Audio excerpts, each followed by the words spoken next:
guys.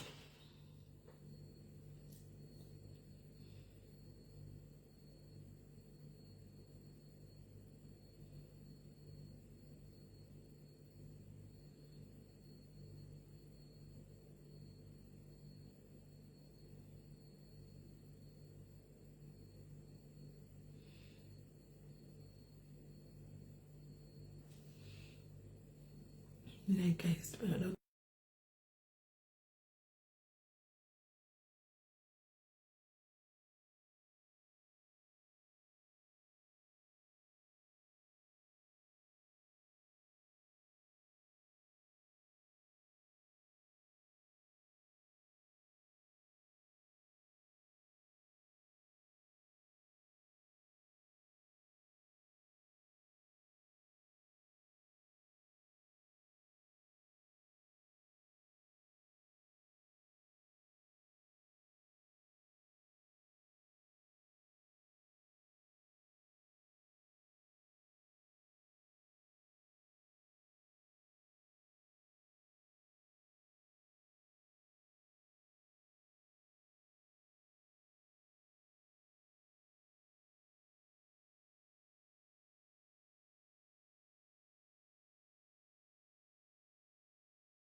All right, guys.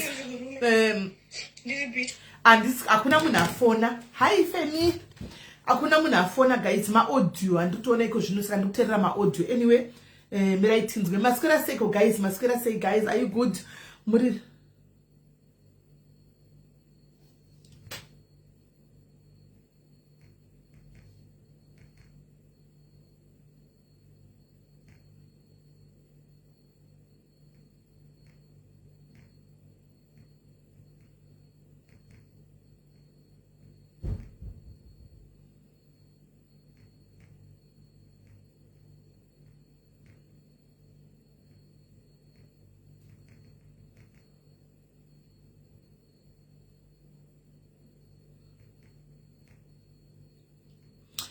okay, ima audios guys aya uya nemwana wangu auya ari kundiudzawo zvaari kundiudzawo nyaya yake saka ndamuti alright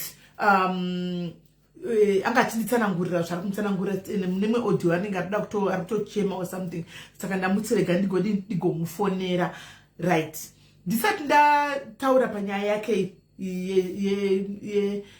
zvandiri kuda kusverapo. Yes, tete chaivo, how are you my sister? I love you and I miss you. Hey Clara. Paipe patotaura guys every day tichitaura kuti behavior yemunhu sometimes kana kuti zvinoitika pamunhu sometimes zvinotokutaridza kuti panenge pane ma issues aripo akudhara kubva munhu achikura. Hakuna munhu anogona kungosumuka guys ongomira pamberi pevanhu kana totanga ngobudisa zvinyadzi ari normal ari right kusina ma issues anenge aripo akagarirwa pamusoro antimaona aripo. Well, anyway, nyaya yemwana uyu tomuziva mwana uyu ada kuuya nditika tatingomuziva ari mwana watatingoziva hanimona. But now from the audience atotaura kuti mamuchingoona inini amuzivi zvakawanda about me. Zvino zvatiri kutaura kuti T1 ari kuti ndoda counseling. She has been going through, and I'm going through a lot. She has been going through a lot for some past days apa.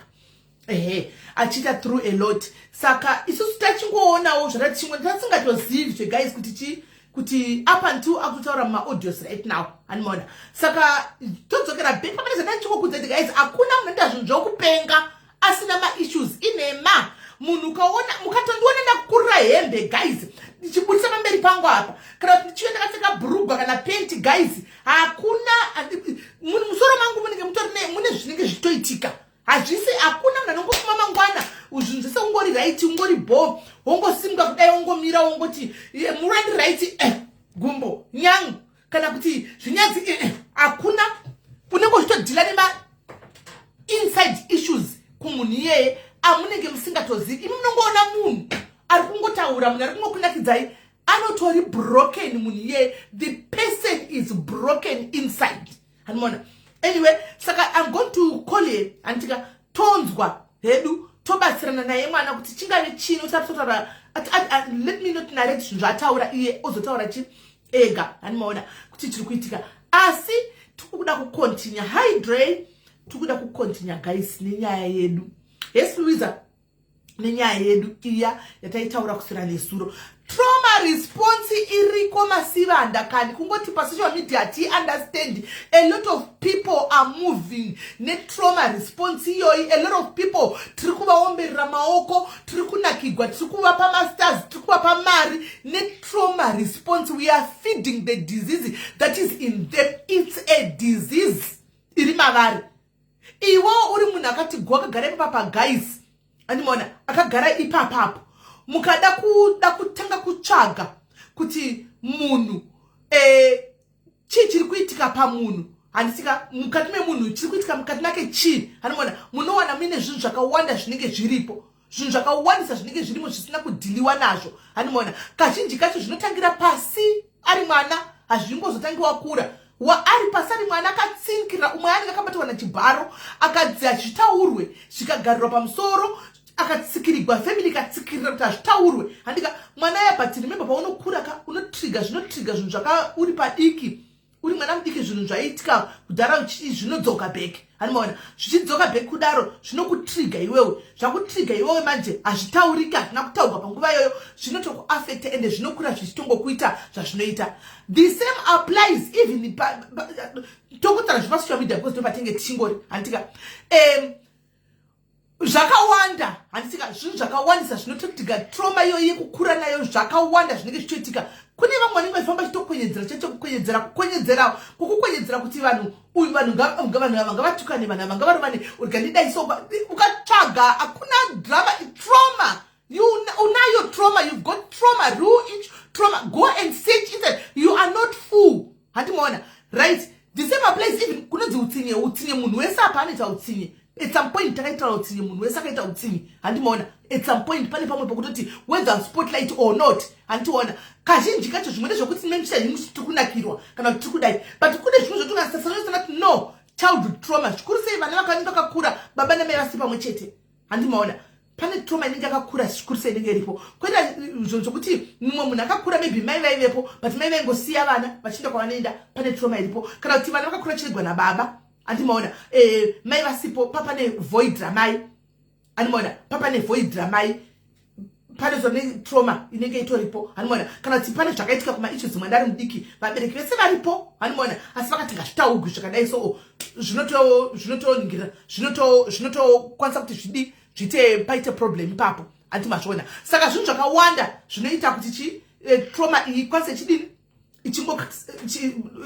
trauma ichikanganisa vanhu vachikura hanimona asi sadasvika pakutiunze mwana ushu handitika social media yese zvayo yakazara social media yese yakazara vanhu vane trauma 98% of people vari pasocial media handitika vari pasocial media trauma yega yega be it spotlight or not spotlight trauma dzoga trauma is either ndiyo yekumba kana kuti ndeyekupi kana vanhu vane trauma ndo chokwadi chiripo kuzviramba kana kuzvisazviramba trauma handitika uyo ari kunonzi blonde ari kuti hanzi utsinye huri deep hakuna hakuna chizombonzi hudiki kana utsinye zvangofanana hakuna chinozonzi hudiki kana kuti kudii zvangofanana kuti chivi kana uchitongwa nechivi apa hakuna chivi chinonzi chiri nani ichi chidiki handiwa chivi chinongonzi chivi kana chitongwa chongonzi ichi chivi hapana patakazombonza chinzanzi ichi chakakura zvinongoretwa as one sin as a sin zvese saka Facebook whether mukuru whether kuchii kana kuti chii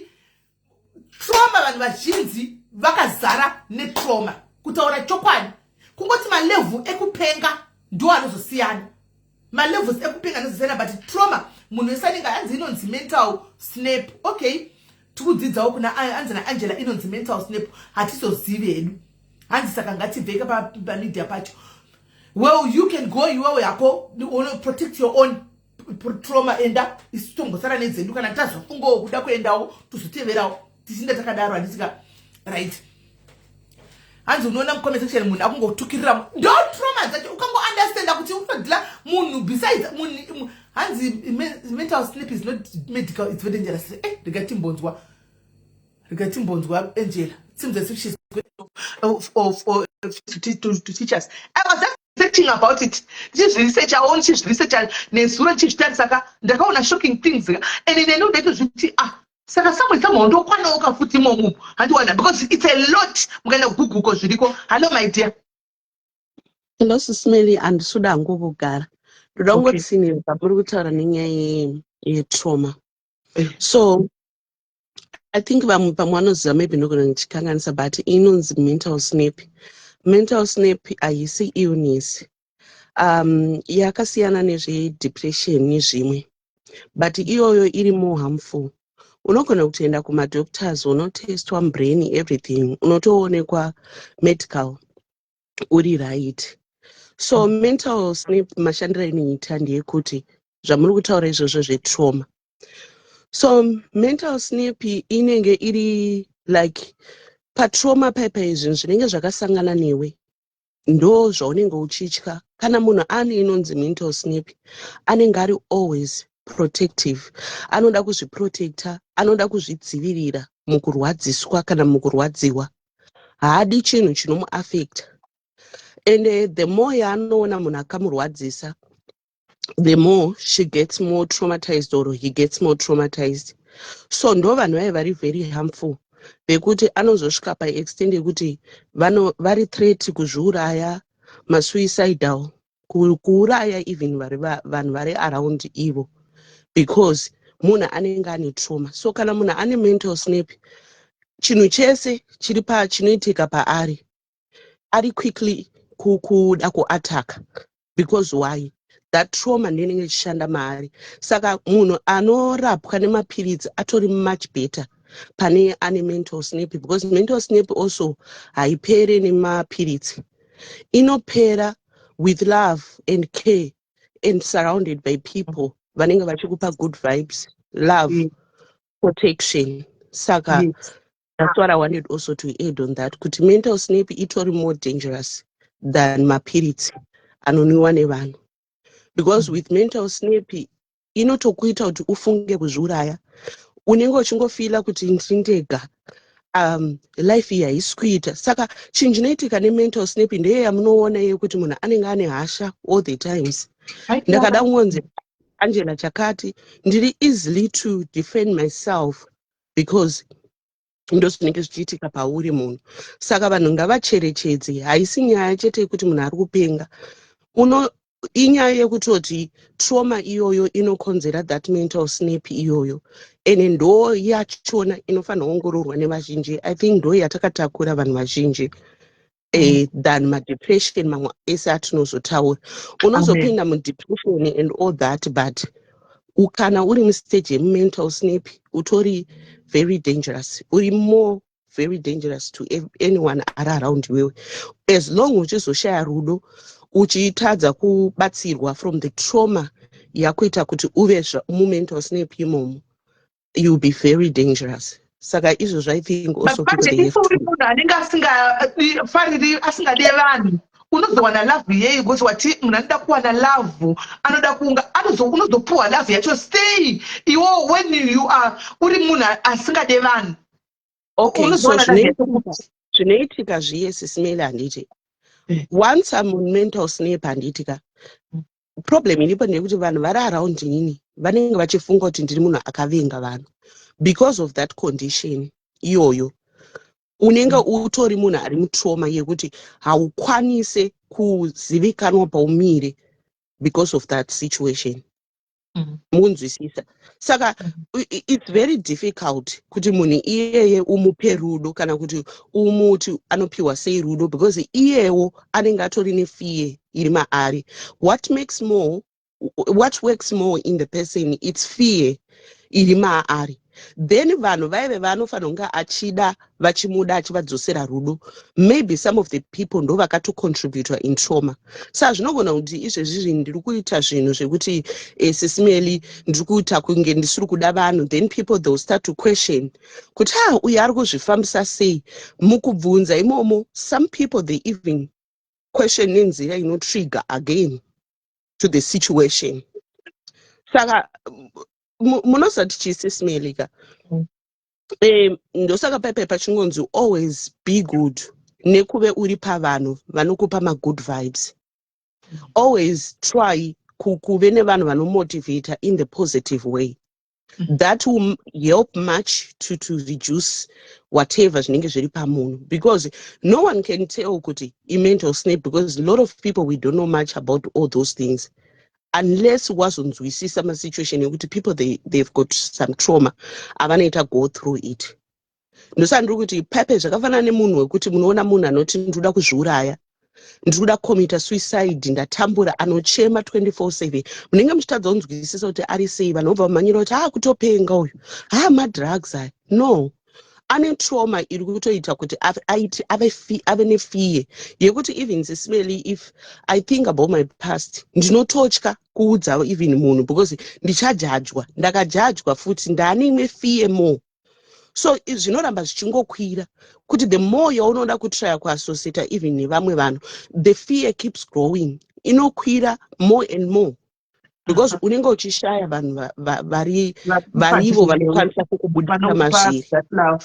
Because nokana ndakakomberedzwa ne-toxic people, ndiri toxic inini, ndokomberedzwa ne-toxic people, tinondiroverera maoko ndichita toxic zvekutodaro kuti famba janya, I am a damaged group, right?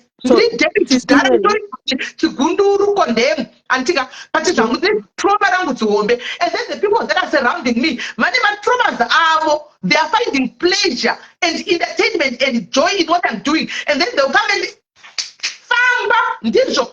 So how am I going to heal? Ndinohila sei? Okay.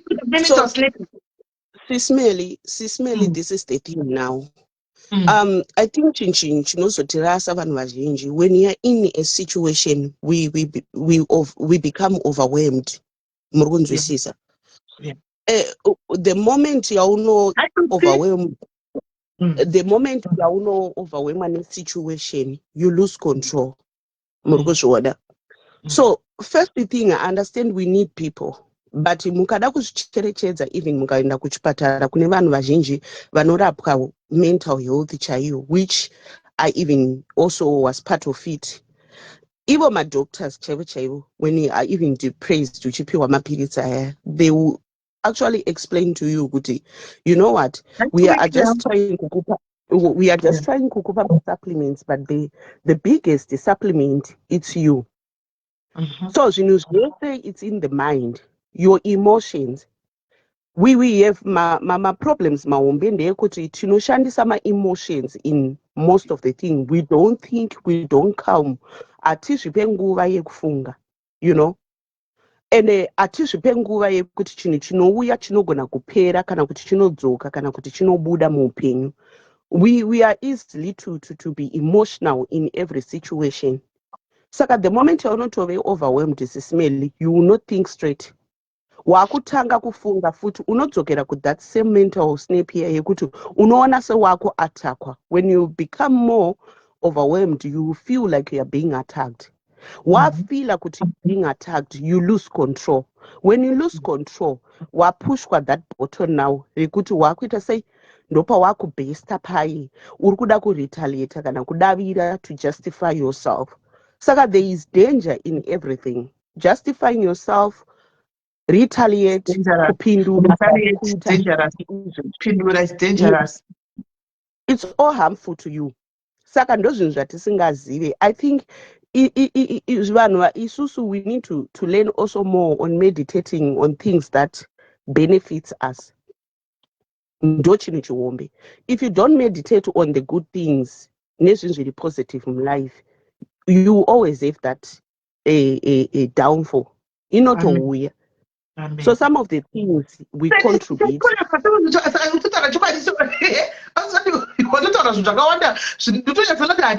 Even comment section because like example mental snap up and that's a childhood issue maybe like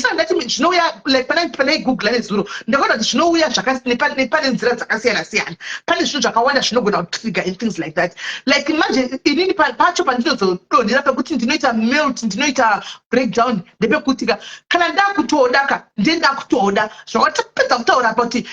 you can be harmful to yourself, can be harmful. Then you know why, Sismeli, you are always feeling that way? You feel that way because most of the things you contribute, you not contribute the good energy to people. So and what you expect from people, balance the two. I contribute the bad energy and the good energy, but because let's not sugarcoat. No. I'm only saying on the party of you receiving. I'm not talking about generally. We are all not perfect.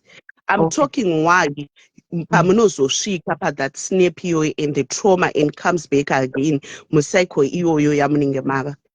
You feel kuti, I give the good energy. You look at the good side. You don't look at the bad side. You always look at the positive side. Saka patino itama positive energy nema good side edu. We don't look them zviri zvinenda kumberi. Chinongotarisa zviri panguva iyoyo. So the moment yamunoona Sismeli kuti okay fine, I've been giving, I've been right, I've been like this and I'm trying. Mopi with that bad vibe. You feel being attacked. So what you do, it's not like you be not try to protect yourself by explaining to people like hear me out guys, this is what is happening. So muruda kuyenza kuti vanhu vakunzwisise. But also remembering kuti vanhu vamuri kudhila navo ivavo, some of them they might also have some situations anenge enyu ari makasiyana. So the moment zvinosvika kuvamwe vanhu zvinodistributwa in a way yekuti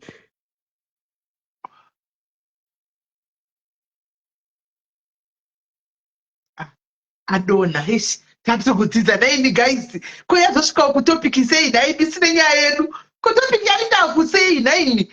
Hanzi na J. Jacobs, everyone has issues, but it depends on what triggers you and how you manage your true wako maybe J. Unoziva kuti saseke nhasi ndamuka unozati chika ndikutonamata nditongoti Mwari ndibatsire iko nditatodzokera futi pakutonamata kuti Mwari timbonyatso ndibatsirai zvakare because nhasi ndamuka ndichitoda guys, ndamuka ndine mweya wehondo. Muri kunzwa mweya wehondo guys? Ndafuma ndine mweya mweya wehondo chaiwo ndikuudza ichokwadi pamberi paMwari. Ndafuma ndine mweya wehondo ndasisa kutoti ndikuda kutoparadza.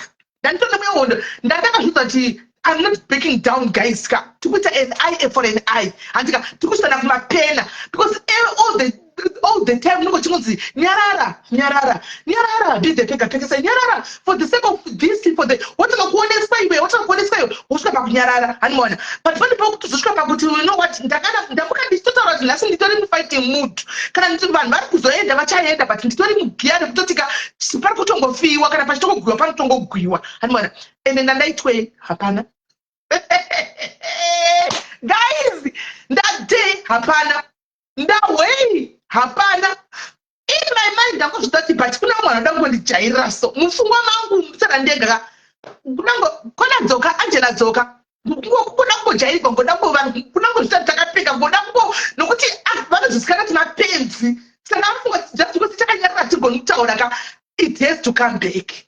You know, I was telling myself that, you know what, ndikutongodzvanya ipapo hanimaona then alright ndiwuzo ndipakuseri ndoona Bridget wuzo ndipakuseri ndandine that in mind. I delayed coming per life. I could have kudhara ndatanga kufunga guys I don't know how to tell you this ndanditsori muhondo mukunzwa ndichotora muhondo kuti ndisina kana filter ndanditsori kana muhondo kubva kwaya ghost rider zaspeaker renyika iwai zvanoya ndichiona iwa speaker renyika siyana andimaona. So when I was relaxed, I don't like this now. This has been me years back. I don't like this now. What is happening? You know what I've been because you've I've been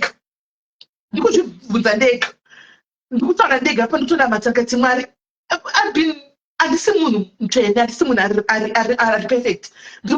Just like I was just, and then when I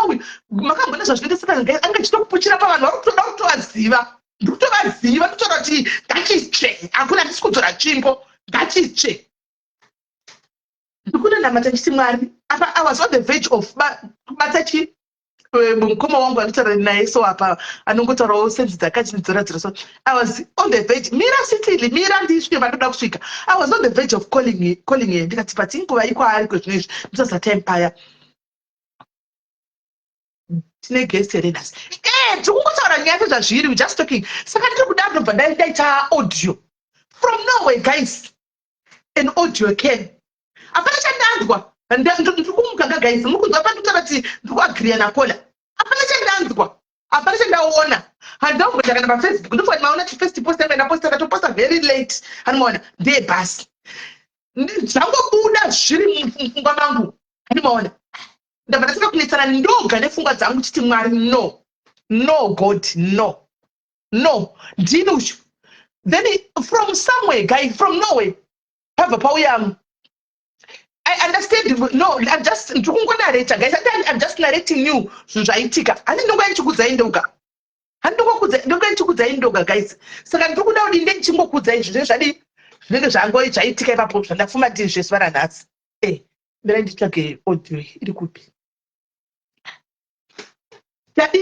Ndakatogara kudai ndagara ndafunga penda ndikugaya hanimaona ndikugaya hora dzangu kusoro ndikugaya hora dzangu ndikutova kuti no man handika andambonda pafacebook andambobata fona ndambodini pandapedza nditota ndisumari God this is no what is happening why am I being fought nesatan zvokutodaro kwanda kwakundedesa kwacho ndakutopinda muzvinhu izvi ino ndiri kutaura ndega imamai ndikutaka nesort of kaprayer so bva papinda message yatoflika kudai so message but papani mamessage hobo guys angari pafoni pangu hobo mamessage apinda pafoni pangu anga aripo handimaona ndikati ko message ndobva amene ndangorivhura pamessage iyoyo andimozati panapa hai royi panofonewa nevandombe iyanzva dzimwe baba havanyanyi kutaura neni baba vanogara vari pano munhu mukuru stereki handimaona padiets asi indovaziva kuti we once spoke kudhara vabva vandisira audio muzati after audio yavo ka ndanguwa kuti ndichaplaya audio yavo ndanguwa kuti ndandiri muhondo guys mukunzwa mufighting spirit mufighting body unotaura kuti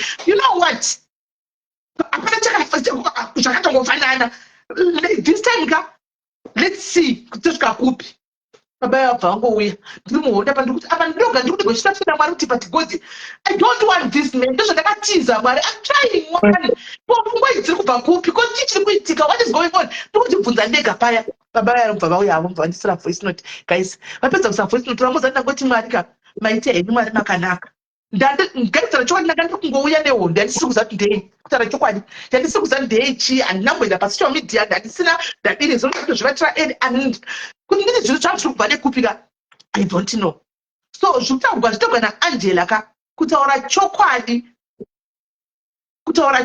ka this is wataura kwaini ndatifunga tikutaura nyaya ka but wabata ngechirega ndingoplaya voice note rababa handimona hanzi don't do it on life. If you need to let it out don't do it on life call someone I think Precious yes thank you for that one Precious thank you tichaenda ipapo mona kuti live panapa anongodhaivhetwa ndinoti zvinongofanana zvinongofamba sei for mavoice note rababa rabva randikauma down guys so as much as riri voice note raunzwa kwandiri rinogona kukauma hondo dziri mukati meupenyu hwako right now kana kuti hondo dzauri kufila uri kutofila hondo kupa wakukwata uri kwauri kokoko handiziva kuti ne handiona because inini mukandibvunza kuti ngochikwata neika handina ndikutokwata zvinhu zvandakatoseka nezvazvo kudhara ndikatokanga ngati andigwine orati mapedzi ndasiya asi ndangofuma nhasi ndingoti no kujairigwa no asi ndinini zinodaitira fuck off uchida kuti zviri kubva nepapi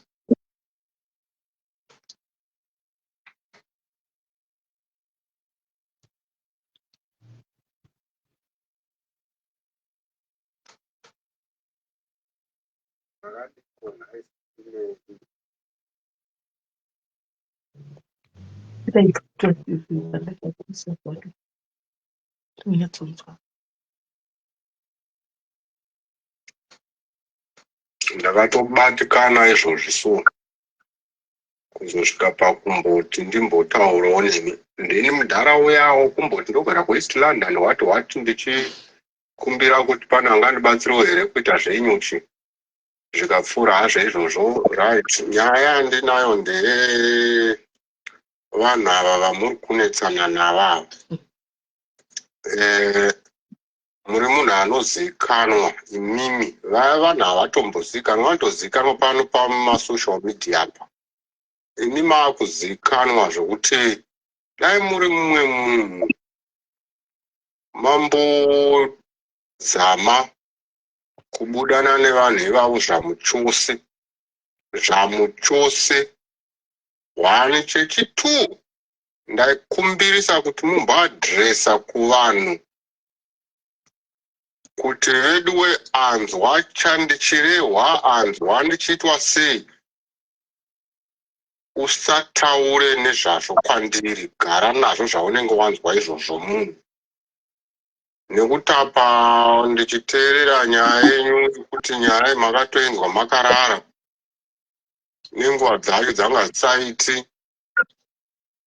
hazvisi right handaa kuzvifarira izvozvo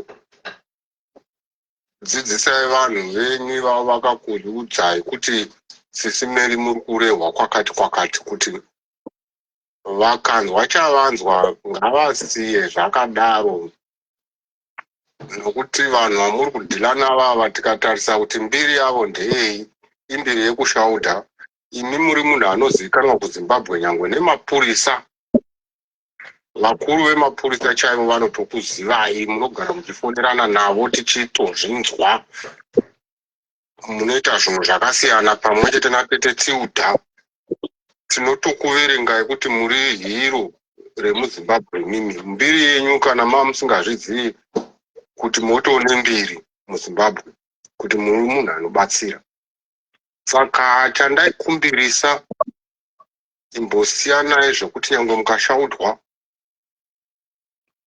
motoda kuuyawo muchidzosera siyanai nazvo ndakumbirisa hangu vedu wee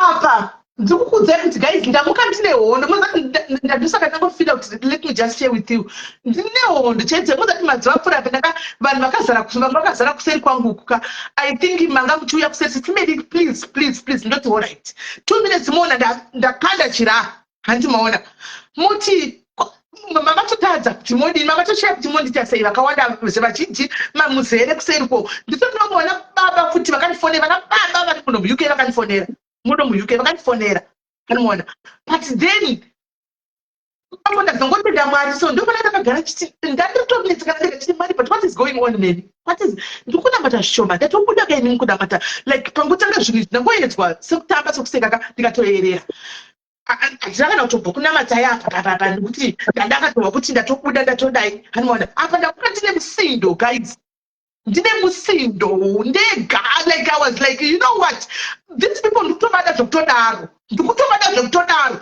handina chandaona guys apa ndikunyeperawo vanhu handina chandaona handina chandawo ndangomuka anzi ndaitindahamba the same thing yes amakatowanda kuseri vanhu vakauya kuseriku ndabva ndakuti Mwari maitei baba vangu vachindiudza ndabva ndanguwa kuti ndabva ndakuti Mwari maita henyu Mwari ndobva ndanyarara ndabva ndatowa kuti mweya uya wabuda mandiri chiwaizva zvinoita guys izvi zvacho mweya uya uchibuda kwandiri ka andipana ndaimusiya midelete guys ndandakapanda kuyama kuseri ndakatogara angu iwe nditoti baba vavaita ndofunga mashoko avo ndobva ndatotanga kuvatexta ndiri pakati pekuvatexta guys ndiri pakati pekutexta nditi nzodzi yangu masoko enyu maita heri mufunge handizvioni boom guys umwe munhu auya akatachira guys ndiyazonoti kukuiswa anzobaya vanga varipi vanga vasipa I think vaona nhasi lara andiva vanozona after chira chakandwa chimwe chira chakandwa nani chauya nemwe munhu ari kundikandira meno paanorekodza katiripu kandani chito asi guys kutaura pasocial media pandaunhu vakasvika vakomana vakasina kusimba don't open the page please why back you die before your time chapinda guys kaclip kana vachangobva kunudza kuti muzoudza vanhu kuti vasakupei zvinhu zvemumastreet ndichitaura kuti pakati pekutaipa bva vachapinda hanzi bafather diaries lara ndofunga kuti mukadzi you understand sometimes pane pekuti kana ukatsamwa murume chirakazama kuita seiga unomuoverpower kana une murume asingadi zvokutaura anokusiya ndini that's me ipapo that's me the very day randakaita that life yaya handika tatatombonitsa kuti achida kutora foni handika zvinhu zvainzi atotora foni hanimona ndikaita zvokumhanya nefoni ndikaita zvokutiza ndikadini akapesera angosiya hanimona ndaona kakaclip kapinda amene karekodhwa pika aka katoiswa mandiri paya asi panda even kaklipa aka zvandaita manje unoona handiri pakati pekutotaipa nyaya yadisepera dzava ndichida kuti vatendaka papinda kaklipu karekodhwa saka kanobudisa fesi yemunhu handika panangoona fesi handauda kuzokateerera hanimona ndangoti ndichiona fesi ndikaziva kuti no munhu akaklipa ka fesi yemunhu uyu ndakabhuloka kudhara handitomuoni pane zvataurika saka handina tozomboda kudi kutoteerera ndabva nokuti kune munhu yauya what is it all about that you're sending me because kana zviro zvinhu zvemumastreet handizvidi abva atodelita kusisha zvokudelete all kuside kwake ndobva chadelitwa hanimona ndopanda semtendatokuti andodzamusatandachondikutoda kurwiswa kudai ndiri pakati panangoti I'm not going to open because zvichanditrigger futi hanimona I'm not going to open ndobva nangoti what is it handisi kukwanisa kuti ndidaire ndobva ndasiya hanimona so guys chikuru Angela you are here you are stuck with me papa ndasi ndikati chikuru chiripo ndechekuti guys ndofunga manzwa from another mudhara baba vakuru munhu mukuru baba okay somebody is calling hello Sister Right. musheka njani tiri palive Okay. I was just listening briefly and there was one I agree with Mesina Baba Rutaur. Magambona here chero and my president chero vanhu vahombe vanopindwa here macriticisms zvisinei. Umwe you know your purpose. Vamwe vanhu havara godo And if you look at it, they're just insulting everyone, even one who don't stop that nonsense. But I think sometimes don't waste your energy.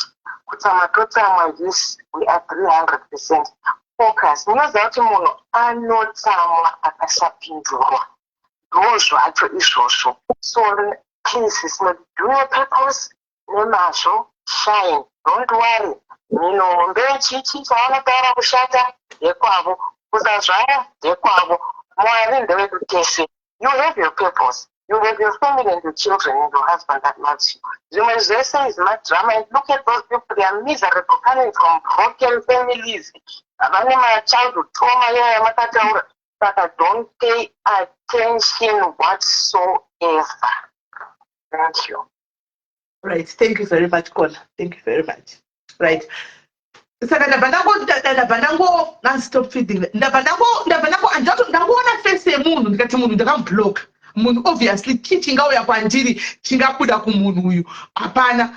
Ndiri pakati pokutaipa message yangu ndambomudza mai ndikati what is it about, because I don't please do not give me. No, but sorry about delete for all. But so it's something that I was just thinking that ndandisina kuya kuzotaura izvi. I didn't come here kuzotaura izvi. Ndandauya kutaura idoni nyaya yemaaudio anyogwa nemwana. Ndine zvakawanda guys that I'm going to play until ndine zvakawanda that I'm going to play kuti muone, but zvisineiwo uyu njangangotumwaona Mwari kuti maybe nhasi avepo handimaona kuti akwanise noti patotaura nyaya. I was not to say kusvika apa, but ndazosvika pakutanga. But let me just say ndinofumawo ndiri mumwe munhu akatodefend totaura kuti ndingati pakutopfuta izvozvi guys, because ndakazvidza kuti ndikutoda handimaona ndikutoda inga ndaa munhu owana ari kuzamawo, handisi munhu bo pandiri kuzamata zviri nani. Ingawani ndani ndisingazatuka nevanhu, ingawani ndani tichingonyarara, ingawani ndani ndakasiya kugara kana zvino kuti handigoneka kuita savage. I can be, but handizvidi. Ndozvandakatiza, ndozvandiri kunamata kuti Mwari, I want to be a better version of myself. Handimaona ndatanga kufunga ndikati let me just, you know what, ndingodaro. Saka anyway papa ndangotenda Mwari echitaurapo enderamberongo chitaura. Oh, okay, Sismil. I think ndoda kutenda also baba vakusendera message for encouragement. And then Nemi also, the first thing I think is zvikuitika ndakupa example yenyu. So dealing with those issues, zvinotanga neacceptance, kugamuchira the situation iri around iwewe. That's number one, to start to work out on the situation. The moment yaunotanga kufunga and to understand kuti situation iri kutoitika, waigamuchira, you start to work on your healing. So what I'm trying to say, Sismili, is ndoda kumbokubvunza a simple question. I think a question is nabasa yekuti vazhinji vanogona kusaiona. Do you know kuti kune munhu anorarama zvekuti ane I don't care yekuti anokuudza kuti tese tunofa hazvina kana basa, and I don't know how I can put this word. Anonozva kuti Sismili tese tunofa, ngave murungu ane mari asina, we all die. Handiti takupai that example. I think munogona kuzobatanidza zvandoda kuedza kutaura. Ndogona kunge ndisingazogona ndozvizivira mind nekuzvinzwisisa, but handizogona kunyatsozvitsanangura, but munogona kuzvibata. Munhu anokurwisa kana kuti ari against wewe akafanana nemunhu wekuti panyika pachiraramwa, when people are thriving to survive, to feed the families, to see the good in them, to try so hard kuti vaite zvitsvene, anokuudza kuti hapana kusiri kufa, tese tinova. They do things vachiti there is death. I think word iroro ndarishandisira kuti that's the conclusion yeattitude dzevamwe vanhu vari reckless neupenyu hwavo. I'm not judging them, but ndiri kujaja on things that based on kufunga kwemunhu. Do you think kuti munhu anofunga chinhu chakaipa panguva yakaipa, what comes in their mind? Anongoti aiwawo tese tinofa, hapana kana dhiri apa, chii chakashamisira? You know those words. Saka munhu akadaro Sismili, munoita makwikwi naye here? Hatombofunga kuti kunodyiwa, kunoda kushandwa, kunoda kusvingirirwa, kunoda kuitwa thrive. Of course we all know we're gonna die, but mfungwa dzakanongoti hapana kusiri kufa. I think you understand what I'm trying to say. Yes. Ndiye munhu wamuri kuita macompetition naye atori in another trauma. Muri kuedza kunzwisisa point ndiri kutaura. Saka what I'm trying to say is pamwe pachona it's also a choice yekuti imimi right now you need to make a choice. Mune kodzero dzekubvisa munhu wamusingade muupenyu hwenyu. Mune kodzero dzekuchengeta wamunoda muupenyu hwenyu. For you kuti mugete your sanity, freedom and happiness, make a decision. That bold decision yekuti mukaziva kuti ndiri kubvisa Angie mulife mangu, I'm in pain because I need this person but I have to. Nyangwe muchindida sei. Ndo zvimwe zvinhu zvekuti if you are on that stage iyoyo pane mamwe drastic decisions ekuti munofanira to take a step. Kuzviudza kuti I'm not going to fall because of Angie. I have tried for you, I'm trying for you, but I'm not going to kill myself or die for you. Timirire nguva yaMwari nenguva yedu patinofira ipapo but isiri nguva yemunhu anokupai pressure. Saka what you are doing actually for me ndoda kudzika zvangu, you are doing it right. One thing that I can tell you, to think about the situation, nekutoianalyze, nekuigarira pasi, nekuzviona kuti this is not what I want, and zvinhu zvanhandisingadi. That's the first stage. You are doing well. Meaning kuti you are able to fight that trauma, muchitobuda, because now you know. Munotoziva kuti this is my battlefield. Ndo kwacho kwazviri. So how to fight it? Kubuda mazviri. Kubuda kwacho mazviri akungobudika because at the end of the day you feel I'm human. How can I? At the end of the day also you are human. You need to be heard. Munoda kunzwiwa. But now makuzvibvunza kuti vanhu ava vanofanira kunge vachindinzwa, are they worth it? So when you are alone, be there and ask my questions ekuti enjoy wandiri kufira uyu cheche. When it comes to point ekuti ndatambura, what is she even giving me? Besides kuti makadisi smeli munofara here, I like you and I love you, what does she do? Kana zvikanzi zvaoma neupenyu, I'll give nothing. Saka imimi now makufunga chi pamusoro pangu, you have to keep me because munoda kuve a good person. So my choices mama amunenge muchizoita ekuti you want to keep everybody because you want to be a good person. Ndo anokudzosera ku that trauma again. We don't keep people because we want to be and when you say you want to keep, I don't understand now because I haven't kept them like No, I'm not talking about them. I'm talking in general. When I'm saying keeping people, I'm talking about me as a person. I'm sorry to say this. You are keeping me. Remember when I said about kuti ubude trauma. Remember the key is to stay positive. Ora yenyu inofana ku remind who you want to be and who you want to be. All the times your aura must tell you what you want. Munotove nema boundaries enyu sisimele ekuzviudza kuti with my aura how I want to work with things, I'm not gonna go more. If Angie comes and tell me kuti simuno every day, it's like I'm trying to remind you who you are and who are they calling you. Sometimes giving information or a lot of information kumuno is also contributing to the trauma. Because the moment I will remind you about your situation, an empty vessel, I'm also contributing the same way. Okay. Because if I want to build, my narrative, we think about project, we think about help. We thank you here per platform. Sisimeli, you are doing so well for us. Thank you. Bring this topic. You encourage, you keep going. That's what I'm trying to say. Saka, being shifted I think it's 100% correct. Because mukawana munano yachikudza iti hanzi kana kuti ndanzwa. To tell you the truth, Sismeli, you'll be still around the people because kana ndakuudzai, what are you going to do? You are going to try now. Of course. to justify the situation again and to make things right. And you have to come again with explanation. Yekunzi manzwa zvakanzi. Saka ipapo I think ndo pamunongofana ngoongorora.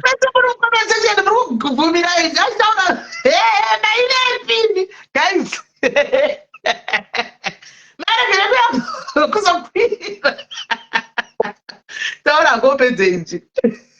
Oh, okay. Yeah, Saka, I think ndisuda ngutaura zvakandasingadogarisa, but Sismeli, I'm just saying kuti tinofana zvibatsira isu sevanhu to make the right choices. We need to think.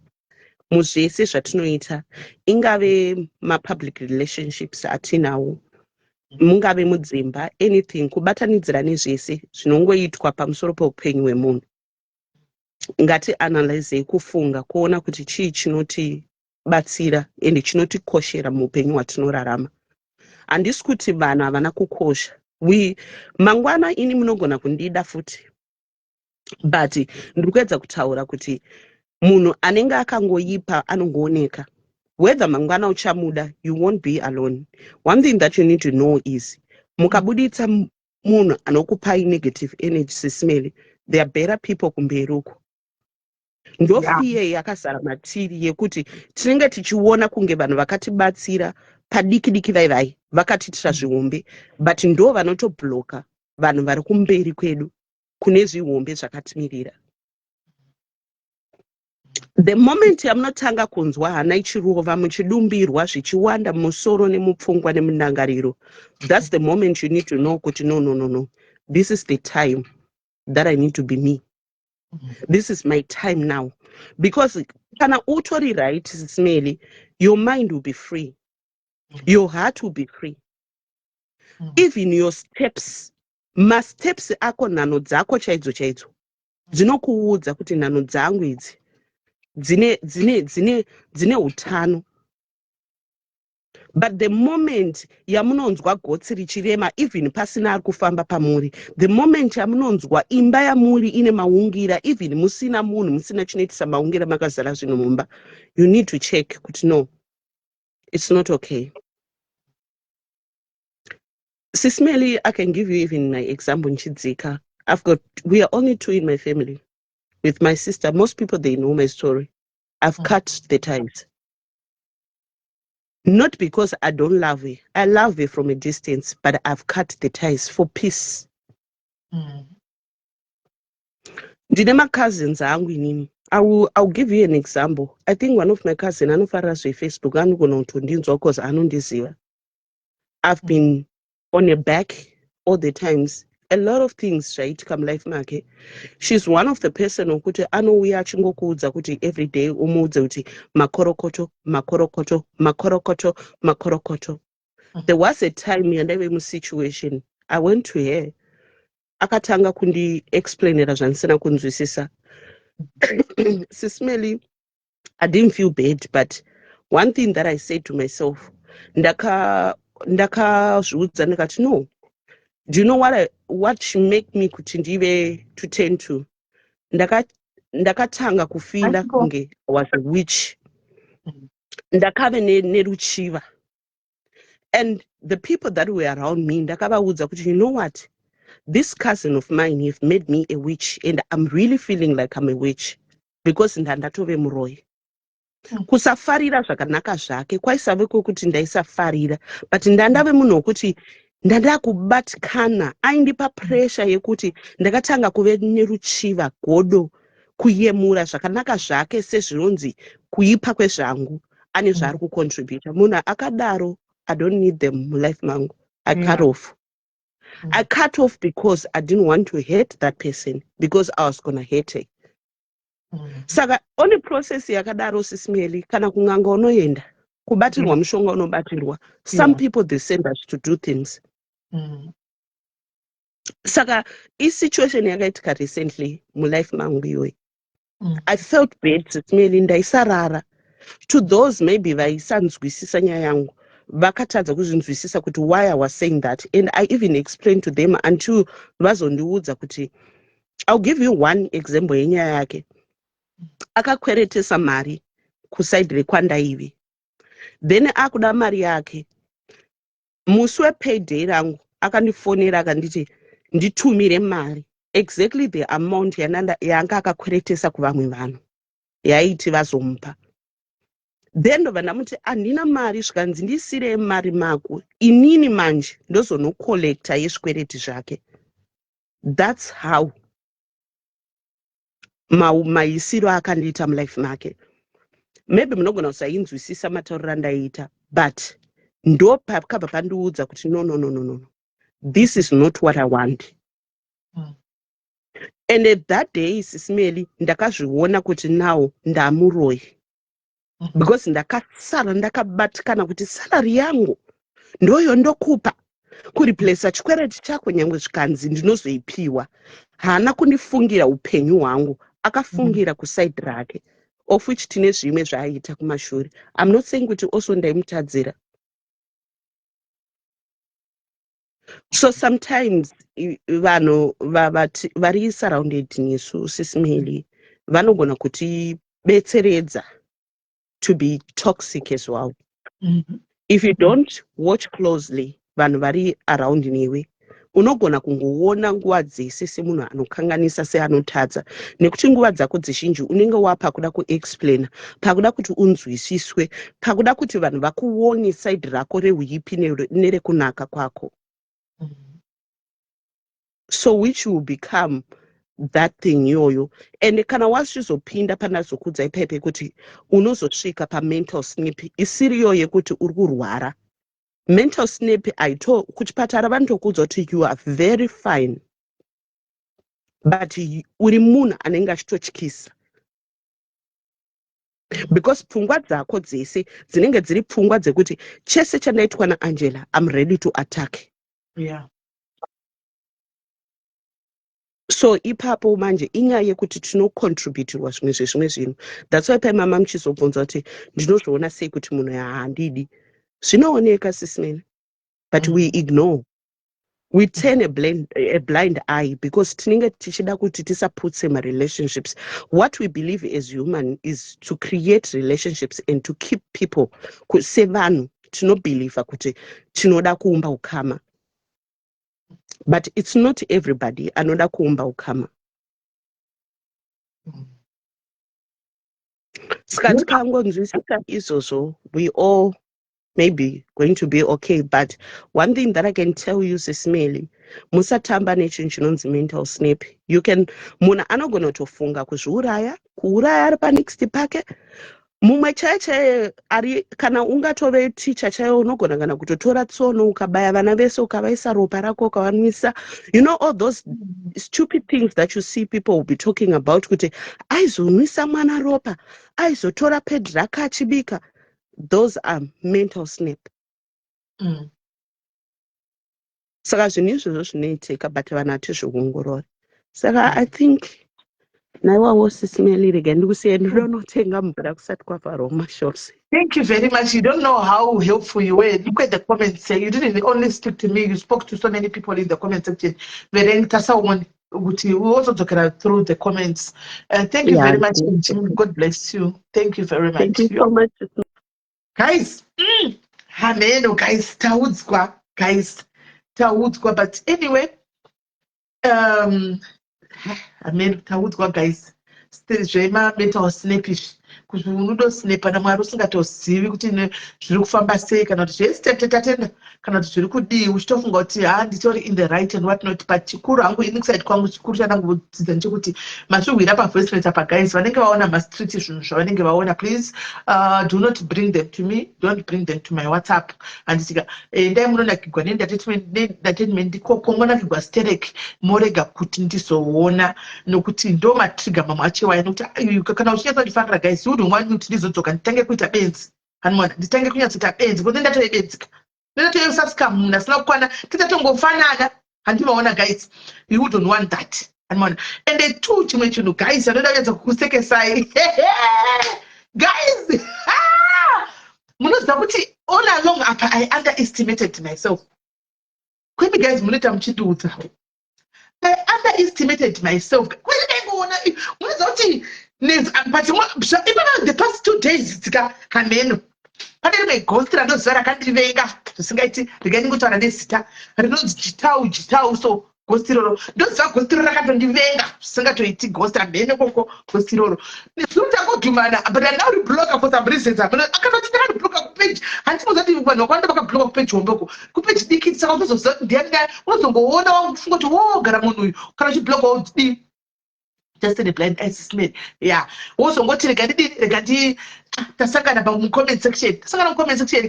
Akataura something akataura. Hanimona. Inu fanamuno kusangana nefano comment na negostiro. Hanimona. Muzati akazonduza zvokuti ndakazoti hameno zvanga zviri kuitika pamba guys. Ndatosa nezitatika kana ari comment section atazoona chazoziva patakasangana pacho. Hanimona. Akabva takonyorera kuti asi andimuzivi. Andirizivi riri pano jitau so hanimona ndobva anyora kuti problem simeni she underestimates herself level takasangana kupi comment kwani hanimona zvikabzi ndotongovafira ndichichumbuka ndichiona chipindura zvisina nebasa rese but ndoziva rigoti rinosapota team hirori hanimona but ipapo rakataura zvinhu zvokuti hanzi haasi ghost tode munhu wo ekoro sina handizivizve ndakapata mamwe kudai ghost handinongona chikangoichitau ndakatoa kudai ghost handimurume mukadzi handimuzivi akabva nditsemurira akangonyora statement rakeka ndakasandoriverenga ndakangoti zvakaoma akanyora statement rakeka handibona but statement iroka ndakunyatsozendega maniko zvandokudza dzimwe nguva unoverenga koka woti asi zvimwe zvinotsotsora kubvozvifunga wawo igara rudani dzakakwanaka ndakasanda kuanalyza statement rakeka ranganyorera ipapoka ndikati yezvo ndobva atochira kuti nyaya dzavo ndidzo idzi paita kuti nyaya yachazivi pane nyaya yakataurwa so ndobva tidzi ndo nyaya dzasisime idzi vanondigwadza nekundibhowa kana ndichivaona vachanzi murume saka varume vari kundifarira straight mazano ndobva ati ndondibhowa nekundinota chipindura nyaya zvisina nebasa rese uku ndokulevhu kwavo handiona ndozomboti ngavatukwe nekuti havazivi wethi yavo havazivi kwavafa kunge vari izvo mudzendakati yezvo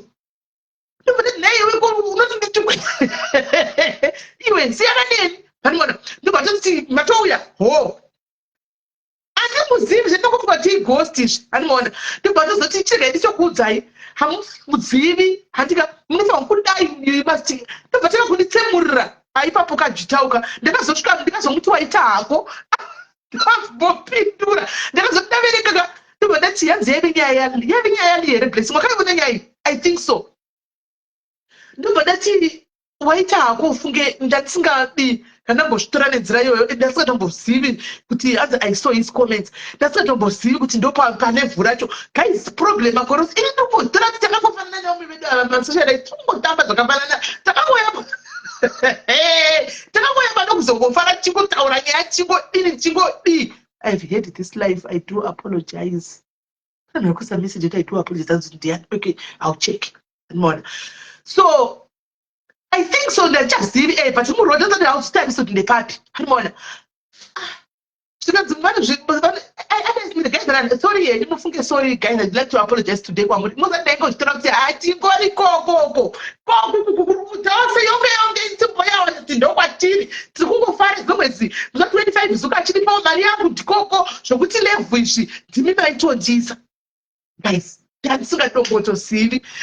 after Jutau, ininde kumuza kuti handifariri anyora izvi ndakabva ndati yezvo baba avazve vondiudza baba vangu vaya dai vastendi vaya futi vondifonera futi vachindiudza the same thing nezuro ndakabva ndati yezvo naini saka guys thank you for pushing and letting me know kwandinofanikwa munoziva kuti nezuro ndakanga ndichitevedza kune mamwe magosti echikadzisi akatouya akatoti kwakuri kupeji redu homboko pandakanyora zvikanzi sisimeni havatozivi levhu ravanenge vachizvisa hanzi whatsa uchabata nyaya eti zvikanzi kuri kupeji uku ndaposta chese zvikanzi nyaya zvimwe zvavanenge vachikande zvasise zvelevhu ravo saka motandaiko zviona chizvinendo vanhu vanondipa levhu pablogging ane blogger vanondipa levhu rei pablogging munoda ndandisingatozivi guys ndandisingatozivi inaingoti kutamba wotangoenzana tose panouya the same square fanana kondagoziva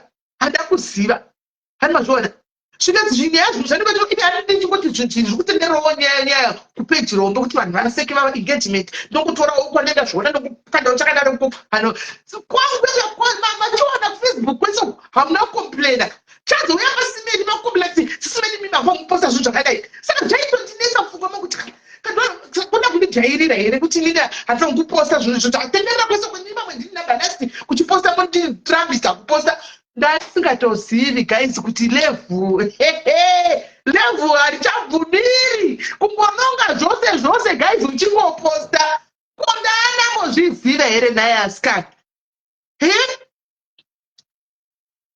ana kuzviziva ndakataka kubatanidza ndikati asi ndozvo vachinyora asi ndo yajutawo iyoyo ndiyakasandiyasofunga kuti asi ndikopanenge vachitaura kuti zvinhu zvamuri kuposta ine chiwo ndaonawo chinhu kakuti vanhu ndichinotokomendwa vanhu kuti engagement zvechiwa yepamusoro chechaiyo but hada kutoziva kuti aiwa zvimwe zvinhu chitosiya chero ukaona zvimwe zvinhu mustreet umu chitorega kutotora usazvitore ingosiya nokuti hazvizvelevu ndakudziva zvino muchakazondiudzawo kuti zvelevu rangu guys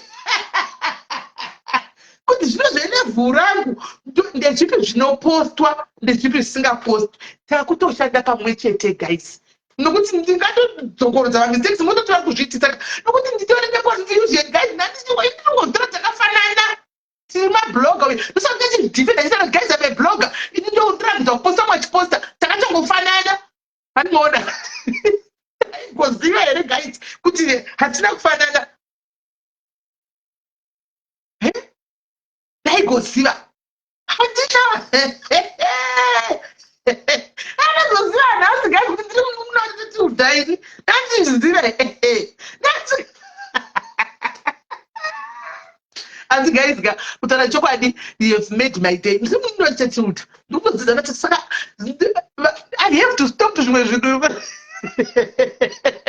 I have to stop zvimwe zvinhu zvekutoposta iko zvino mufanga kutovava mukoenda postera isingazivi kuti ndechipi chelevu hachisi chelevu mukoenda posta vangai guys kuti bvisai tobva tangokwadabura nokuti nechingoti pamwe kuda ichi pamwe kuda pamwe hachisi chelevuzvi vanimoona pamwe hachisi chelevu inaikozvitaiwachizvidifference ave blogger like anybody else handimugara muchanachiraro nditori blogger motirambisa sei pamabloga hamusikoda kondagoziva kuti aiwa vanhu vari kutoti kumai ava vari kurasika pati komai ava vari kurasika pati ava mai ariko ndagoziva ndadzidza guys nhasi wedway ndanzina real talk tk anogara achizvinyora zvinhu izvi anogara achizvinyora tk isisimeni indaingoti ai vari kutokudzawo peji rake kondagoziva guys kwai another day another you ndichatoisiya another day another you ndichatoirega another day another you iya kondaingoti tiri kubloga zviko ndagoziva tk real talk tk anogara anonyora wedway anogonyora nemavhoko echirungu ine chingoti aya kudza peji rake achingonyora wake achingodinyora iti kuvanhu meni kondagoziva aiwa kufanana hatina handina kuti takafanana ndati ndiri munun'una kufanana hatina ndiri munun'una kureva kuti ndiri kuzasi kwavo handika asi vanhu vanotarisira kuti ndinogona kudiyo kudzidza ikoko kwavari nokuti aiwa kufanana hatina handingambozvisipa level retetiudaka handingambozvisipapo. So guys, thank you very much. Chekutanga, let me appreciate you guys. Ndandisi kutoziva mutanga chokwadi pamwari ndanga ndisiri kutoziva. I didn't know. Ndaingoti ndiri kutamba isu takangofanana hakuna zvelevel level by foot.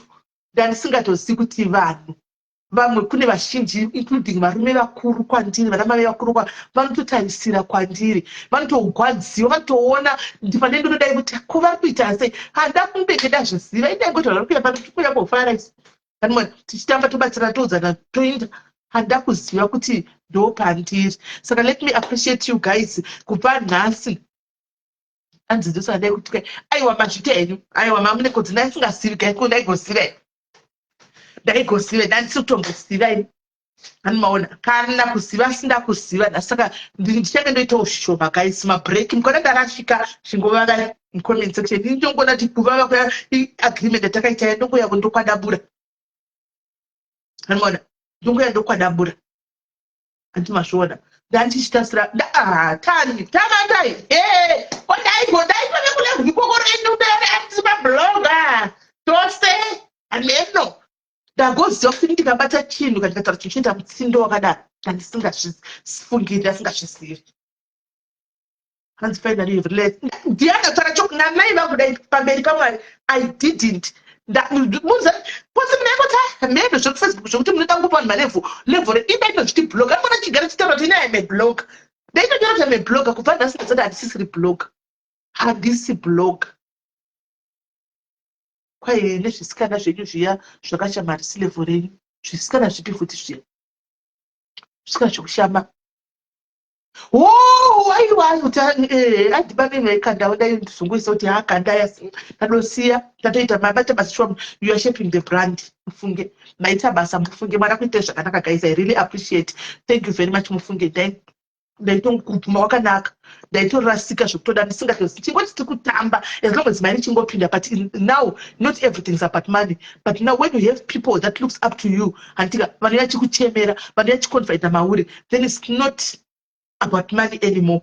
Andika whether mari whether pasina mari kutosiyana nazvo tongoita zvatinofanirwa tichingoita. Thank you very much guys. Right, tatapinda munyaya yedu yatunza pano nhasi andika regai ndimbotanga ndafonera mwana ushu tingopedza iyi hanzi but this time ndazvinzwa ndiri munhu wenyama sha unoita iwewe chako chaka zvino kuti unenge uchingori every time sha unenge pani pamwe kuti uchingodai zvino zvichingo ndazviwa unoda kutondirova here aiyo chindirega kanai anyway. Okay, hanzi ndamuteksi wasvika here kana kuti wasvika here. Sorry kani. Anyway, ndinenge unombokurigwawo ndindadise zvinhu nhasi ndipekane muri kuenjoya pano nhasi machaijwa ndiche vanhu vangu vachindituka ikona asi ndichitoti hameno ikoko ndokwazva zviri kuenda. Mufunge mwana wangu ari kufara mucomment section kukwamaka saka ndofona here ndomumira kufona here ndofona nguva iyi ndokata ndinongofona here. I want to tell you, it's not about money only. To me, it was just about money. My eyes were on, you know. Then Singapore, eto shamari yangu ikwenda kugwadziwa bedwe. But yeah, that's all, guys. Hi, ti. Aiwa kuchina ya tani wanjia, kuchisina zvisikana zviya, kuchina uku azvirega. Akuchina zviya zvisikana zviya kuchisina. Chidaira tezoti tofuna tobufana kuenda kune imwe nyaya. Tizo mixana. Kwanzi kusimeli what's your vision and dreams, where do you see ini kutokuudza kuti nhasi ndopanda totanga kutoziva kuti nditori kuhameno woni kuza zvedhirida zvifunga kupi nezvelevu ripi zvifunga izvi zvedhirimu. Haiwa zvangu. Hai sisi. Hai sisimeli murisei ndinoitwa njani mushe kuzotsinirwa zvekutaurwa nevanhu pamacomments apo kuti isu some of us we don't even know madays emvenge takatanga kuzivai madiaries. Ini ndakatanga kufollowa, I think it was COVID time pakatanga diaries, but I think it was maybe like a year or so after diaries yatanga. That's when I started to know you. So zvinotaurwa nevanhu zvekuti mvenge maizodai Peter weMbible chaiye anzani Paul weMbible chaiye akaita sei. Who was he before he became one of we look up to Paul's scriptures. So I think your brand now is like similar to Tete Tilda, because at Skuti Makapana Tete Tilda is such, no, but you are following in the same footsteps. Kwatiri, you are a Tilda Junior. Kana munhu akatadza kusvika kwaTete Tilda akasvika kwaSisimeli, the help that we get is the same. We look at confidentiality, hamuburitse nyaya dzevanhu. We look at authenticity, munobatsira nemoyo wese. So I think keep up doing the good work. Sisimeli, musateerere zvinotaurwa nevanhu vaiva, and don't let them pull you down back to the days dzekuti you are no longer proud to be that person anymore. Right. Thank you very much, Kiri. Thank you very much. God bless you, my love. God bless you. Thank you, sister. Hey, phone. Right, that's no garapana no Singapore. Hello. Hello. Hi, dear. Hello, Sisimeli. What is it? Did you Ndiribo ndakufonera nhasi because I can see your face today. You are smiling, you are happy, everything seems is okay. I didn't manage to text you a message to stop what you are doing because said kwangu ini ndakaona kuti mama kakadumbirwa makasvimbirwa. Do you know that there are so many people out there vanokudai vamusingazive sesimili vakawandisa ndo vanokudai vamusingazive, vanhu vane misha iri kumira nemalife enyu, vanhu vane dzimba dziri kumira nemalife enyu, vabereki vari kuchinja unhu hwekuchengeta vana vavo because of you. There are so many single mothers out there vari kushandira vana vavo because of you. So some of the things zvinoitika pasocial media, sezvo mabvuma kuti aiwa guys nditsiurei, takukutsiurai nhasi. Stay away from toxic people. Chero mukanzi mele azodai, ignore. Because brand renyu zviri kutaurwa nevanhu mucomment section kuti matofanana natete Tilda, it's true. Varume chaivo vakuru, inini I want to tell you something. My boyfriend anokudai zvekuti zvekuti ndikatoti ndakuenda kwasisimeli kune chakati is the one anobhadhara everything because anondiudza chiunhu wako huri right because of you. I told him what you did in my life. Nemuchiita muchipindura nemapenzi, vanhu vemaspecial class vere musatombopindura nemapenzi, siyanai navo itai zvelife yenyu because vanhu vazhinji sisimeli vari kudzidza zvakawanda. Pane audio yababa yemaplayer ndoba ndapinda palife, I didn't know kune life. Mashoko avataura, if you listen to that audio again, mashoko makukutu avatumwa naMwari. You are a prayer warrior. Ukaona wakuisura maaudios nevanhu vakuru vakaita sevaiva, there's something chiri kuitika. So I'm happy sisimeli to see you muchismaila muchifara nhasi. God bless you. Chibudai mumadrama. Don't post zvinhu zvisingaenderani nemi. Postai zvinhu zviri kuvaka mhuri dzine vana vari kukura. I love you. Have a blessed day. Bye. Thank you very much. Thank you, thank you very much. Izvozvo handitsika ndigekutora makosi guys muzotitemedza. Ndikasora ndakutenderera kunzi vanga vachichema. Guys, zvakaoma. Hai vakomawo. Muri right here mninginongo. Ndiraiti muri sei? Aiwa ndiripo. Aiwa ndinobvumirana nezvakawanda zviri kutaurwa nevanhu. Vanhu vachidamboya nekamukaengo mbichana. I understand why you ended up responding. Because dzimwe nguva vamwe vanhu vanoda kutomboudzwa because mukaramba makanyarara futi dzimwe nguva vanofunga kuti they are defeating you, vari kutokudai, but mukauya mukapindura dzimwe nguva zvinobva zvangoshaya basa. Wotokuonai mangwana makutobuda muchitotaura dzimwe nyaya matosiyana nazvo. Because dzimwe nguva vanhu vakanyararirwa vanombofunga kuti they are winning, they are crushing you and they are winning. Saka I understand paengo iyoyo kuti why you had to come and respond. But also sezvekutaurwa ini ndine vanhu vakawanda vanofollowai vasingafollowai Facebook stereki. Saka some of these people they don't even know what's going on. Unotozona kufona kwasisimeli ndaona vachipopota chipo chiri kuitika, what's happening?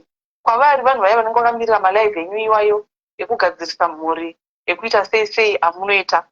Saka vakangoona majoto navakuti makupindura they don't understand kuti zviri kubva nekupi zvichienda nekupi because vanenge vasingafollowi kumwe kwese vanenge vachifollowa imimi chete nemamwe magroups akafanana ana Tilda nanani vari kutaurwa vari palevel renyu rachiro. Saka vamwe vanhu vanogona kuconfusika kuti ko chii chiri kuitika. I remember ndakatofonawo navanhu 2 ndivo unonyatsofollowa sisimeli chii chiri kuitika. Ndakati aiwa hai hondo dzepafacebook, but they didn't really understand it kuti zviri kubva nekupi. Kana ini kuti ndiwane nguva yacho kuti nditange kuti zvakatangira papi, unongoshosha kuti ndotangira papi kuti ndisanangure kuti vanhu vanzwisise.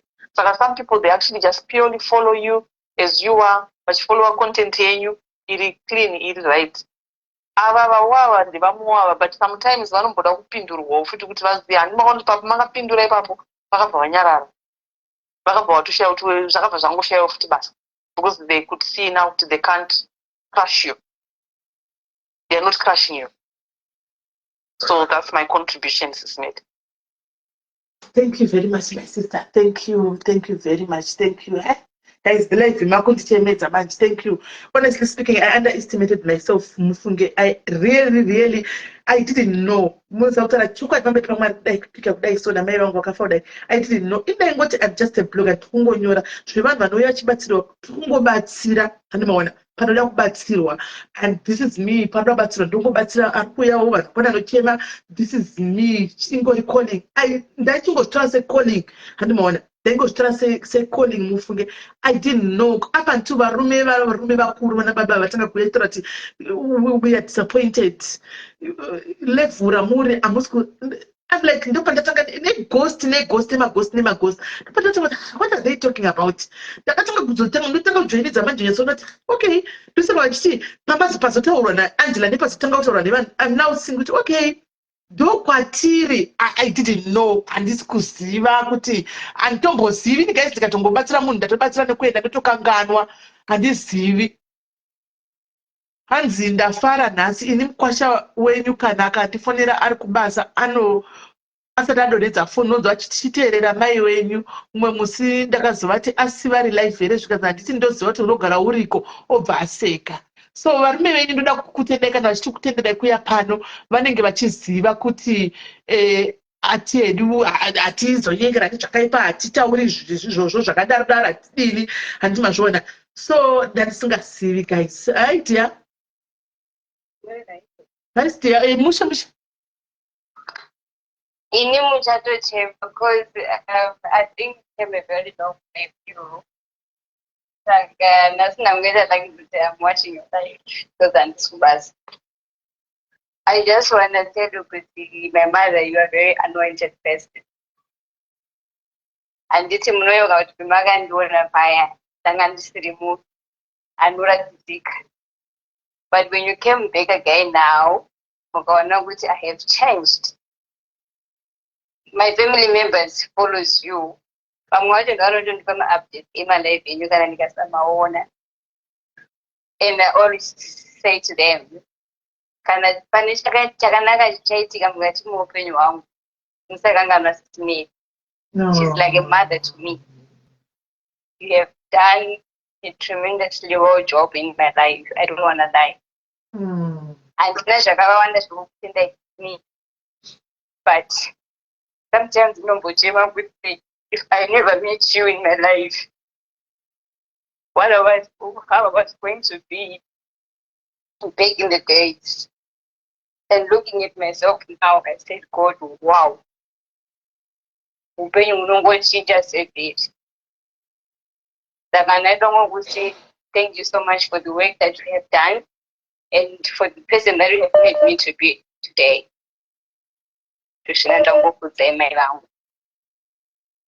you, my daughter. Thank you very much. Thank you very much. Thank you, love. Guys, ngatichinja itopic. Almost when we were now about to find out how this ngatichinja itopic. Ndozoita emotional. Ende munosiva kuti panotoka ikava pantu kuchema iva vanhu panotorwa handimaona ngatichinje itopic. Thank you guys, thank you everyone, thank you for this. It is indeed a healing life, honestly speaking. It is nenda ndisina vamwe vanhu vari kuda kutaura nyaya dzacho ndingadita kuti ngatikontinuei, but I'm very much emotional with one person that kutotema chekutotema cheko zvazvo, so I'm trying to avoid that. But anyway, thank you for having my back guys. In the midst of kusaona kwese kuti ndiri papi kana kuti kudini, manga muchingovepo chete, muchingomira makangodaro hamuna kusiya, manga muchingove nebheki yangu. Kune vakawanda vanotinomboona vanachirwa masititi vachirwa hondotiyo tineividui vanava vachirwa zvokutodaro ushaya kuti mwana uyu mwanditombomuzivi chii chaicho chaari kundirwira, chii ari kundifaitira kudai, kwakanaka here? But now I understand. Haikona vakadiko mai vangu mamboyo tiri right. Mwana ngoti sei Diribo, I'm just happy kuti some people they can see you're worthy, and it is not my first time kutaura nemi. I think it's 4 years now. Ndichingotaura nemi pamakangoenda UK makatonditsa nhamba idzi kuti mwana wangu nhamba dzangu idzinyowani. I really respect you and I really appreciate you. Mamwe ma social lights atakutoziva vakaita sana Fani Madumbe, ana Swaga, ana Chiwiti, even Mkoma More Boys. most of the people we start to know them vauya kwamuri murimi matoti asikana teerai vanhu avanonakidza zvekuti. So moyo wenyu moyo wemunhu anobatsira, but sometimes it ends to of helping the wrong people, but at the end of the day you never stop. Nongoramba muchingovada vanhu vaone zvavari. Saka tinongoda kutendai nezvamuri kutiitira. And most of the shows yanouya panapa mamwe acho ari deep kutodarika atinonzwa kana tichiteuta. And the platform yenyu, it's very good, especially kuvarume. They are not afraid to come to you kuya kuzotaura nhamo dzavo, because panapa they are ahead. Even varume hedu ahead sometimes, but they are comfortable to come to you because you don't judge them. Atadza kumberi kwenyu, it's either mukadzi or murume. You just treat tese varume nevakadzi zvakafanana. Saka ndongoda kutendai nezvamuri kuita mata. Avo vanokutukai, vanotaura those hateful words towards you, trust me, Mwari anenge achitonyora pasi. Kupindura kwedu tinenge takutozviringidza Mwari maplans ake. But at the end of the day, your cry, it's also a prayer. Mukangozviona matuka zvinorwadza, just cry to kuna Mwari uti Mwari, it's fine, and let it go. Vanhu ivavo vane zvavachaitirwa naMwari, zviri backfire through the way they talk to you, vachitaura mawords akaipa kwamuri. Saka ndingoda kuti whatever you are doing, don't stop. Rambai muchiita, my encouragement iwayo, rambai muchitipa, no matter tichimborasika sevana venyu madiaries, asi rambai muchingotipa rudo irworwo. Ngoti ndosvika zvandautaura. Thank you. Right, kona vakwira chiti ndimi vekupedzisira nakuramba tisamba tifona ngatichitodza rimwe day tisabva nevauya nyaya dzavo padzi. Inini am here, I can always come another day. Ndakazvimirira nongovhura live mongotaura zvamunoda zvese ndakangoteerera hangu. Enderai mberi kona. Kona hello, vakwira paFacebook. Kona. Hello, Magadi Sismel. Hello. Hello, Kajan. Date. Kuzokutendai mandichenjera upenyu hwangu. Ndane 2 months ndikufollowa ndiri munyuwani, but pane pakutevedzera mavhidhiyo enyu ndichiteerera ndichiona zvamakanga muchitaura muchienda kumarural areas nemalives enyu, makasunungura upenyu hwangu nemwe nzira yekuti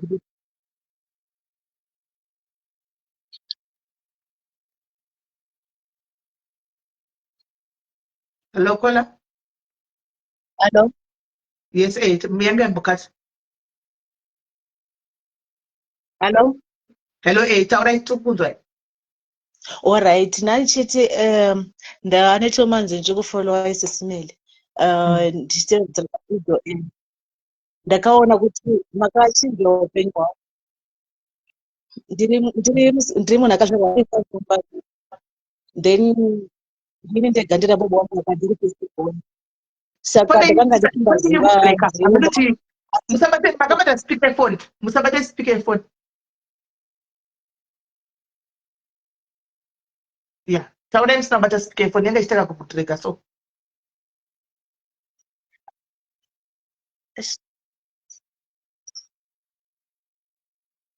Okay.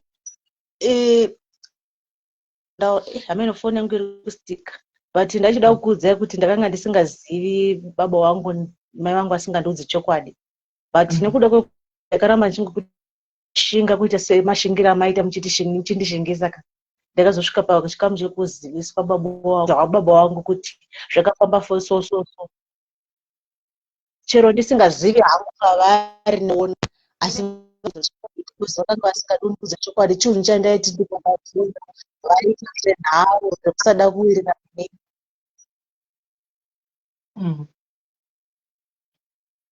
Nafoni yawe iri kunetsa, network yawe iri kunetsa. Iri kunetsa network yeizvo kutodaro.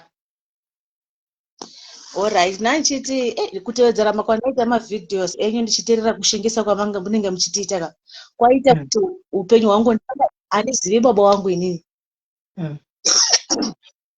asi nekuda kwekuti ndikaramba ndichingokufolowa muchiti ndakazosvika pakuudzwa chokwadi namai vangu tikambotonetsana zvikutoro kuti tikapedza mwedzi tisingataudzani but izvezvi takutaudzana takuwirirana mai vangu akazosvika pakundiudza zvakanaka chokwadi chakanaka chakatanga tisingazivi because ndakazvarwa 5 inini wangu university ndakasvika pachikamu chekuti ndingomira ndega ndisina kana mwana mai vangu ati nokuda kwekuti ndakaramba chingotedzera kusvibisa kwamazvii nhasi uno ndane mufaro takutaura zvakanaka nevana inini ndega ndina baba wangu ini namai vangu kwezvinozvi takutaura zvakanaka nevana vamai vangu makagadzira upenyu hwangu sisimere am happy because ndazvidedza nesenhemu isiri yangu asi inini ndine yangu mai vangu achizviziva vachindimanikidza kuti bvuma kuti uri kuwanhingi vachizoudza chokwadi kuti hakusikwako kwako ndeuku saka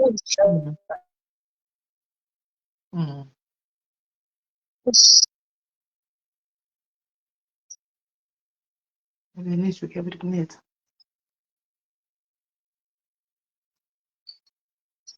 Network yavo iri kunetsa.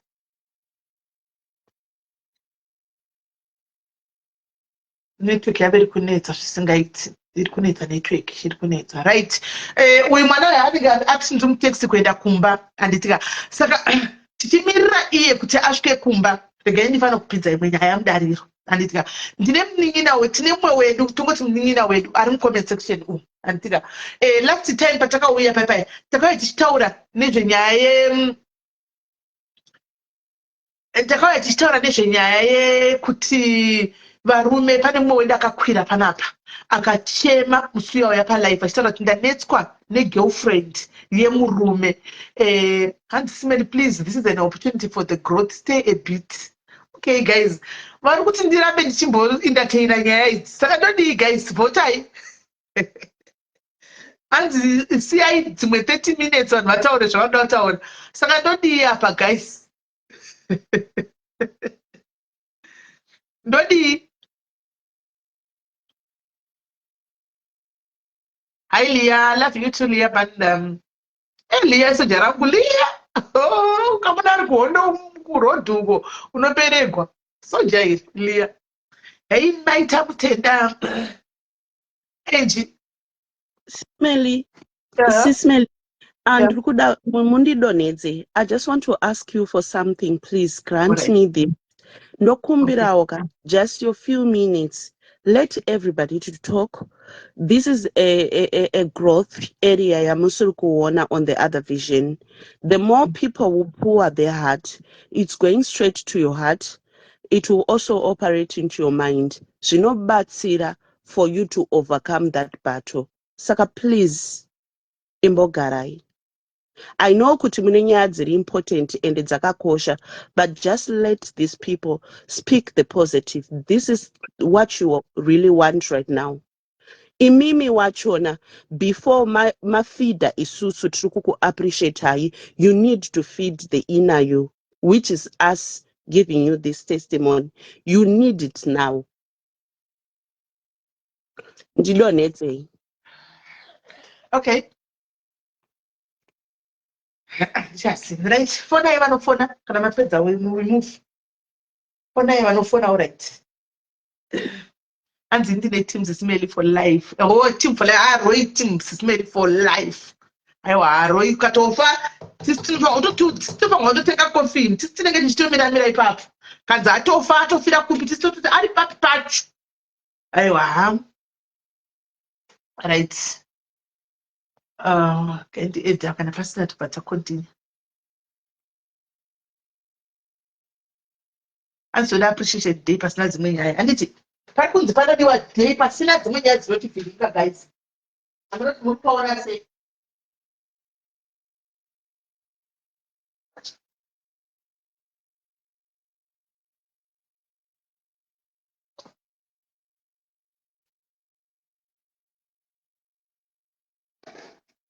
Right. Kana pasina ngatitei hanzi restart the life. Totanga ewa tuturega itingokontinua mberi. Ngatitei rimwe day pane ndiripo guys then ndongoopeka for my appreciations acho iwayo mongo yamuchitaura nditika apa tichingoenda kumberi anditi right. Saka pakauya mudzimai anditi akauya achichema nenyaya yekuti mumba mune mukadzi ane murume wake ari kudanana nemurume wake achidanana nemurume wake kola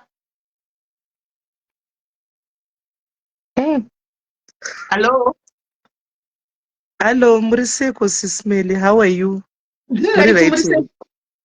Sismeli, I love you. Ina sana mbukwira life yenyu, but today I want to tell you I love you. Mozoti ndokudirei Sismeli. Ndakakuzivai kare. I think tichirumbotedza magrupu amaifoma anadandaro remadzimai tichidzidza. There was pane zvakaitika muupenyu hwangu. Ndobva ndatonyora ndichitorequesta ndichitotaura dambudziko rangu ende ndakabatsirwa. Saka ndakatanga kukufollowai kubva kare Sismeli. Sismeli, ndikati chiko, you are a diamond. Dauti munasonzwa mashoko angu. You are a diamond Sismeli. We really love you. Musatyiswe nevanhu, regai ndikuudzei. Tinokudai zvokudaro nekuti muri munhu uyo akatumwa naMwari kuti anga achisimudzira vanhu vechikadzi, vanhu vaive vasina that voice. Kune vamwe vanhu vasina confidence yamunayo Sismeli, but imimi mune confidence yekuti kana munhu achifunga kuti zvinhu zvakamuomera, mukauya palive makauya muri so bubbly, muri so powerful, munhu anofunga kuti zvinhu zvamunakira. Sisika, mukomborerwe naMwari. You are a light tune vamwe vakadzi vasingakwanisi kutaura. Mazvinzwa. Musambonetsekana nemashoko, musanetsekana nekutaura. Hanzi anomakwa ndiye ane bhora, hanzi ane chiedza chaMwari ndiye anoitirwa zvakaipa, because munhu iye anenge achisa sunshine kune vamwe vanhu. Mandinzwa? We love you. Isusu madzimai ari mudzimba tinokudai. Kana varume vedu vanotozviziva kuti tinokuteedzai nokuti mune hunhu Sismeli zvine chiremerera zvamunoita. Tinokudai mukomborerwe. Thank you so much Sisi. Regai ndidzike zvangu. Thank you my sister. Right. Thank you so much. Wow. Right. Saka regai kuna unaisa marequest chiregai ndimbokusiyai mozokwira next life. Mozokwira next life anaisa marequest apa ndizokuita next life. Chiregai tikontinue mberi nelife yedu. Saka this lady akauya akachema pana akati ndezvandikuitira izvo. Pane mukadzi ane murume wake ari kudanana nemurume wangu. Murume wacho was there, mamurza akaramba akitaura nesu, but the husband was there. So zvinhu zvokuti takangobatikana tese sevanhukadzi, taura chokwadi musi uya takabatikana tese pano sevanhukadzi kuti but why andimaona hatiendi zvotaikwanisa kuita, but vanhu vakaenda musei takatobatikana kuti zviri kufamba sei, andimaona ko zvaita sei. Ndikatozotaura ndikati mozouya vanenge vane maaudios avo tichakontinya, because vanhu vaida kutaura patime yanga yaenda. Mozokontinya, mozoya tichikontinya tichienda kumberi tichionesana nekukandirana nekupanana mazano. Handiti right. Saka ndine mumwe wedu ari kuchemawo, ari pakuchema Tina. Saka tine mumwe wedu ari pakuchema, ari kusangana nazvo, ari kudawo mashoko enyaradzo, ari kudawo mazano. Handitika kuti topamisa sei. Meno regai ndiplay audio, and ndakati isai maaudio, andika isai maaudio and then totangira ipapo. So I'm just gonna play moteerera, andika, and then tona tingambatsira sei kutangira ipapo, andika ngatinzwei. Maybe makadi kurisei koko ndiri one of your followers. Ndakanzwa nyaya varume vanourava. Tinogara kuno Dampton. Ndakauya 2023 ndiri muno. Ndakaimbogara kuSouth Africa ndikazouya kuno 2023 ndichiteera baba ava.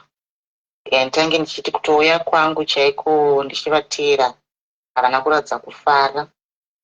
Vaisatoda ndichibvunza zvinhu semunhu munyowani muno munyika, ndichibvunzwa kuti ndodii apa ndodii, ondiudza kuti une Google your way out, Google utsvage zvinhu kuti zvinofamba sei, even kufamba murodhi haafambe neni, hatomboende neni kana kumwe kunhu kana kuita sei, kunge munhu anonyara newe, kunge chii.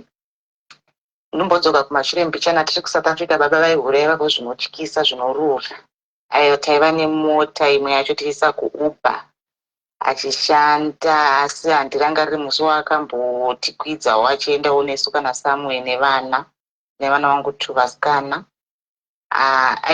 Waitoona mapictures mufoni achitoenda Samuel nevasikana kumapaki kuchichi, iwo kati ndiperekedzewo ndinoita kana grosa kana chii, otiita Uber, ndiperekedzewo kana kuchechi. Nomuchikonzi kurumidzai mandinonodza, kurumidzai, ndoda kutoenda kubasa kudididi, achinyepa achinosora Pretoria nevamwe vasikana achisenda manudzo achidiko. Sisimeli ndichirohwa, ndazombobvunza imwe musikana akandirova ndikambozvimba, pamwe pacho akandirova, pamwe pacho akandirova akandidzora bvudzi, pamwe pacho akandirova akatsika foni yangu nemotikari yake kuicrash chaiko, ndikangosara ndakabata line ndoregara ndakakwanisa kunhonga, ndikagara 3 months ndisina foni. Chiti ndishandiso foni yake aitoramba achida kutaura nevanhu vekumba, tikasiyana nazvo. Mbaazoitawo gepi rake shamwari yake mbva yazomunzwawo kunoku, ndazotera anga asingadi. I found out kuti aitowo nemagirlfriends ake anga achidana nawo 6 months idzodzo kana ndichiri kuZimbabwe.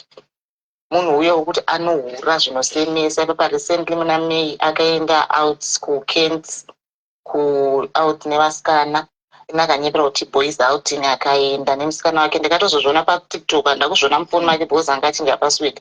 PaTikTok ndikutoti ndikuona musikana, ndikuona ndiye, ndimboona musikana ari mumota. Sisimeli unoita unge ina handibvunze, ndozvandakanaka ndomubvunza because anenge achingoti wabatire foni yangu inotopedza nyaya yako. Zvinorwadza Sisimeli zvekuti izvezvi handizive. Ipapo recently I just found out kuti ari kutengesa mota nepaFacebook. Kutozwa nemwe munhu ari kuZimbabwe kuti koma ari kutengesa mota, apa ndo mota yandoshandisa ndenda nayo kubasa, iye haishandise, ari kutengesa mota. Ini yangu ndakatengesa yanga isanyatsoita zvakanaka, ndibva ndangoti arega tichifamba neitite 1 sezvo iyo yaingogara 1 week yese iri pamba, yaingozoshandiswa maybe weekend. Ari kutengesa motikari. Ndotomubvunza ndikati koma ari kutengesa mota? Zvikanzi nekuti pane mari yandiri kuda. Ndikangoti abo hazvina kana basa. Saka iko zvino zvine mvura yakuna izvozvi ndine shift, ndoda kutondienda pamashift acho ari kunetsawo. Kubasa kwedu vana vazhinji vari kuenda vakura, saka totosara tine mwana 1. Saka mwana wacho 1 kuti haana mawazi akawanda because anongotaswa 14 hours munhu anozviitira zvinhu zvake. Saka totoita kushandiswa staff yakawanda, kuenda 4 hours kubasa wodzoka pandokwira bhazi. Nekunaya ikoko apa ndine problem yemunyaviri. Munhu ambozvifunge kuti konda kutengesa mota komwe wangu achafamba sei, because sometimes ndoti ndikashandira panapo imwe shift yacho ndinopedzisira kumwe. Haambozvifunge kuti komwe wangu anorwara nemunyaviri anopamba mumba munhu akana communication. Sisimeri handitaure, ndaneta, mwoyo wangu une bundu, unorwadziwa, ndinombochema sometimes. Ndinoti koMwari zvichazovei, nevandigonesa uku kunzi bema ndinamatirewo vanhu. Ndochete chandikukumbira kuti vanhu vandinamatirewo ndigowanawo basa meberera renonrestable rekuti ndogona kuchengeta vana, nokuti chero school fees yacho kuZimbabwe haasi kusenda. Asi anoona mari yekufadza madzimai achifadza magirlfriends vachienda kwese kwese vachidi uchiita stupid. Mumwe musakantuka kati anhu achandoronga neuri benzi remunhu, you've been a pain in my ass since ndakuroora. Apa ndakana chakarora kangonobvisa tsvakirai kuno mazuva ndatozvara futi 2019, ndopa akanobvisa tsvakirai kune 1000 rands ne200 pula kune vabereki vangu. Anondiita munhu asina kukwana. Sisimeli makamborwadziwa nemunhu wekuti anokuita kunge usingafungi, usina kukwana, achibhidhirika, achidiko, ochinja hembe, oenda nevasikana ochinja hembe. Mwe musi akandidisrespecta Sisimeli nandakarara.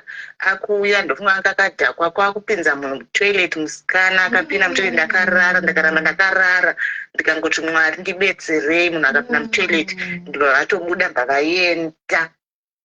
Sisimeli ndakaenda kuZimbabwe muna November, ndadzoka ndikaona kuti ane vanhu vaipinza mumba, but andinotoziva kuti vanhu akavapinza pandaenda kumanaighiti kubasa kumwe kwandaimboshandira. Akavapinza ndisati ndatomboenda kuZimbabwe. Pandakazoona mapictures emusikana wacho ari because chibheti chacho ndandakaisa chijuve chacho ndakachiisa before ndaenda kuZimbabwe. Saka ndakazochibvisa ndisati ndaenda kuZimbabwe. Saka ndakazoziva kuti vanhu ava vakapinda ndisati ndatomboenda kuZimbabwe because haana kumbobvira achidzorera ndiri kuZimbabwe because ndaita mavhidhiyo ko handina kumbobvira ndachiona chakaiswa pamubhedha. Kana kuri kunzi maybe akachiisa hake, maybe akachiisa nokuti munhu wake anga auya, but I'm sure kuti munhu uyu akauya ndichiripo ndichiri kuenda kumanight.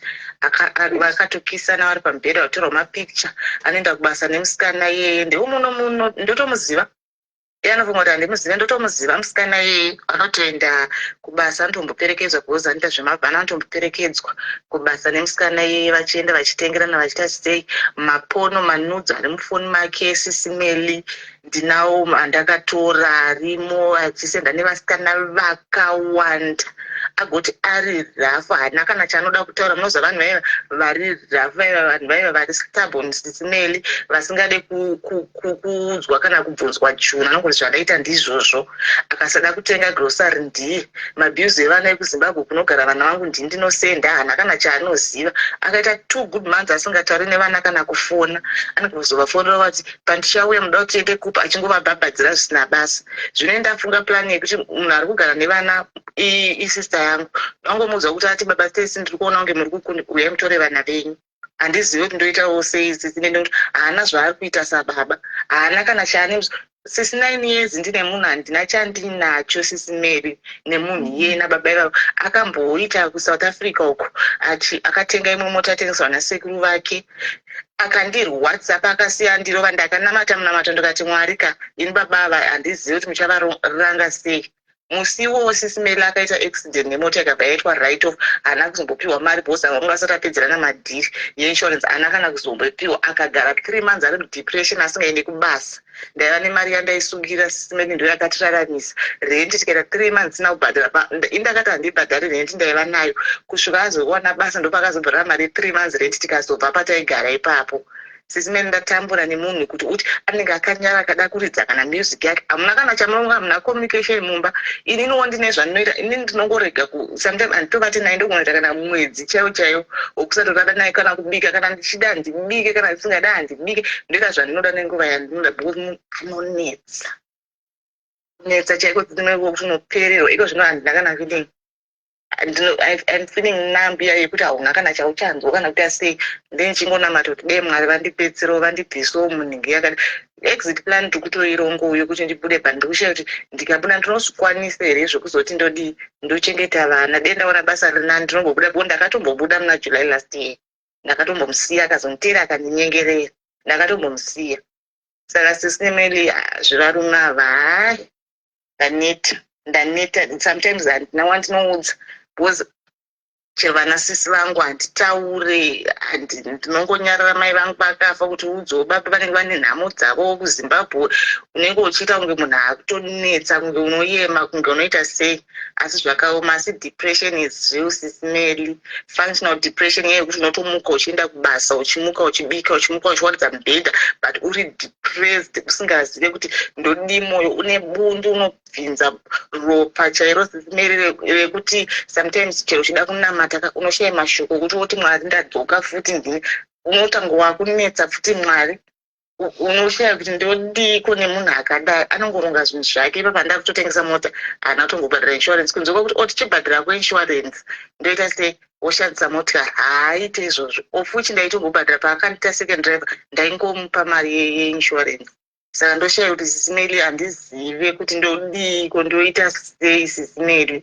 Unoshaya kuti woudzani but unenge uchingorarama asi nerimwe zuva unozokwanisa kuzongoti unogona kungodona wotofa.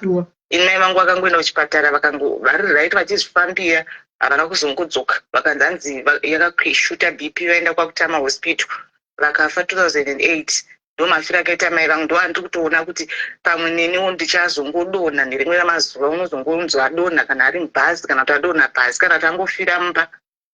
Murume I found out kuti pandakazobuda pacho aitoronga zvekuda kundisiya pana asina ndakumboshanda zvekundisiya munomba matinogara achienda unogara neimwe girlfriend asina kundiudza anoita zvinhu zvake asina kuplana neni sisi Mary. Saka ndipo unotoona kuti handisi chinhu mukati melife yemunhu haaronge newe haita sei anotofunga zvekutokusiya izvo zvakutengesa motikari zvausingazivi.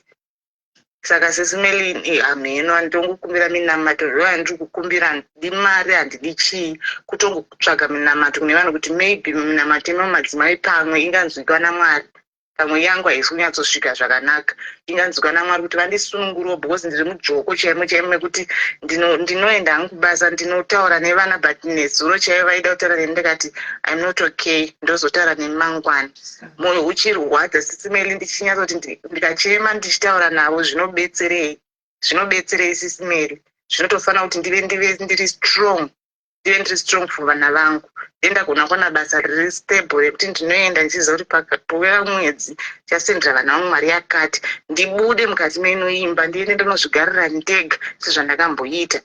Kutodzoka kwandakaita I regret this Mary. I regret. Ndaigara kuZimbabwe ndasara auya kunoku.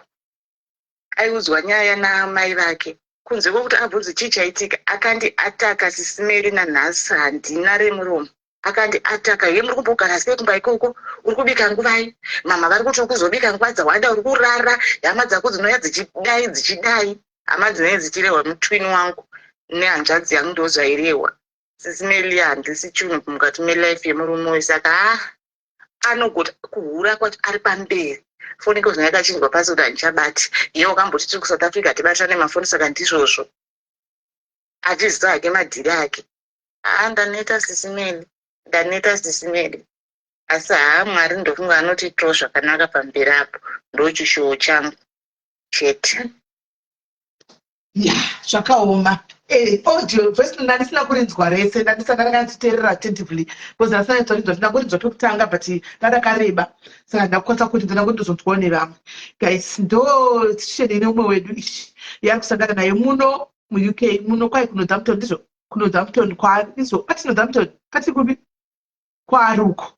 Right, chekutanga apa pa my sister ino ndakuona mucomment section ino kuti uripo.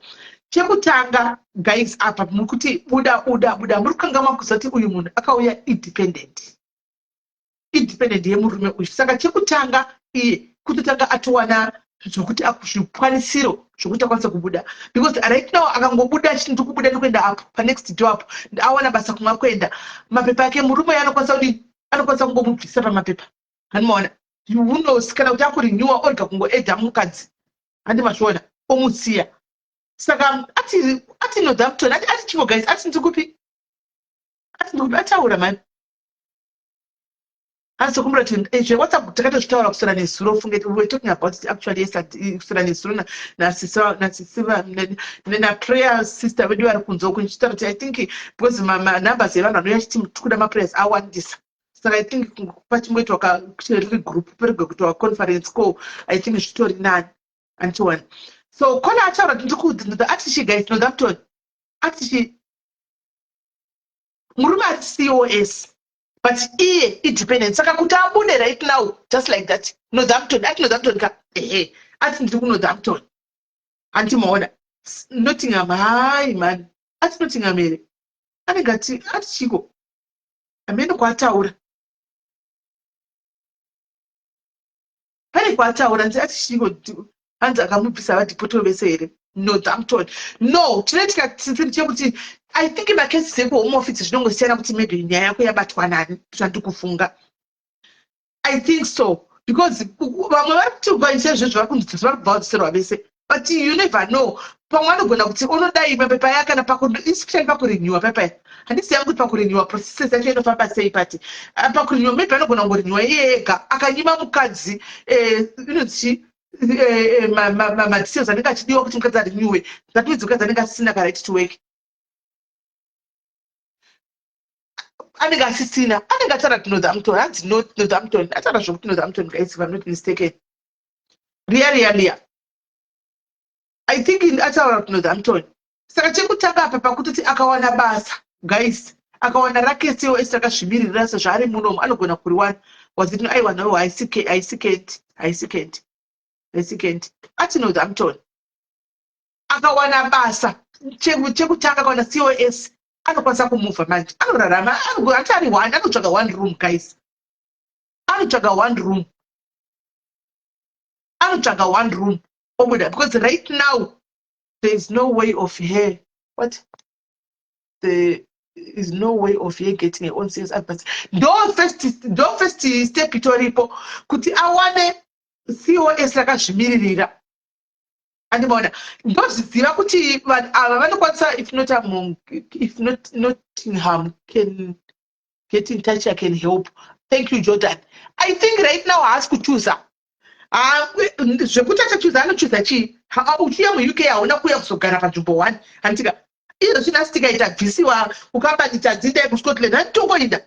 Handimaona I think that passage here right now kana muchimupa kunotinga muchimubatsira ngauye ikoko. I think that we can tomudza kuti acheke atore nikiri atore koma kuti nawi. Thank you very much my brother. My sister ndakona imumburi pa live. Muri kutarisa ri pa live apa pane kwa muri kudiwa uku kuti muinde ku inbox. Maona ere ma style.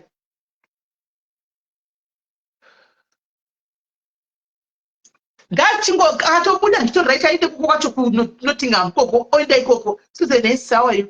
Ngaite ku Nottingham ikoko kure nebenziri. Onoshandira ikoko guys. So ukaona ne murume guys mba murume ukuthi anoya mumba oya nemukadzi kwai toilet mukadzi ari mumba haaku respect oya newe girlfriend osvika toilet opinda nemugirlfriend mutoilet hamene mutoilet vakaitei obuda onyema kuti ndikuenda kupi odzona girlfriend inoposera picha kuTikTok vari kumafura mhepo iwo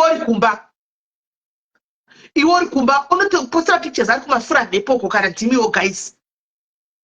Murume akadaro hako asingakurespect iko zvine zvaanofamba nemotikari iyoyo ndiye akufamba nemota iyo kuenda kuita makosi kubasa. Murume akutengesa motikari haasi kutofungira kuti mukadzi wangu achada motikari semota iyoyi kuti aitewo achengete vana andowana achengete vana haakwanisi akutoti ngaditengese opuwa kamari kanenge apuwa kakaka obva adya. It's okay ndizvo zvoslight chi ndizvo chaicho zvaabva kunyora English ariko. Let's try to call it again. Apaganda kema newa nusuno de varume so. Zvakaoma. Ndandida kuti upindure sokuti waisani yako iri audio but tiri ku live.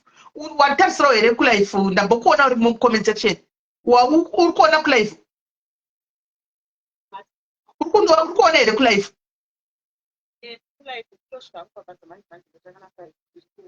All right, but pane pauri kunzwa kudiwa apa wamona munhu ndapinda kutora style ude ku inbox. All right, chap. Right. Hello, dear.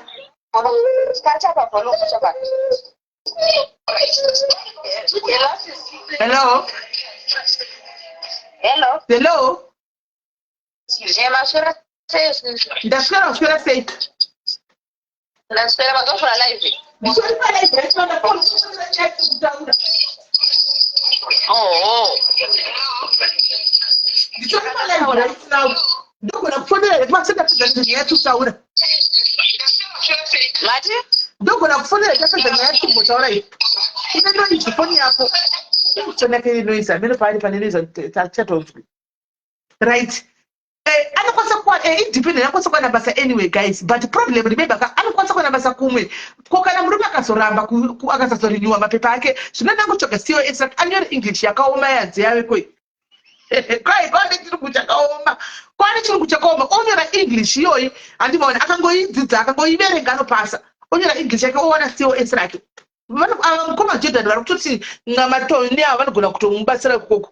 Ndokufonera dia foda kwene noise foda pauri pane noise tikuzwa noise makundinzwa here but une noise pauri tikuzwa noise.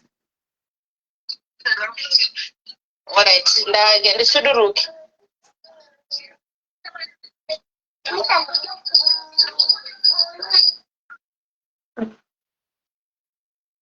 Right.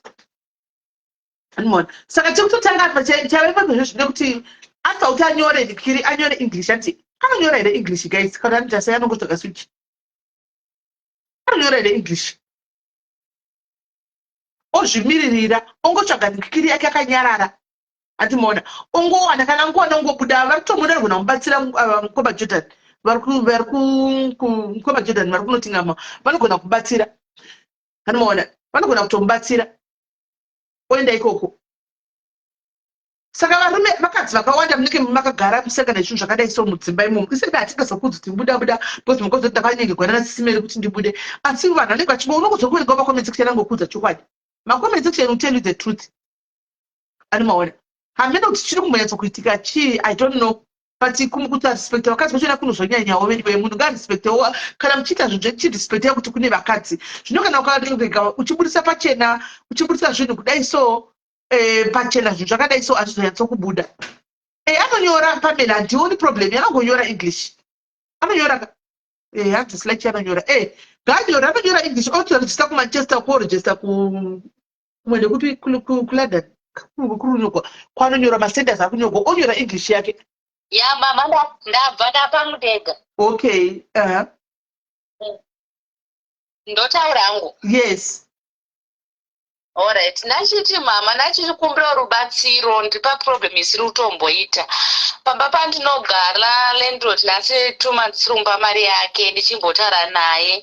So auya makuseni akatanga kuti anoiza akati ndikupa nguva shoma unofunga pa mari yangu. Ndopa ndati ndikumbira umwe pomukana ndikwanise ndikotsvaga mari yako. So makuseni ndamboenda kumamuslim kwanombobatsirwa vamwe. Ndokwanamboenda kuti vandibatsire zvinosvika chinzi mukuru wacho haapo. Saka nanhasi ndichiri pastress kuti mari yacho ndoiwana kupe ende aritonikete budisa zvinhu zvako mumba uripe mari yangu. Ende mari yangu ndiri kuida. Saka ndo situation yandiri izvezvizvi kuti ndiende kubasa kwandaimbori kubasa kwacho ndakasiyuswa nenyekuti anzi haugone chirungu au maclient akwanisa kutaura newe chino ndikasiyiwa mameseji acho ndinawo.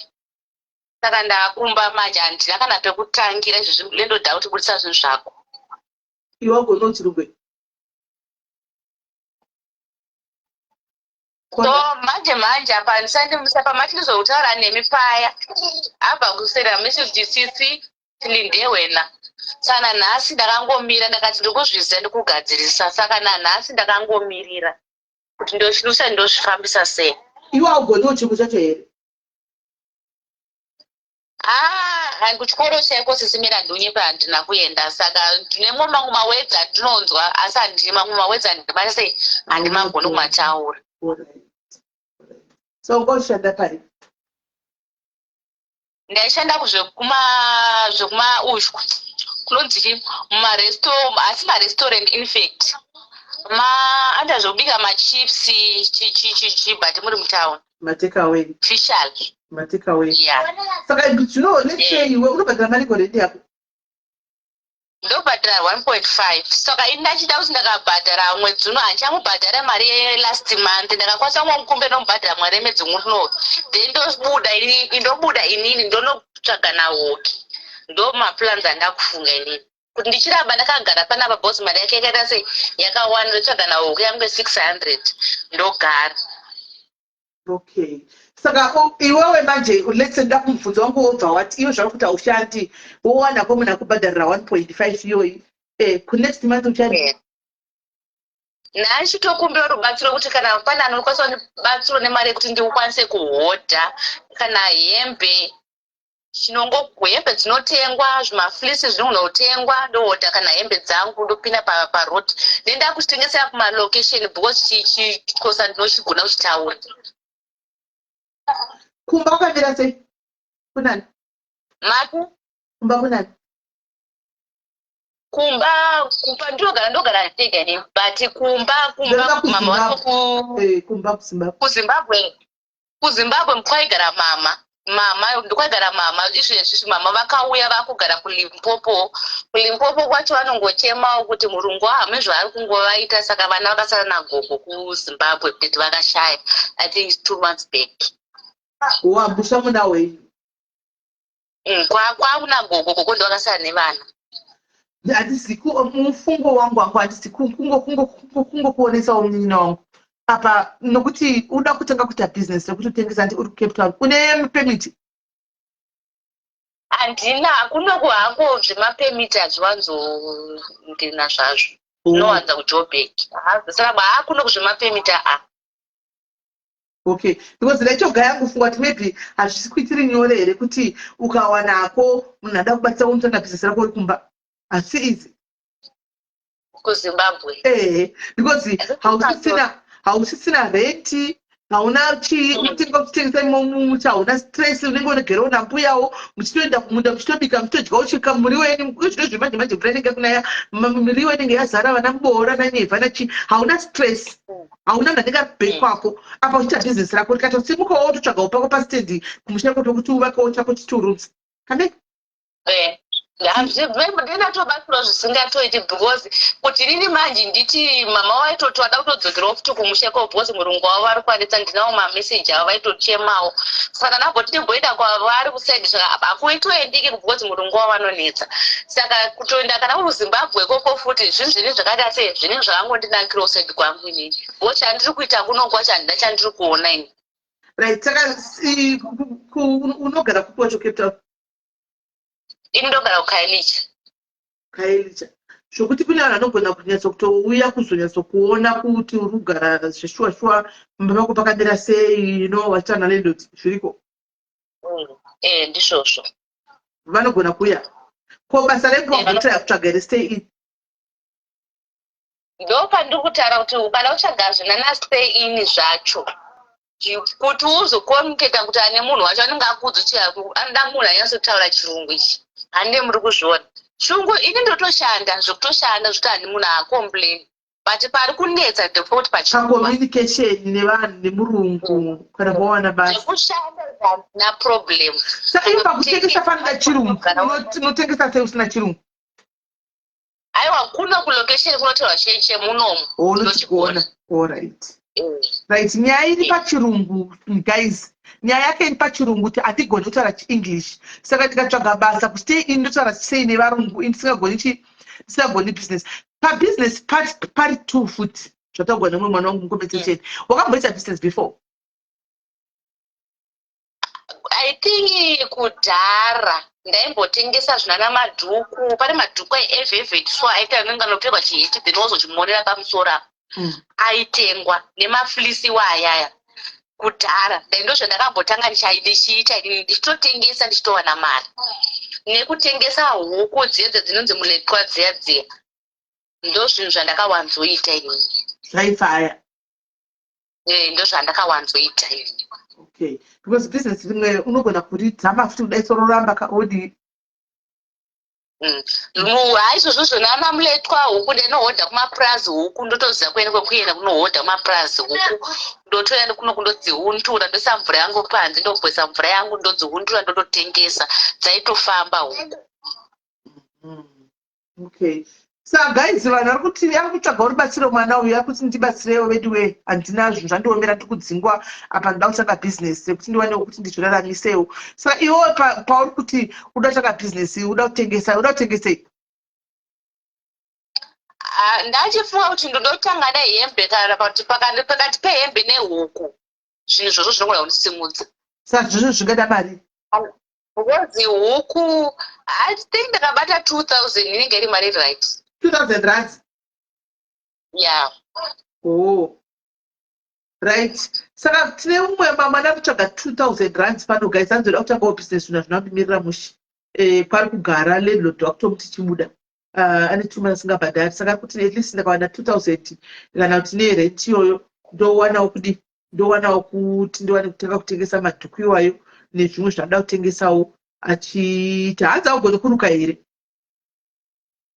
kuruka handisandamboruka munhu asi chinhu chandaimboita pandakambodedzwa itingi 2021 ndaita zvekublowa musoro nekufinisha zviya zvekuruka handisati alright hanzi ndogona kungoblowa nekufinisha zvekuruka hatigoni saka guys arida kuhodha nekuti atengese hembe kana kuti iwo mabhutsu madhuku iwo kana kuti huku idzo dzaidzo dzanoda kuti atengese pamene mulochwa yacho ndedzakaita sei rendi ari kuti 1.5 ivo vacho vanenge vandibatsira vacho kana vachida mafotos zvinhu zvanenge ndahodha ndokwanisa kungotora ndokutumira imimo varatidzi saka kana iwo vakatsigwa vacho uzovadzosere kana bhizinesi rakufanya aiwa kuti akungoona hawo kuti zvavandibatsira ndazviita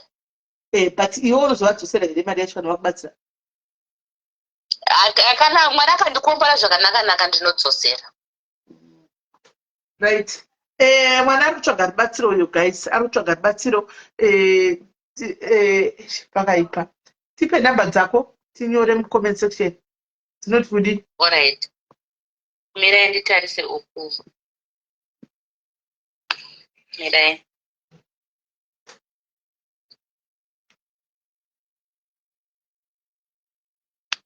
078 Uh-huh. 88 Uh-huh. 73 Uh-huh. 693. 693. Uri kuita kunge pane mwana wani pauri papo. Aiwa ndine munhu wandinaye. Kana muchikwanisa kutaura naye. Aiwa akakuvhunza wangu. Right. Saka namba dzakaenda pina idzo guys. Namba dzakaenda pina idzo kune vanokwanisa kumubatsirawo nechavanokwanisa kumubatsira iyo but ari kuti zvakare vanoda kutraya kuuya kuzoona pandiri kukaelija anzi munokwanisa kuuya moya kuzoona pandakagara kukaelija kwacho anditi maona. So guys vanodawo havo ari kuti anzi ndachiti ndikabhadhara rendotsvaga hoki mukuku wakachipa otsvaga mukuku wakachipa otagara ipa panzi mudhairi here mwana anogara ari pano zvake mwana anongogara ari pano most of the times. Saka vanoda kunoona vanoda kumubatsira vanoda kunoona paanogara nhamba idzo mongomubvunza ndepapi monosvika pamba moona. Saka ivo pamba kwaona chimwe chinhu chetinogona kutengesa redhiya handina vanokwanisa vachazouya vachazongozvionera vakuudza handina ndingone mubhedha kana mubhedha ndo andingatotiwo musvinu. Alright. Aiwa pakanaka. Saka guys vakwanisa kubatsira mari yese actually angachitoedza ita about 3.5 kuti akwanisa kubhadhara chikwere at least che 1 month uku anomaona uwane kuti ahode anomaona. So inini kwandiri kuZimbabwe kwakutori best because anoita zvakaipa background haana stress yerent kuti mwedzi wazopera rent haana chi anongoita zvake but decision inenge yake iye decision inenge yake kuti iri kupi anoitira kupi andimaona. Saka namba dzakaenda idzo guys vanoda kumubata mubatawo ona idea laita namba vanhu vanoda kubata chakubatawo panamba idzodzo. Alright, maita basa sisimeli maita basa. Right. So guys ndemumwe uyo ataura nyaya yake kune vanoda kumubata namba idzo muzomubata. Ngatidzokerei kunyaya yemunin'ina wedu ari kunetsikana nemurume uchu andimaona. Ngatidzokerei kunyaya iyoyo. Right. Saka guys at least aona kuti ari kunobata vapi oenda kuseri andika varipo here vamwe vari kuda kufona vachitaurawo guys vakadzi ndo nguva inye kuti muvhende ishi andika ndiyo nguva inye kuti muvhende varipo here vamwe vanoda kutaura maererano nemaringe ezviri kuitika mukati moupenyu hwavo saidziripukaicha machona taurai nalandlord Martha ati anzi chimba chinenge 2 rooms so anzi chinenge andizivi handitozivi namba iyo I think tora namba ufone Martha tora namba yeufone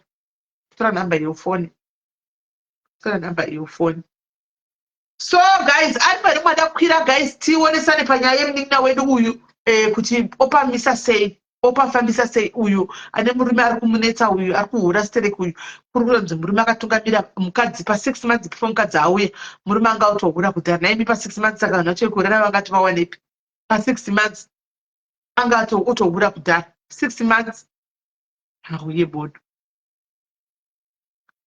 ya zvakaoma.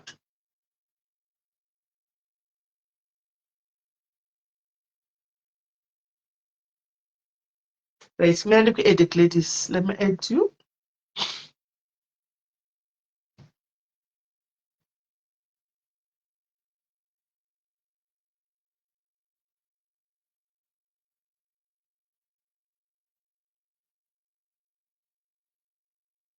I'm trying to add you here.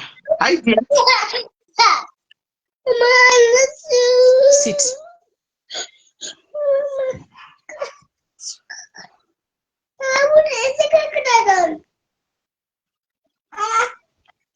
Hello. Hello. Yes. Hello, Magadi Sismel. Ndiri right here. Ndiri right hangu.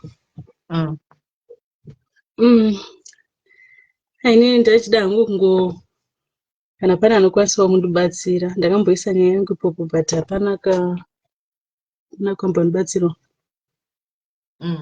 What's going on? Personally, handina hangu zvakanyanya. Hapana hangu zvakanyanya asi ndinogarawo nemwana wangu chikomana chandinacho chine 2 years ichi. Zvina zvinonyatsomira zvakanaka. Saka ndakaitawo zvokugadzira maperfume, ndoita zvokugadzira maperfume. Saka ndinombozama ndikaombowanawo kana 500 ndombostoka zvinhu zvacho ndomboita, but hazvisi kubatana. Hazvisi kunyatsobatana chaiko. Saka ndangokumbirawo kana pana anokwanisa kundibatsira kana kungondiboostawo kuti ndikwanise kuti nditenge zvinhu zvokugadzirisa sokubatsirika.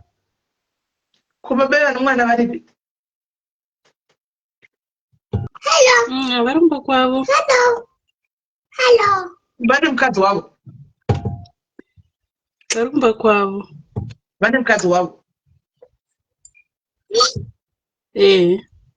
Kwiva kwavo uzovitsiko ndimuna nemukadzi wake sei? Unongosingazivi simeli vanhu kana vari kunoko handi vanenge vachingoti tiri mabhachura. Mukadzi wacho anga ari kuZimbabwe? Okay. Saka izvo haasi kubatsira here pamwana wake? Saka ndiri kuzama kuti ndibatsire. Mati? Iye haasi kubatsira here pamwana wake? Handisi kukunzwai Mati? Iye haasi kubatsira here pamwana wake?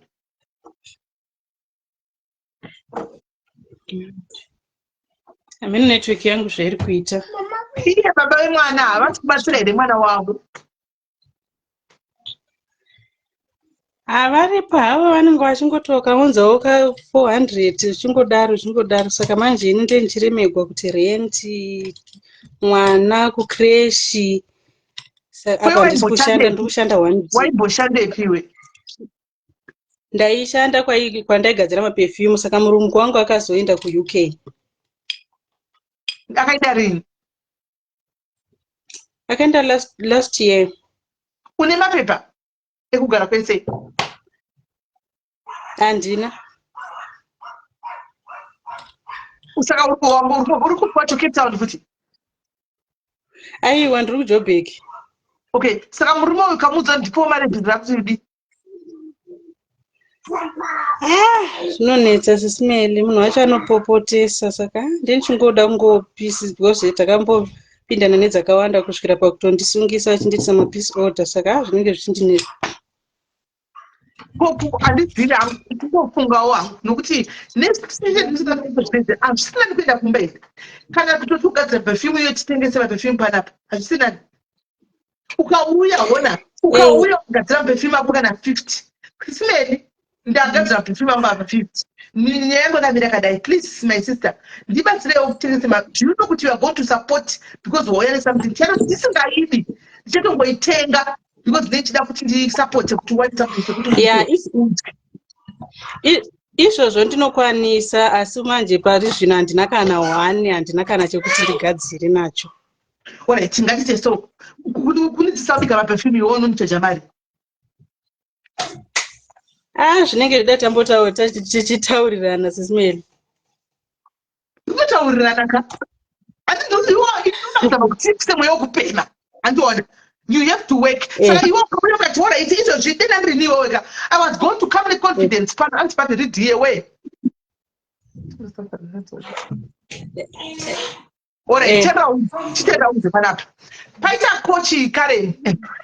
Karen. Anzina coach. Team South Africa na leta dzokai kumusha. I can accommodate 2 families in Gweru. Mchwana ope kutangira. Kumusha kuri nani hama. Handi mukona. Tanaitaura mwana akutsvaga mari renti kuti aende kumusha kuna Karen. Karen igweja manje. Karen ndinombira Karen igweja. Kana kangwara anotopinda madziri kutsvaga mari naKaren. Because Karen igweja anotsvaga mari. Andimona. Karen anotsvaga mari igweja. Saka nakatongwara ka. Ndokwanisa kuaccommodate 2 families ka uya anotsvaga mari. Iwo agara muchokurandika perfume kuti uyo mukana togara uchida kumuta akomoteni kunopiwa. Unoita perfume yako chitamari. Leo uchichakuona zvazvinoita. Kana uri munhu ari kuda kutsvaga, ada kubata mwoyo yevanhu. Andika nenyaya yako iyi. Ndikuenda uya. Ndinofana zvinomirira mushe. Ndikutaura nemwana kunoko. Asi ndikuchogona ndoda kutsobika maperfume. Mari yakati. ndinokwanisa futi Wapedza kudzidzisa madhiri. vanhu kuwana mari. Watopedza madhiri wakutotsvaga mari zvisina kupemha mukati watotsvaga vanoda kuuya urati guys chitikawo zvakadai handika pawhatsapp nguva dzakati poitiwa maaudio vanzi vachii mavideo calls hatibikei madhikiri vanhu votobika mapefyumu atisingazoti murungu wako mapefyumu aibika nonziki Iye aishandisa Build John, saka ini ndinenge ndakufanirwa kutsvagawo rangu zita.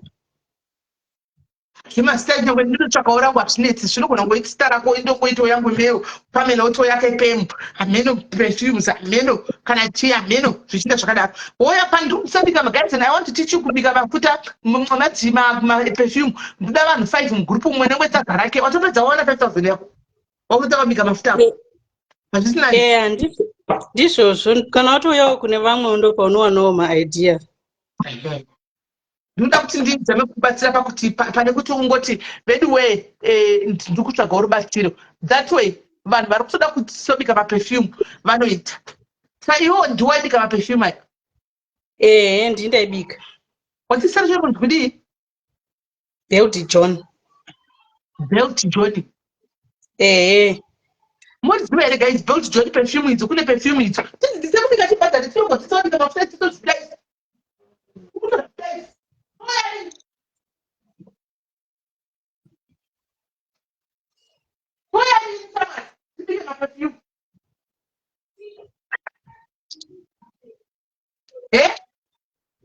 Mati? Toyarini kugrupu tibike maperfume tidzidzise kubika maperfume tibhadhari vanhu vakona kutaura toda mugrupu pasi muone makomenti aya saka vanhu vanenge bhadhara koma yaudi unotenga maingredients ako hani maingredients anongokusafremu simple wototenga mafuta ndinotogadzira perfume ako handiona atofaya saka unoda vanhu vangani mugrupu iwewe takutsvagira vanhu pari unoda vanhu vangani vanhu vakawandisa ide kutoita vanhu vakavandati 10 vanhu vari pana patowandisa zvisingatoiti vari kuda kutoti nisotoda kudzidzira Alright. Chero vanenge vangouya. Saka vanouya kupi tipe number tida kuiswa mugroup zvine WhatsApp. Okay, ndikandisei guys. Ndinobika kubhadhara gachidarogaza tisapindawo group kuti ratodzidzira kugadzira maperfume kana tozoyatilebe nezvandiyakoragaidanis perfume guys musashova because ndakunobika maperfume ndobva ndazospice one zvangu zvandichaspice kuti izoitawo outstanding isiyane nedzimwe dzatinenge dzatadzisa kubika nakona ndozodzidzirawo ndoisa chintu zvisiyane kola isystem group ntoda I will pay you I want alright isa 063 mira nasinota group razara ndo zvinoitwa ichi takudzidzisa +27 ati 63 063 95 324 92 yes ndakuipina kuti edeo okay right guys kana vanhu vakupinda mugrupu umu remwana uyu guys we are just doing this to support mwana uyu antika she's going to teach us online ikoko kwatiri kupinda kugrupu kwavarinodzisa kubika mafuta saka kana tapinda guys munhu wese mari yake iko zvino vanhu ngavangopinda kana apinda iye ochizovhura rimwe grupu rechi2 raanodzisa vanhu vanenge vabhadhara vasina kubhadhara muchasara muri uku kuti akwanise kudini akwanise kuti azotanga kudzidzisa antika totoda business nezvatikuda ichite madzimai we want business aiwa zvewe iwe nyasha unohoitira zvikowaita sezvewe iwe spark oida unoitira me your sister yeah you nyanta you brand mine inenge ndodzidzira kubika maperfume tobhadhara mari yedu iwewo ndo brand kuzitengesa maperfume edu tikutotengesa ndokutsvaga mari tatopinda kana ndakutoa inini ndichatozoexpanda pane atari anoita branding uyo aripo akwira unoita branding guys namba dzakewo tigowana kuzobrendawo zvedu tatoreva business anenge kuona chakanakira diaries tatorepo hanzi unoisa marecipe ese unoitapo aiwa anongodzisa mabhadhara chete story vanhu vanenge vabhadhara vai oisa mugrupu revabhadhara avabhadhara imomo hanzi wiki neyo panenge abhadhara ikoko handitimaona and then vanhu vaiva ndovochidziswa kubika saka towanda ndodziwa panapa kaisi hoyo mukana itawo chimwe chimwe unongoziva kungoita wega mafuta indikatogaza notosibaisa hanzi ngaitotachita mari mutanzi I think gogo vari maka tinangomujuma regai afunge agotiudza tinangomujuma anenge asada funga kuti saka iwe ungada kuchaja mari naidhi yavanhu vari kupinda mugurupu kuti vadzidziswa mapefumi ungada kuchaja mari for now handisi kuziva sisimeli regai nimbotarisawo vamwe kuti vanenge vachaja mari asi uzotoza kunyanyi kudhura because iwe kutoda kuti usumukewo hauzinyanyi kudhura saufananidza mapuraizi ako navamwe nokuti iwe kutozamba kuti usumukewo ipapapa chokwadi saka webranding ngatinzwe branding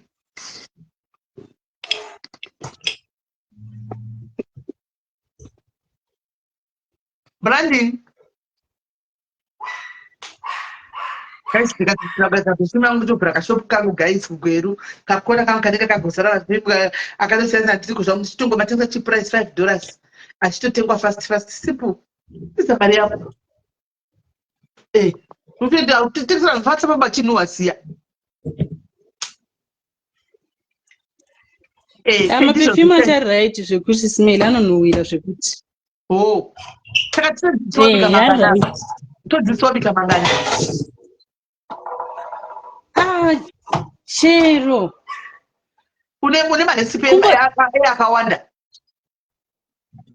so far handina chandinacho saka ndetokangwa kutotenga zvese zvinenge zvichidiwa so that ndigona kudzidzisa chi ndoreva marecipe marecipe akawanda tori nekatalogu racho saka inangu zvekola pana zvokuti ndokutengawo katalogu ka handipi vanhu ndikuzvitengera ndakazvimirira inini I just buy the catalog ndounzisa ndombi handi zvine mamilligrams nemagrams nechitu unomixa chakadai zvakanaka pane todziswa ipapa ndinenge ndichiita zvese unotobva munhu wakutoziva zvese ndiri kutsvaga bhodhoro rangu rakanaka aiwa indapinda kone vapinda vachitawo mati. No, Sismeli, I want to just contribute from Nyama Kutanga. Yeah. Ndandrungo dongoti, I understand kuti kana my situations are Sismeli. Ekuti vanhu we go through all these things and it andiskuda kupikisana nekuti mukadzi uyu ari situation in all this and all this. Handisi kuda kutaura nenyaya yekuti ma-red flags anga aripo kana kuti akaignoriwa in all that. But ndinoda kungoti kana sisi vangu vachizodzokerawo vachizonzwa kana vangu vakateererawo zvimwe zvinhu zvachonaka, inini I fear more for vakadzi vakadai also isusu type dzevakadzi vanotenamira mumasituations akadai ende achiziva how it's happening nematangiro azvo, ane information nedetail resituation yese iri kuitika maari. Muno kana ndiri kuti situation yake detail rese family ukaona mukadzi wako kusvika pastage yekuve detective murelationship yako yekuti unotanga kuziva kuti murume uyu atorwa picture, aita porno, aposta, I don't know kuti ipapo vanhuwo hedu sevanhu isusu tinozviona sei, because she is actually investing more in things that she's not supposed to. Right now, I think it's a time to focus more. Nekuona kuti what's the way forward. Ave achifocus more nekuona kuti ndobatsirika sei inini. Because chekutanga Sismeli, ini ndoda kubvunza kuti once you become a broken hearted person, wamunhu anozviti ame single parent, chii chauchadzidzisa kuvana vako? What are you going to teach the kids, the next generation yemangwana?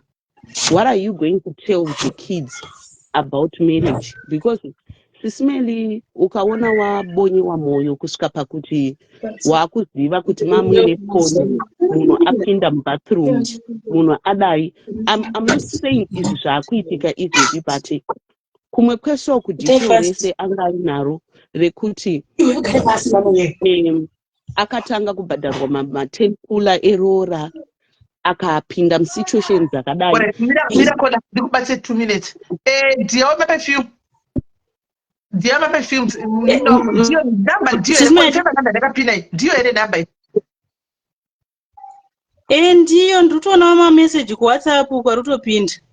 Right, saka ndakudonedza woti edhawo ikoko kugroup ndoda kupindawo. Usakanga namba yangu nayo ati. Okay. Edhawo kugroup. Tionesane kuti usazobati go antika nevamwe vanenge vapindawo. Asi ndiri kutovingawo business ende ndichabhadharawo sevamwe. Andichoona. Okay. So ndinombokudonedza I think zvakuta sofa. Right. Thank you. Right. Thank you very much. Right.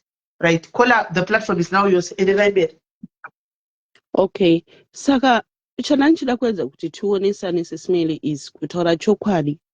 Vana ndo vaunozokwadza because hauna chaunokwanisa kutsanangura good about marriage.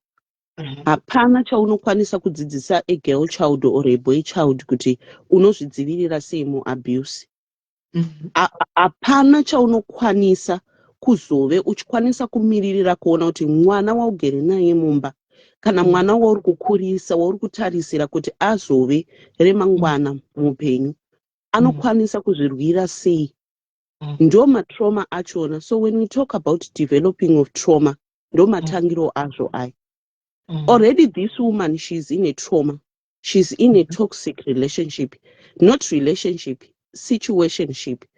She is in a toxic environment. Zvese zviri kuitika muupenyu hwake hazvisi kumuitira. Anditi vana ava already vatove mazviri, vato-inherita the situation iyoyo. Situation yekutoti sisimeli vakutokura nayo. I'm just trying kuti muone kuti sisimeli, how can we break the chain? Saka chain yacho inototanga nesu isusu vabereki. Vekuti some of the things tinozviignore, tinongozvitora simple. Ngoti ameno ndizvozvo murume wangu ndoda kurwira vana. Zvinhu zvinombooma tisi kuramba semadzimai. Zvinhu zvinombooma sisimeli zvekuti unosvika pakufunga zvese zvese. Any situation inogona kupinda mupfungwa dzako kuti pamwe dai ndambozama izvi kana kuti dai ndamboitawo kana kuenda muclub, anything that comes mumind zvekuti ukaudzwa unzi kuclub ndokunobhadhara izvezvi, you can actually go because unenge uchida kutraya kuti usave zviri kuitika mulife mako. But here is the situation yekuti already iwewe semunhukadzi watoinvesta more being a detective, uchiongorora munhu iyeye living life yake, paanomuka, paanoita chaanoita. Saka nyaya iripo ndeyekuti semadzimai we need to know kuti how can we shift ourselves kuti kana munhu uyu asisandide ndinokwanisa kugamuchira nekunzwisisa kuti handichadiwa. Sisimeli icho chinonzi rudo chinhu chiri simple, hachirove, hachirwadze. And when someone is loving you, haucompromise. Ukaona sisimeli mulife wane chinhu chekuti unoda kupruvirwa assurance. As long the moment yaunotanga kuona kuti chinhu chauri kuita kana kuti chinhu chauri kuitiswa hachina assurance, zvatoshata. So this is the thing. Paunotanga kutofunga kuti panapa zvinhu zvandiri kuitiswa zvasisina assurance, wakutotanga semunhukadzi kutoisa mabreak. Especially to those one vanenge vachiti tine vana vangu ndinorohwa vakatarisa, vana vangu ndinotukwa zvemburugwa vakatarisa, girlfriend inouya mumba vana vakatarisa. You know all those things. Munhu anenge achingoramba achidzokorora history every day. Kutaura chokwadi sisimeli, tinawo ma-options. Like I'll give you example zvanga muchitaura. I think you were giving a good teaching pamukadzi anga achiuya you tried to break the chain yekupema. Mukaunza solution yekuenda kumusha nesolution yekuti ngapaitwe business. Though she didn't see the grace that you bring to this lady apedzesera, but there is already grace upon her life. If she is wise, she can be maybe far. But nekuda kwakuti vanhu, when things are happening and when people are talking, we don't listen. We run to judge and we run to talk more. Mu life munodiwa a good listener. Uri mu situation, I believe in listening more than talking. Kunyanya kuvanhu vanenge vana ma situation. Saka to be honest, Sismeli, it's said, of course, hangu handizoziva mutemo yeku UK and how it's supposed to be done, but ndichibata nyaya yakazvimiririra. I think mukadzi uyu she's contributing. Ndingangoti tribute yezviri kuitika maari also she contributes.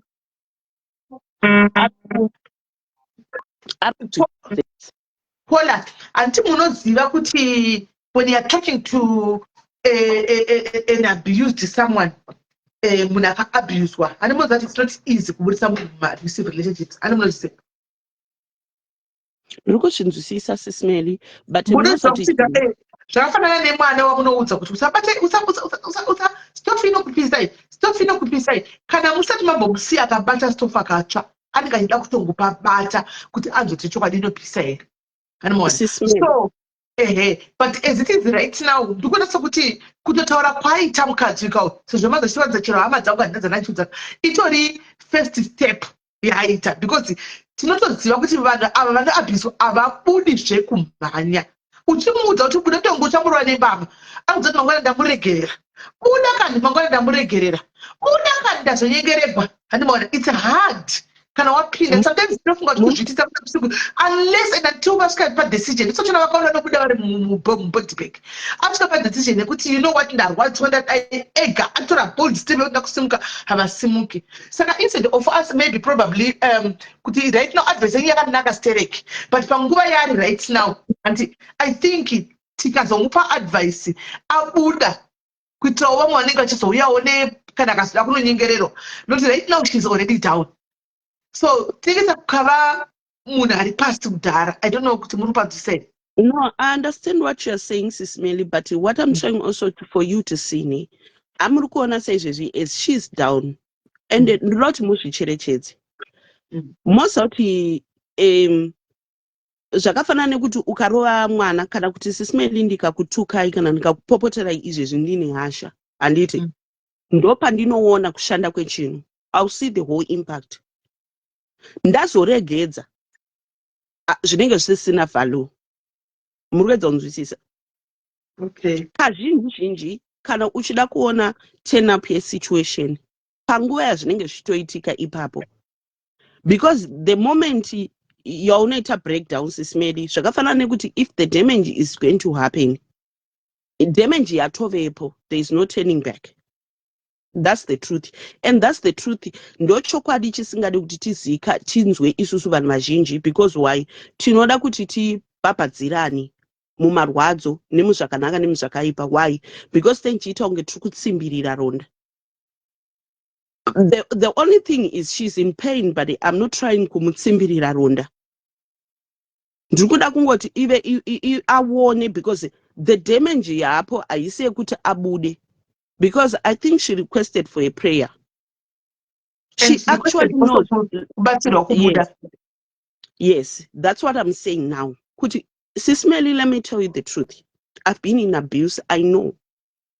Zviya kunzi hanzi abuse unenge wadini unoda kunzwa unodini. I'm not denying the fact yekuti unenge usingade kunzwa kuti wakuda kubuda, but sometimes inyaya zvinoitika out of fear yekuti I don't want to be alone. That fact iyoyoka Sismeli ndikunyeberai inoshanda.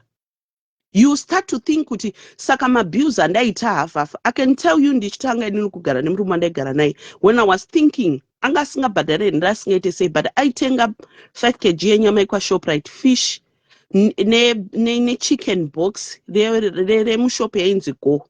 Muri kunzwa? Mari iyoyo yaitenga achishandisa mumwe make pandiri pandakaona ndichabviswa ndakaona seyaishanda, and to me ndakaona kunge ndiri kuluza a lot because yaireplace.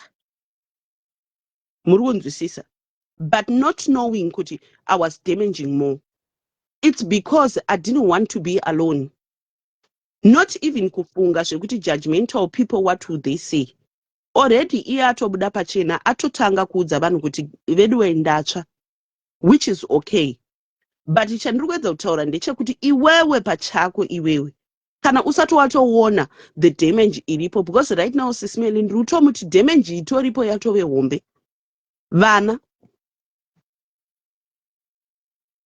alright, marriage yacho ticharamba chidzidzisana here kuti marriage yakanaka. Do you think kuti munhu akadai anokwanisa kuzoya achipreacha kuti okay, marriage is a beautiful thing?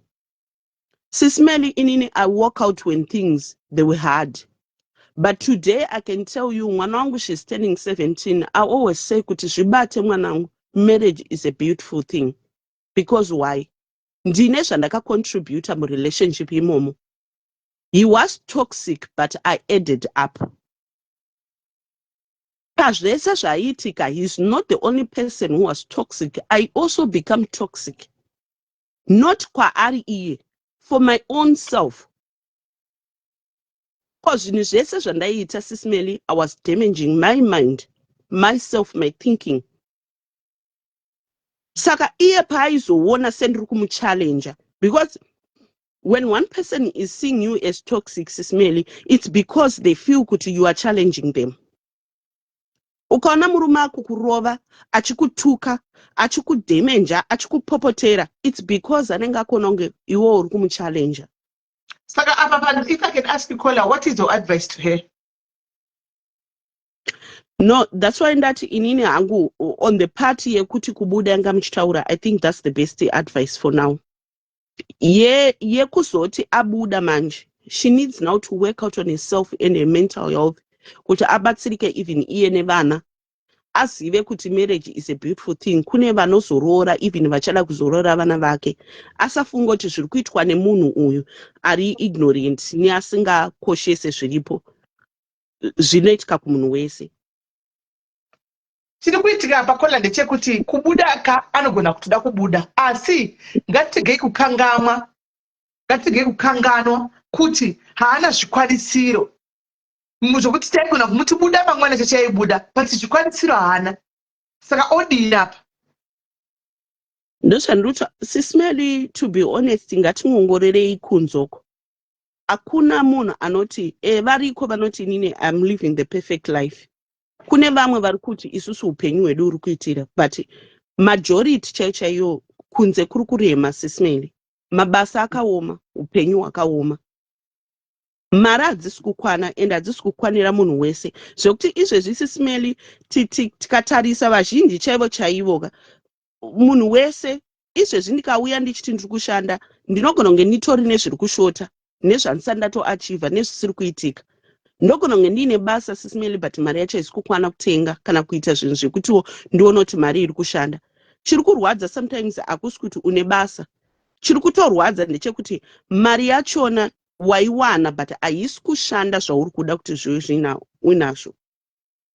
Ndozoti a lot of people they will be against it because maybe inini Sisimeli ndoshanda nevanhu vakawanda mubasa rangu. I meet a lot of people. Kune vamwe vakutoti they pour out in a vision yekuti unonyatsoona kuti this is true pain. Kwozoitawo vamwe vekuti unenge uchiona kuti pamwe pachona chaipo tisingade kunyemberana. We need to encourage ourselves Sisimeli. Paunoona situation ichitotanga kudzanadzana, because inini hamufana ndichida kungoti muoneka. When I was listening to her, ataura kuti akatanga kubatwa rafu ari kuno South Africa. Asati atombokwira kuye ikoko, situation yanga yapo. Kuzosvika pamoment ekuzobvisirwa 10 pula akuBotswana kwese ikoko, mastages ese wawo Sisimeli. Handisi kuramba kuti vanhu hatisi kuda kubatsirwa, but pamwe pachona pane vanenge vane shungu dzekutobatsira, but pamwe pachona hatisi kudzidza nekuona kubatsirika kwazvini, because vamwe vanhu tinenge tirimo masituations. Alright, aiwa pakanaka Kola. Taiti thank you necontribution yenyu yakanaka chose towards kuvanhu vari parimo ma-abusive relationships. Tinotenda I hope vari ma-abusive relationship muri kutorawo advice nezvitogwa naKola. Asi panguva inoda tiri kutsvagawo vane COS vanokwanisa kupa mukadzi yavo yati aswitch, then totangira ipapo vanenge vane ozoenda kuma-counselors and what kuma-counseling ikoku zvaizvozvi tikawana pane COS tobva tatangirawo ipapo. I think zvinenge zvichibatsira ipapo. Thank you very much Kola padonha zvavo. Thank you very much. So guys, tikuda neCOS guys kuti Kola adini akwanise kuti awane pekuti aende. So far handisi yangu brother Jordan wanga wakaisa apo number kuti panhamba dzavanga vakaisa kune COS kana kuti chichazonzwa navo tichazonzwa navo kuti kwafamba sei. And anyone and anything to say guys panguva ino.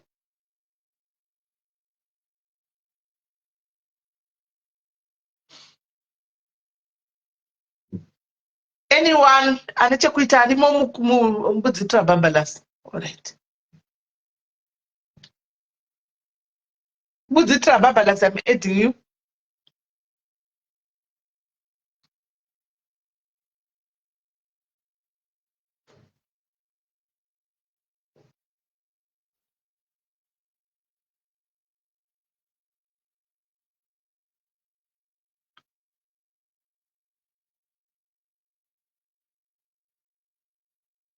Mbudzi trabambalas. Ndiyawana munhu ane COS arikuda zvake munhu guys. We've got a lady panapa paroda kubuda kwaruku arikuda ke kushandira kana vanoda zvavo vanhu vane vanhu varikuda kuva ne COS vanoda kumupawo COS muwane kumubatsira. Hanzi mukadzi handizivi kuti mukadzi here kana kuti ndiye handina kuziva. Ndangoda vakadzi Jordan but handizivi kuti mukadzi here.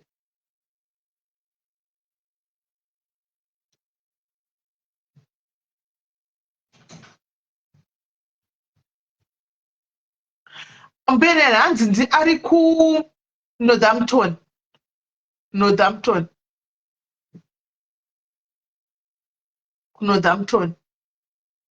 Anga chiti hanzi ndakupinda pabasa. Tofunga enda kubasa hanzi ndakutopinda pabasa. So ndotanga 5 saka atanga basa. Tazononokawo kuitaura nyaya yacho. Saka murume uyu aripo, murume is there. Aripo murume. Ari kutoita hake izvozvo zvaanoda izvo. Hi there. Hi. Hi Trapa. Muri sei? Tiri boka njani? Muri sei Sismeli? Ndiri daiti kuri sei? Ndanguri ndanetsa mu-comment section. Kanda kuzviona. Ini ndiri kuda hangu anotoda munhu webasa kuzima mujoni munda mukonewa. Joni yaramba.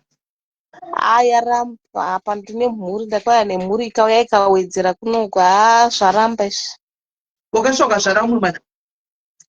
Ndakazvara umwe pandagara ndine vamwe saka ndoda hangu chora anoda munhu anobasa any basa but randonyatsogona ndoruka musoro. Unoruka? Zvisingaiti but ndobva kugweru. Okay. Saka iwe ukapinda mugweru ukanotraya kutsvaga chikora chako chokuita zviite here. Uri kupikwa chogweru? Mai vangu vanogara kuMutapa. But ininiwo semunhu anga akaitawo mhuri nemurume. Asi handisi kuda kuti nditi ndingabhese zvangu nemurume handonyepa. Ndoda kuzvishandira because ndagara ndongozvishandira chero murume aripo. Ndichingomira kusaidi kwangu ini ndotomira ndega. Saka kana iwe uripo murume uri kuinda naye kugweru kwacho kumba kwacho? Inini chandiri kungoda ndoda kugadzira life yangu nevana vangu zvokuti achaenda kana kuti achasara yatongove imwe story. Muri kuwirirana here? Kuwirirana towirirana but life yachona kwaari zvinenge zvakaomawo plus hazvisi kutobhalansa vhele. Saka ndine kwandiri kushanda 2 days per week. Murungu wachona wanonetsa but sometimes ndenchiruka ndiri pamba. Saka ndoda kubalansisa mari yangu yebhasi ndikwire zvangu nevana vangu ndiende, but haibalance because ndava nevana vava 3 manje, 2 vakura Vana vandira baba 1 vese. Ndiva baba 1 vese. Magara nguva yakareba 1. Life. Nababa ava ndava ne13 years. Saka like iwo usati wavaudza kuti ndoda kudzokera kumba kudai, usati wavaudza plan yako. Vari kuzviziva nevo vari kutoshayawo kana ndiri kutovaudzawo, but mari yacho haibhalansi. Iye vari kuti chivada kuindawo here kumba kwacho. Kunomboti ndoda kuinda sometimes hazviwisisiki wava kuti takuda kuenda kumusha onzwa kwanzi mari yacho haikwani. Okay, saka undachuka ukwanisa kuti usunge nevana wosvika kotanga kuwana pekutsvaga uchiita zvokuruka musoro. Handisi kuchuza chero anoda kunotenge, chandisingadi ndechekuti ndikanosvika ndonositaka nevana because mai vangu havanawo anovabatsira, vanenge vakatotemba. Ndine munin'ina wangu ari single, wane mwana wake 1 mukomanawo.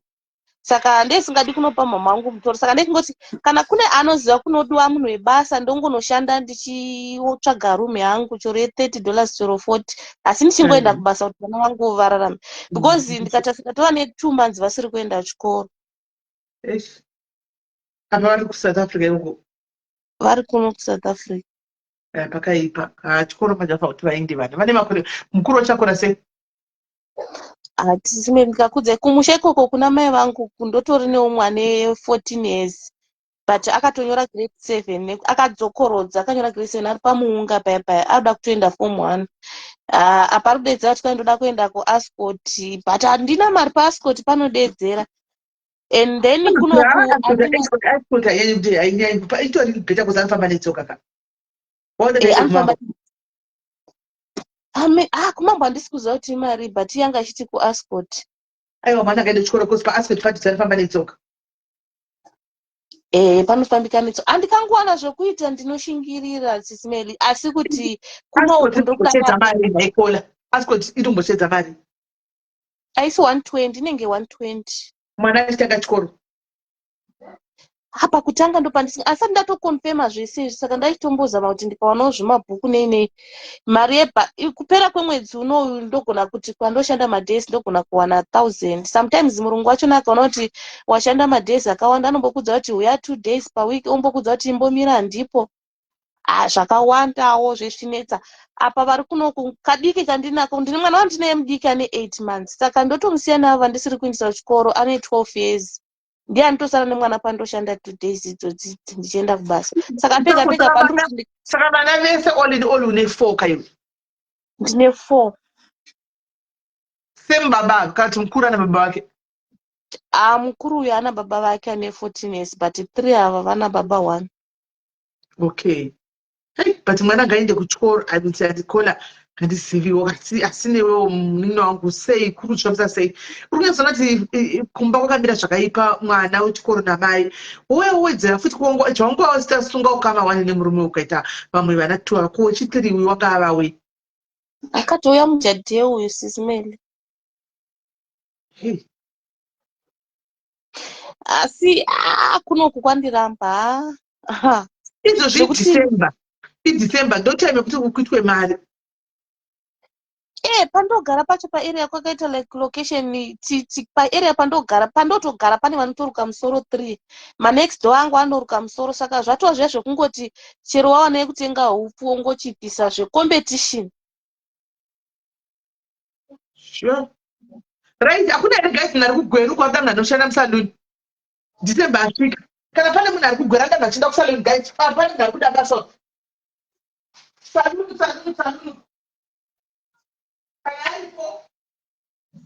Aripo hake guys, kuda munhu kusaluni. Pane munhu ari kuda basa. Saluni guys, kana aripo achaenda saluni kugweru, pane munhu ari basa apa guys. Kana kuti kune any other town anosiya vana oenda kunoshanda amboshanda.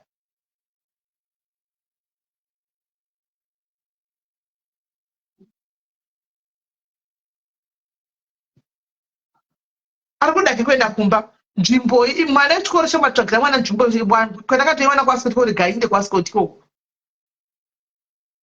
ando zvandiri kutomanikidzira kuti dei zvaita ndaenda zvangu. Ngaende kuAscot koko mwana uyu ari kumba unoti ana mai saka izvi mwana yaanohlei naiwe namai vako. Sometimes mama ndikavaudza vanototi dai ndaiwana mari ndaitotumirawo kukwira nevari kuno kuouya, but vana vacho vakazoti wandei. Ndoziva kuti ndakabhaiza zvangu, but Vana vakawanda kusara chokwadi, vakawanda. Vana vacho vazowanda, saka vakatoomerwawo, but havana choice yekuti vatosenda vachindibvunza something because vatoziva situation yandiri. Saka indoda kutomboti ndikaenda ndikawana basa kana kuti ndikashanda ndokavhawo ndombotorawo mwana vanaye ndichimboratidzawo kuti sezvo ndiri padhuzewo. Pakaipa. Asi mwana ngaende kuchikoro. Mwana ngaende kuchikoro. Problem kwaari kwacho. Pana vari kuworkshop kwaari kwacho. Uri kupi Cape Town? Andiri kuJoburg Vereeniging. Ari kuJoburg Vereeniging. Handiona. Saka kuti kwakuda kutsvaga nevaJoburg nevachipiri akaita zvekuri kamusanda kudhonza kusiti kuti akuzvuzvurudza kuti handiri kuri panapa mapuraizi acho anenge akatodhakwa kudaro. Avanoita kutokudhonza chaiko kutoti ndindokuruka straight up ne50 rand. Ndikushaya kuti pakaipa. Hapana ere guys mumwe anoenda andipikira neuyu vanoda kupawo kola basa vedu kugweruko. Vanoda kupawo basa kola kugweru. Samurume wacho asi kubatsirei? Yekudya yekuti unombotenga muriwo ka 3 days iwo mwedzi watopera. Apa kana uchishanda madays achona mwedzi wacho hautani kupera, rent vacho vanenge voda kusaidi kunokodhura rent. Saka andotongoona kuti chero vakasara zvavo ivo vachiita zvavanoita vega, indaenda kumba. Chandoda kuenda kumba ndonoshandira ndiri kumusha, akuno zviri kuona kuno. Apa patisvikirienza ndepekusvikira. Inini ndikawana ibhazi ikandikwanira nevana pekusvikira, mama vangu havangamborasi ndichiona zvekuita ndikatsvaga basa ndiri. Sorry? Nguva yakukumbira kuenda inguva yakaoma nekutaura kuenda kumba chako. Handisi ndichazama kutsvagira hangu matiketi ekuti uende kumba navana. Ndichazama kutsvakira, I don't know. Ndizvo zvega zvakandikoshera zvokuti ndikangonosvika pagiraundi ndotsvaga basa zvangu ndonotambura ndiri kumba nevana vangu. Ndikati kutsvagira, saka vati muri vakani muri 4. Ndiwe. Ndopatanetsa. Ndopatanetsa kuti 4 matiketi anyway, 4 matiketi 4,000 kai. Kamuchecha kari kumusana kane 9 months plus umwane 7 atika. Saka muri 3.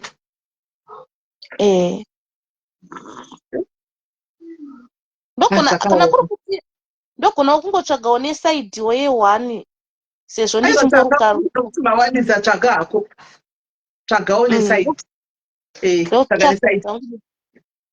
Ningikiri saka izvo zvine murume muchiri chateuroramba iroro muchiri ngodlaya bota. Chateuroramba muri kudii? Ndakavhagwa, ndakamanikidzwa handikunoku vanoti ndakazvara vana vangu 3 nemaoperation nekuda kwemacomplications. Saka ndakaitwa 3 maop, vakabva vati hatichakutenderi kuti uite umwe mwana, ndobva ndavhagwa. Vakatogonesa stereki. Dei vasina kuvhagwa, vasina kuvhara zvenaro, wauchada kuvhagwa, wauchakumbira kudhivharei. Ndozvandakatoenda ndakatosaina mafomu ndichoti this time handichatodi because moziva kuti vanhu vane nhamo, vanhu vanovhara ndo vanotambura. Ndazobvuma. Kona kwanzi nemumwe nemazla nesisimena arikuda kutiza murume kuti achashati aiwa veduwe anoda kuenda kumba ndifunga kuti anoda kutiza murume. Inyaya yekuti anoda kutizawo nzara chaiyo kuti takwirana tine kumba. Inini nhamo tiri kutoiona, vasikana vanhu vachakajoni muno mune nhamo sisineli kuno kuri kutamburiwa kuSouth Africa. Vanhu tiri kutambura kuno. Aiwa kumba ndizvako, aiwa ipapo ndokusapota. Ipapo ndakusapota, ndosaka ndatotenga ndibatse kutsvaga tiketi. Kwai 6.5 neebhodha maiwi. Kana zviya kune ebhodha. Kumba haina handidzoki. Mukana wokuti ndadzoka handendisiri handidzoki muno. Pakaipa kudzoka sadzoka unogona kutoita mari uri kumba chakatonestablisa chikora chako chokuti unoita kutoshanda uchidai saka muri kuchida kana basa udzoka ndi matese mwe saka murume kana basa udzoka ndika chero kana waenda kumba chero murume kana basa uchadzokiwe iye anototiwo ndoda kutevera kumusha ikoko kana kuri kuti wakwanisa kuenda ndizopakira basa basa kunomugadzirira bhese asi vamwe vari vanozviregerera guys saka mukadzi akuda kunomugadzirira bhese kuti iye agozoteera chete ivo vane musha kumusha kwavo kumusha zisimeli zvekuti ndikananga kumusha kwavo ndozongo amai vangu vanotondiona after kana 4 years because kunonzi kugokwe gandavaro kugandavaro iko ndokuziva kure kuya kwekuti unoita 2 days uchienda kuya ndokuziva 2 days atizoita adzo asi kuti 1 day uchindi toita mozoti simeli tinokwira tikakwira kubva mukadoma kusvika kusauthika kwete uchibva kuzimbabwe uchibva kusauthika uchibvako kusauthi izvi uchibva kugweru sisimeli ndonosvika mukadoma nawo ndotora bhazi racho ronosvika na1 ronomira panonzi pane mbudziya rosumuka pane mbudziya rinosvika kumba kwachona mangwana makuseni kuma11 but asi 2 days zvekola toti chiko kana uchirara mubhazi aiwa kusiku 2 days mundotora bhazi ungoti rofamba tichimira plus mosvika usiku mongozovata bhazi enyu but asi 2 days apa ungoutsana bhazi muroti rongori bhazi 1 rongofamba ka1 pazuva hakuna here anoda kubatsirwa kuningirira guys anoda kuchengeterwa pamusha pake amboenda mwedu ambonoshanda aripo murume akangwara kutogadzirwa bhese mwana iye uzongoti chuya imba yatiwe nemubhedha kudhara bhese ungosvika achingozvabota ende vamwe varume akangwara guys akatongwara akangosvika zvisi zvagadzirwa zvezvaita bho ongosvika achingonopinda mumba meme achitozvidhira bota imumujadhoko tozvarega achitoda mira toni bata wakadaro toni mira toni hope zvinoita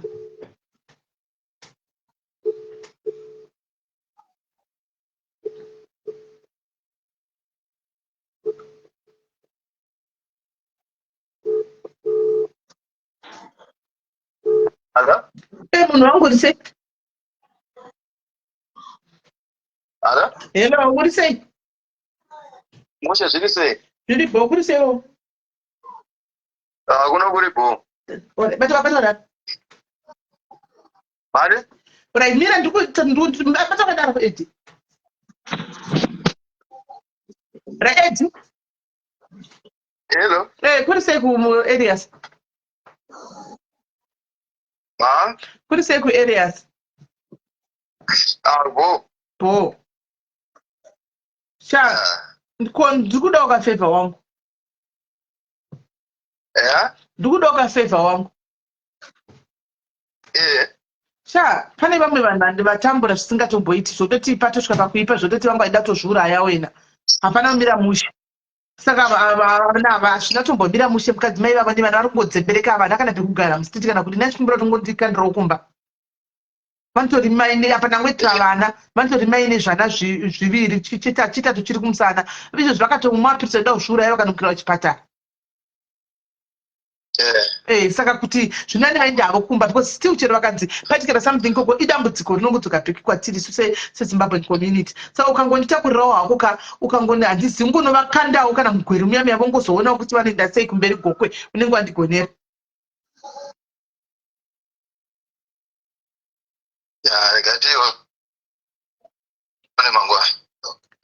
chero chikasita mangwana unongondiudza kuti izvo so right now pane pavaenda kwai kuri kupisa saka pane havagadzirira chimba chemapurastic ndo mavari kuvata nemwana but obvious zviri risk handiona saka kwangu chero ukati mangwana chero kusara mangwana chero kangotinga vauyedhetera musi wakati handiona zvaizvozvi munhu iye avaisa chipurastic kungosesedzerawo kuti paunenge vati ngavauye vanenge vachizokwanisa kuti vasimuke vokuya vobva vaenda kumba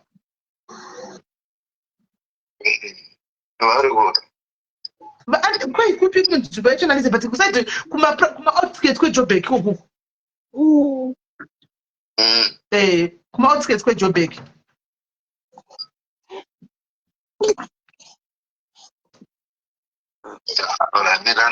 Ngatiitaure mangwana. Totaura mangwana ndikuona kuti uri pakamanikana Ya. Ndikuona kuti uri pakamani kani. Ndoda murada musoro chatoenda patende. Alright, saka ndingatobata mangwana ugetosu. Alright. Ndo tichakotesa information ndowana yose information then ndongokupa ungurira matiketi acho then mobile. Ungovakanda chiro pavakanda. Chero vakapinda umeita 4 days vachingoenda zvinonge zvaita kumba nokuti kupira kuSouth Africa zviti. Alright, saka ndokubata mangwana sharp. Sharp. Mogadzira guys, moenda motoenda kugadzira, motogadzira moenda. Pane basa rake munhu, pane mabasa ake anoenda paya. Motogadzira guys. Mimai machinzwa chigadzira inde chingomita I hope has cut life. Ndogadzira sitimeli. I hope has cut life. Saka kuwa musoro saka week life.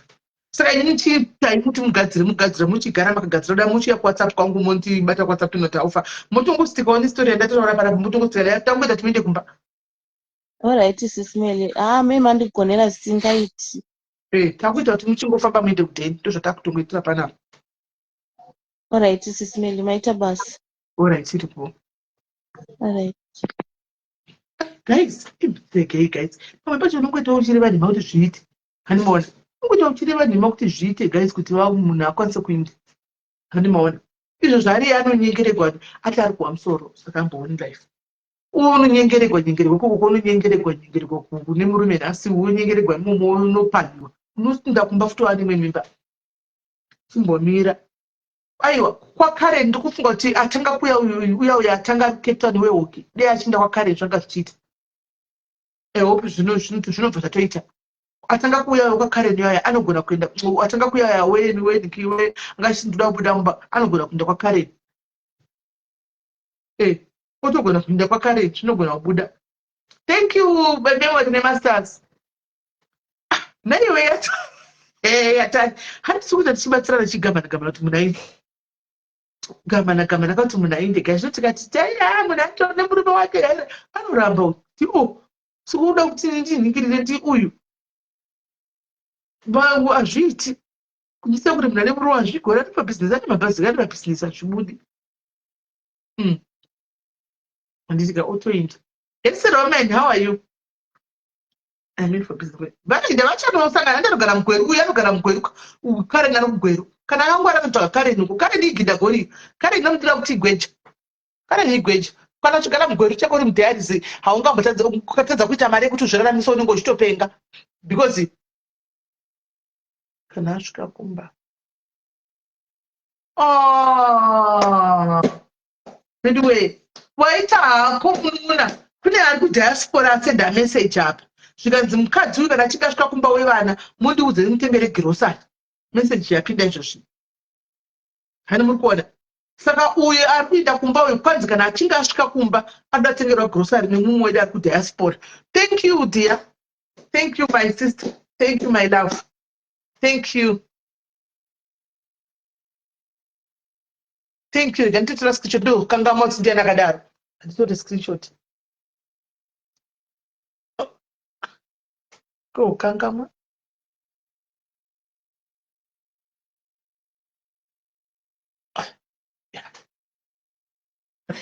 Aita saka uyu wautachisvikana wari pekutangira zvanaka. Very kanisha unuze vakuseni ti antegere kugati tekukuitira happy birthday tinabati tingathuke isu kanisha tokuitira happy birthday tokuimba happy birthday to you right. Pane umwe here ada kuti isati ndaenda ndine zvangu ndichinobika mwene webhawa wauya mamona mwene webhawa wauya mwene webhawa wakuda kubikirwa maguru nematumba nanadzise pasitofu kudhara maguru aya rachingoona kupinda mvura right. Pane here mumwe guys musikana weCape Town wekuti ndokwanisa kuenda kumba I think inda kwaKaren wangu unotogona unobva kwowateve nedzivo yekutsvaga mari inda kwaKaren zvari kuti ndokwanisa kuaccommodate 2 families. She's a very good person. Go there, go and learn how to make money. Pana kuti utsvagirwe mari yenhingikiri utsvagirwe mari yekuti ubhadhare rent ugozodipa in the next months to come.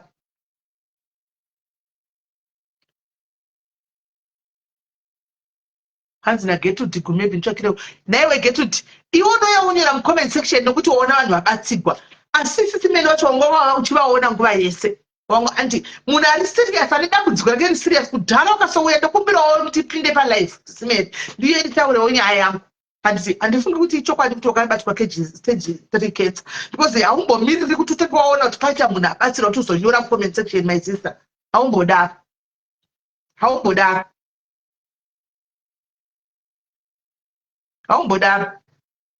oh yeah anodrive hanti pane munhu anoda kusi Prudence thank you Prudence mira alright iPrudence iwe badaruwa handizivi ndibate kuinbox kuwhatsapp Prudence hanzi murume wokurwara nhita yakazodi riri kungoratiwa that king church ndakatoribvunza vasifanda ndega paya gumbo riyariyara ranga rave time cancer yaya ichitospreada saka kubuda kwati kuti hanzi mvura ichabuda kusvika rasi yazostopa yega hanzi iyo mvura iri kubuda iyo ndo mvura yakatoipanzi inenge ine yakadidi vakatsanangurira saka iri riri kubuda mvura hanzi mvura ifa kubuda kusvikira yapera hanimona because inenge ichinosvina kwese utachona uchi hwese huya hwerumbiri saka hanzi iri kusvina hanimona iri kusvina saka inenge chibuda handizivi zvaizvozvi but pandakagumataura navo vachiti kwakurira kuti achitsvuka asi richibuda mvura iyo mvura iyo iri kubuda hanzi yakubuda mabhaketi chaiwo emvura geti mbowafonera tinto usingandingojuma munhu but vakadotumirwa imwe mushonga aitonza tumirwa imwe mushonga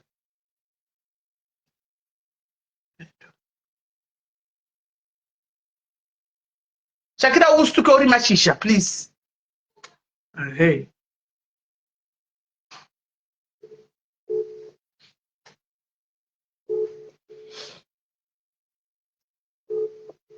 mudzimai wavo tiri kogurupu ari kuti utengesa chato kana mai matoti hako waita hako dhudhu waita hako mangwana ndifungidze kusendikande ice cream machine yake ari kutengesa ice cream machine iya Prudence ndibate namba dzangu dzirimo unopiwa munhu ipayo Prudence namba dzangu guys mucomment section ipayo Prudence namba dzangu mucomment section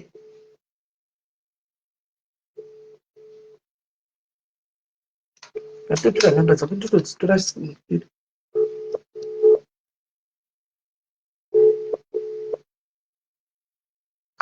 bata wa kuti tichatsvaka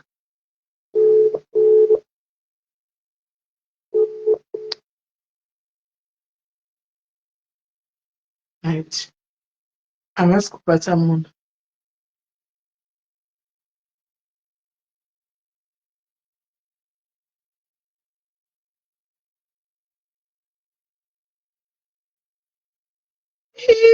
anyway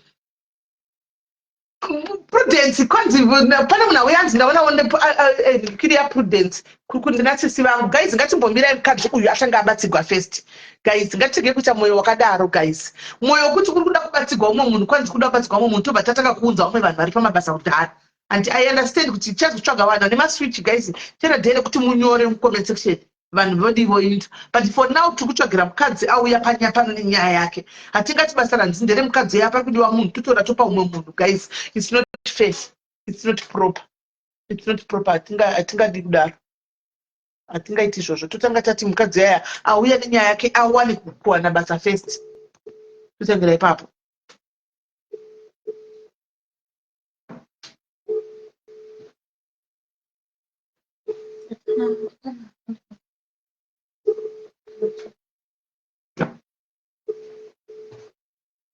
udzokera tine mubhedroom yake nokwana makatochera nchibva kunoko ice cream machine kwanzi mariko mira ntarisi zariko musikana uya havasi kubata foni vane murume madhamu vemurume anoindikira avari kufona wanzi makori lacho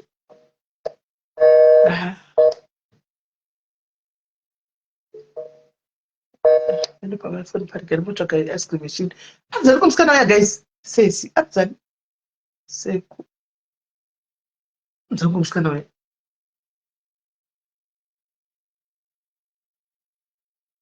musikana yanonzani guys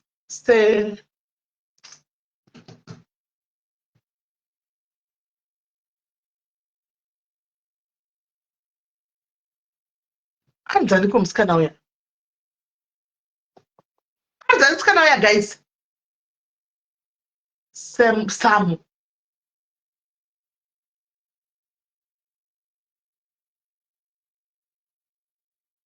Endire kukuru kwacho.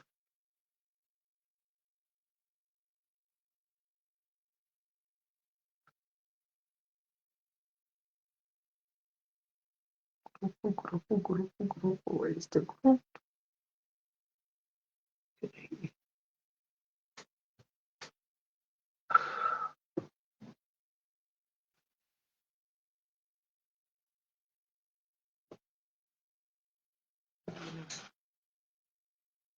That's Maria ice cream, yeah. That's 30K. 30K ice cream machine. 30K. Hello. Hello, caller. Hello. Yes, caller. It's Gertrude. Okay.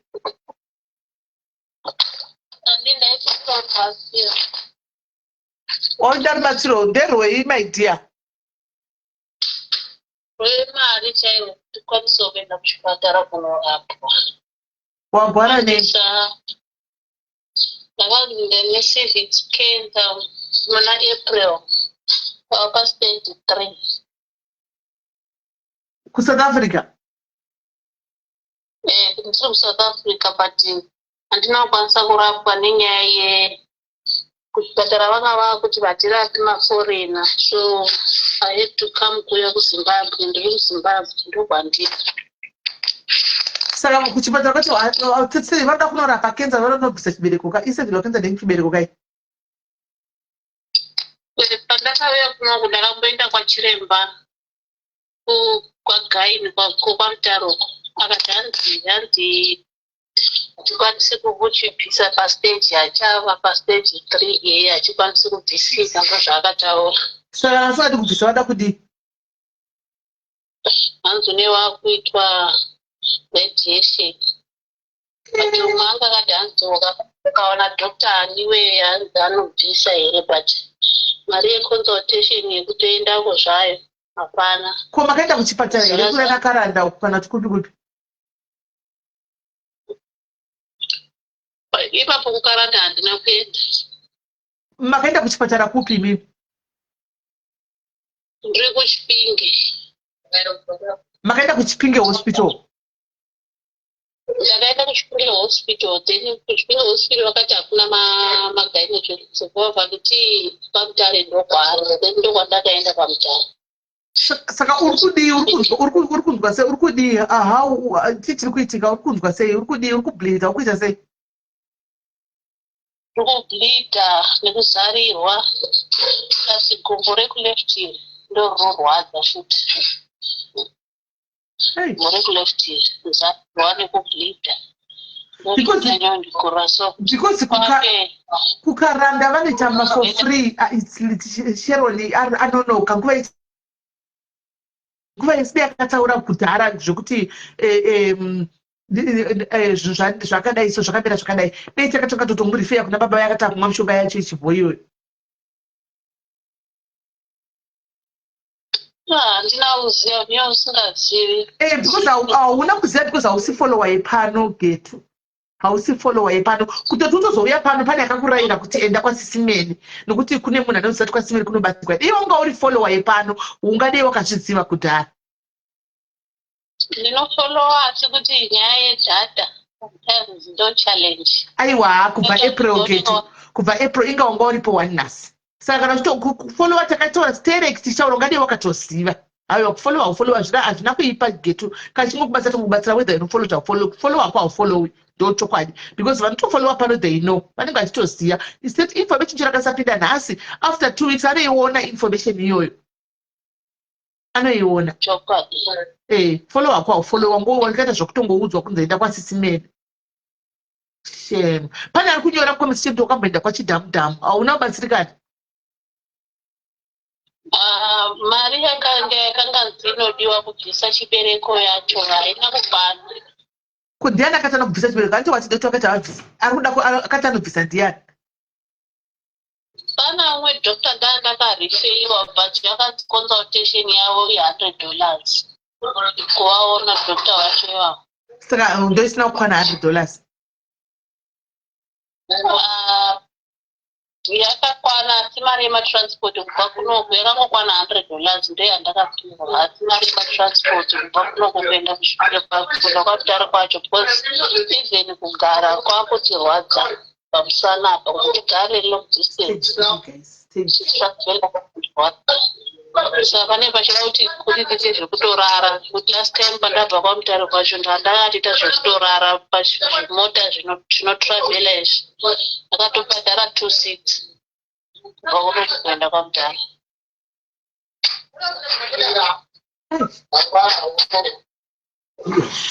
Akaipa. Saka doctor yakati consultation is 100 and then kuzobvisa muchibereko imari. Akati hanzi handitauri izvozvo over the phone. Kapo manje kana kuti pane pokuti unoenda consultation ubhadhara 100 ati wosvika obva ati ndokuda $3,000 kana $5,000.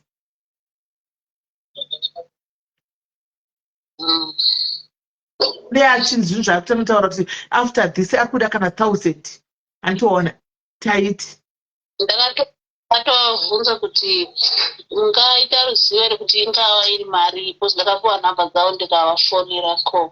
Vakati izvozvo zvakutaura over the phone unouya then you pay consultation then we'll discuss from there. Ini chesime test yo nditobhuka nandakanzisiko nditobhuka mangwana oroso kuti ndikwanise kuenda kusime test ndakatomirira kuona kuti ndita offering then ndotobhuka ndoenda kunoita masime test waya. Last year ndakaita was okay but this year handisivi titoita kumutarisa ipapapa.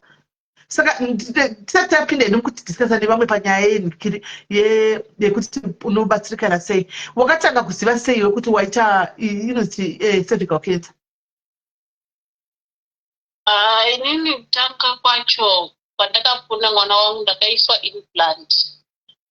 So after 8 plus ndaiswa implant. I started bleeding zvekuti ndaenda kana kuti kaviri papa next week ndoenda next week. Then ndakaenda kuchipatara ndakavaudza kuti ndozviri kudini ndozvandiri kuita. Vakati maybe it's implant isiri kuwirirana newe. Ngatikubvise utrapsandisa ma-injection. Then ubva vandiisa implant here then I started using injection. Ndakausa ma-injection almost like 3 times. But the problem never changed. Why not bleeder? Then after that ndobva ndadzokera futi kuchipatara pandavaudza kuti problem iya haina kuchinja. Then masisters acho vanditi chingotry kuusa mapirizi pamwe zvinopera. Then when I started using my pills, the problem haina kuchinja but ndakazviudza ndega kuti handina kuzodzoka kuchipatara angoti ngandimbosiya mapirizi acho then ndione kuti zvinodii. Ndasiya mapirizi.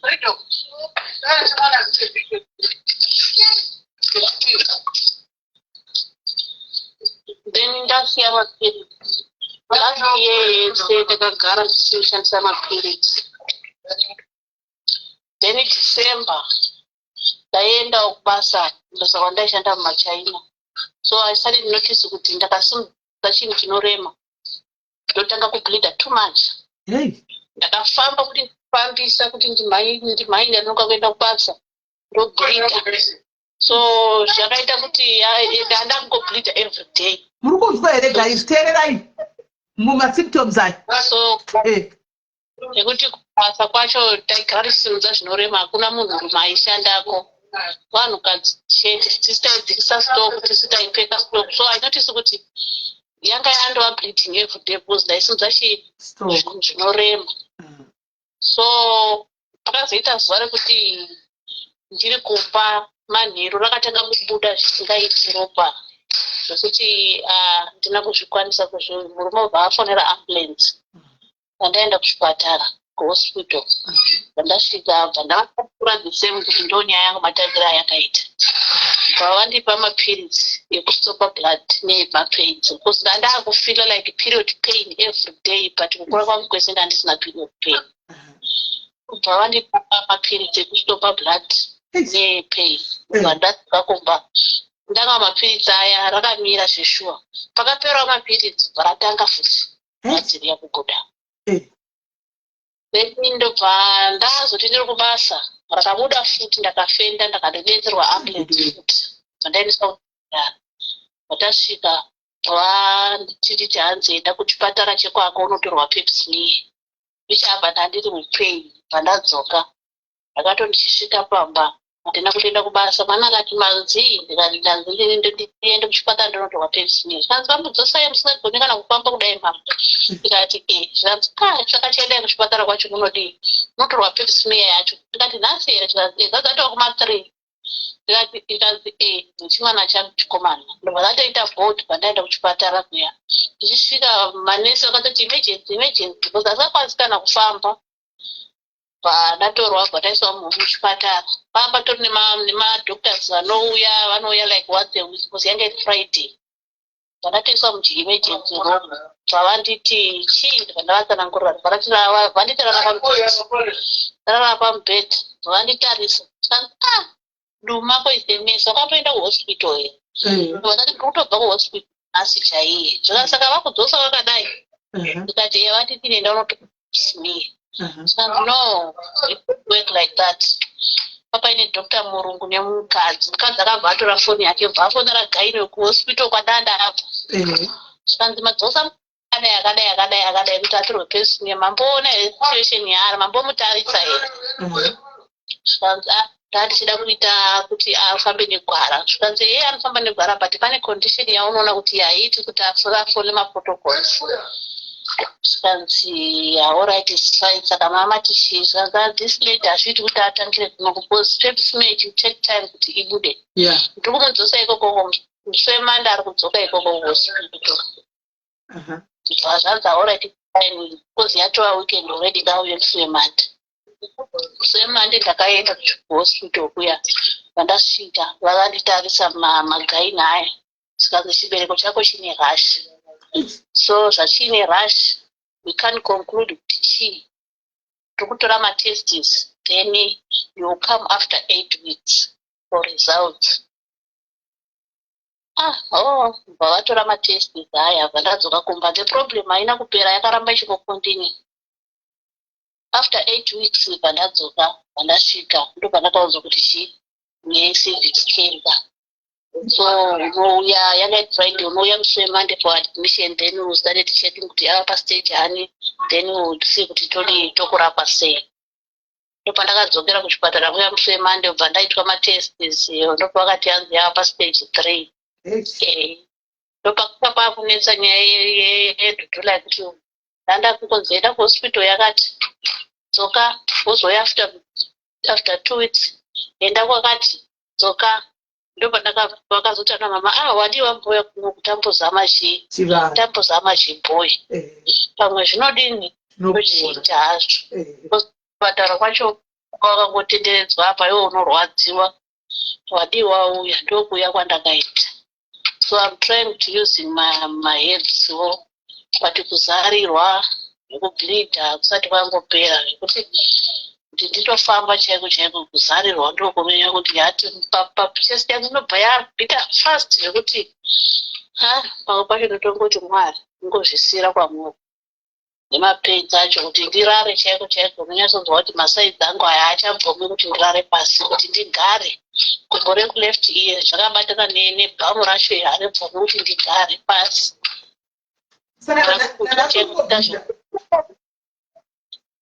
Hello. Hello. Yeah, I'm still bleeding. Sure. I'm still bleeding.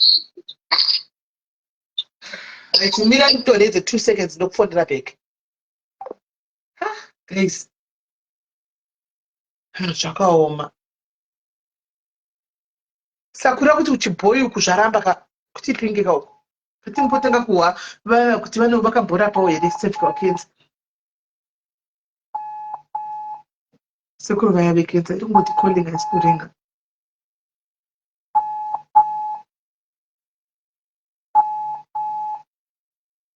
Avakwanisi kubvisa ka vari kunzi avakwanisi kubviswa sekai kubviswa kwacho ndokukunetsa.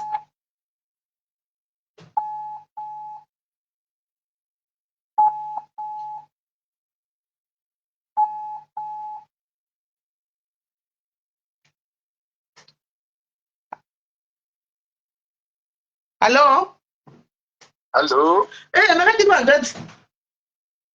Tinofara muri sei? Tiri bho, makasara bho here? Aiwa ndakasara bho, makafamba mushi? Ndakafamba zvakanaka ini. Kuri sei ikoko na baba? Kuno kuri bho tiri right isu tese. Aiwa kana muri right ndotenda. Aiwa tiri right. Tatauya kuti tibvunze panapa. Ndiri palive nevamwe. Pane inonzi yanzi cervical cancer inoita madzimai muchibereko iyi. Makambo iri kunzi iri pastage 3 inobatsirika here pamishonga yenyu? Iri pastage 3. Munoona mahips anoshanda kana kuti anopindirana neropa remunhu. Nokuti I can give a very good example kuti pane munhu andakabatsira anga ari kuSouth Africa anga atonzi she's bedridden. Haachakwanisi kunge achitoita zvaanokwanisa kuita, but takamubatsira zvino ari kutoenda kubasa. Makandiudza last time pandauya kuquestion. Saka zviya izvi zvokuti zvino anogona kuti achitora maherbs acho atinomupa aya zvopa zvatongopindana neropa rake one time otobva munhu eye atohila completely zvokuti usazoziva kuti munhu eye akatomborwara. Because mwana uyu atambura takabatwa muna April kusati anga ari South Africa, but South Africa kwachona manje vakatadza kumubatsira because ndipo pakanga kunetsa zvikunzi maforeign akanira pamusha kwavo. Saka asvika kuZimbabwe ndobva vabereki vachichimboya kunoko. Saka asvika kuZimbabwe ari kungobleeda mwana uyu. Asvika kuZimbabwe uko ndobva abata vamwe doctor. Saka kuri kutonzi $100 chete day consultation. Then kozodiwa reconnecting.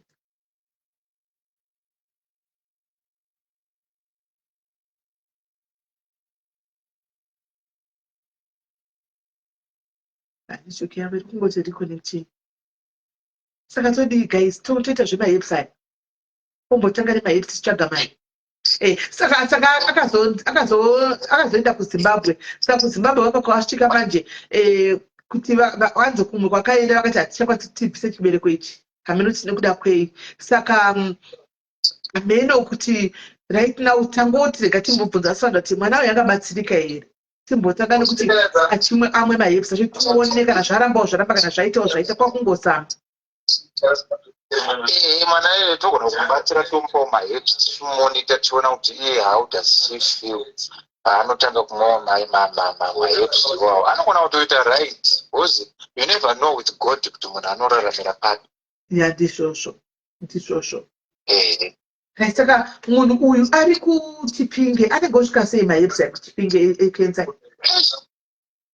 Aiwa kuChipinge hakuna problem because Chipinge kuna mabhazi anotobva munongwera anoenda kuChipinge zvo. Ivo vanongotiudza kuti bhazi rakati rinobva kuno rinosvika kuno. Topa munhu wacho topa conductor kana driver havana problem. Vanhu vazhinji vanotongobatisa mabhazi zvichindi achitoona kugamuchira zvinhu tatise munanike yake nyako kwakuti mangwana chaiye kuti aitonoisa bhazi unotoenda kuChipinge otonorisiva mishonga yake. Okay, so all right, I think that can work. I think anenge achichai kumwa iye anomwa anenge achimwa anongomwa mamwe acho achidlira muporiji. All right. Yeah, I think let's do that. Ndokusendera yangu inini mari yacho because haiya hana ake. Ndokusendera ini ndisire madetails enyu, ndokusendera inini mari yacho yemishonga and then imimo ndomubvunza kuti madetails kana ndomupa namba yenyu otaura nemi kuti mishonga yacho yemotumira sei. Pane parect. Mondise kusakanga ndombva mandisendera ndizi madetails. Imi yangu mukanipa namba dzake kana maybe asina yati ndogona kumufonera ndomubvunza. But namba dzake dzari kushandisa WhatsApp namba saka ndedze kuSA. I think many mutotaura naye paWhatsApp ipapo kuti kunamba dzekuSA idzodzo. It's okay, we can talk to his papa SA paWhatsApp. Kana mine miwedzi miveniti mipei yaya kana kuti mwe mishonga inowedzera ropa semunhu ari kubuda ropa every time mungomukandirawo. ano kana iye aje kana achitobuda ropa iroro tine mushonga wekuti timupe unofana kumatopa ropa racho iroro. Zvakanaka saka pakanaka chose saka regai saizvozvo itai saizvozvo kudaro ndomondisendera then imi chitoigadzirai mangwana mubva vanoisa. It's okay. Alright, vasanda morarapo Emil. Zvozvogwadza izvi guys. Hey. Pakaipa. Right, thank you very much. Pane asenda ndinoda kusendera mukadzi $30 yemapads. I think for now let's wait zvemapads aite akuita. We need that $30. Pane nini asenda mara tinoda kutengera mapads. For now we need mari iyoyo kuti agara nayo. Handimaona. Let's do antika ndokukumbira kuti tite GoFundMe antika ngatitei GoFundMe guys. Tikwanise kuti batsire mukadzi uyu. Pari kunzi pane GoFundMe riripo randaona kucomment section kunzi ragadzirwa. I just believe kuti isusu redu rikangotangira pano, rikangotanga kugadzirwa pano, rotanga kufamba. Amene mungozivawo maoko anosiyana. Handimaona maoko anosiyana. Kuona kwangu ini handizivi kuti munofunga sei zvinga affecta here. Handifungi kuti zvinga affecta here. Hello Karen. Hello Karen, hello. Karen, hello. Hello. Hello, Karen.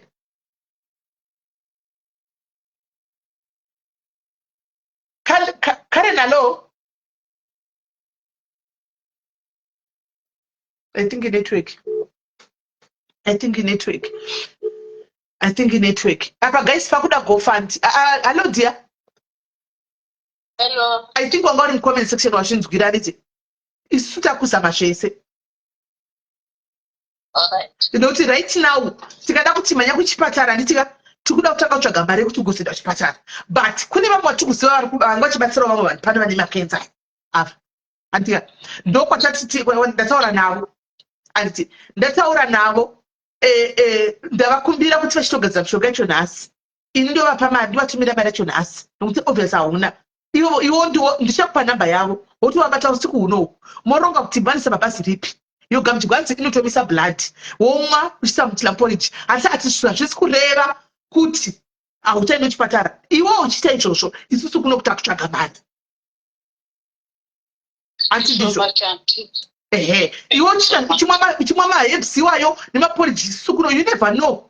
Handiona pamwe utozoenda uko uchitonzi kwadokta wawebho takungobvisa si kwayanga ichionekwa mheno. Handiona saka zvotava kuita iko zvine zvika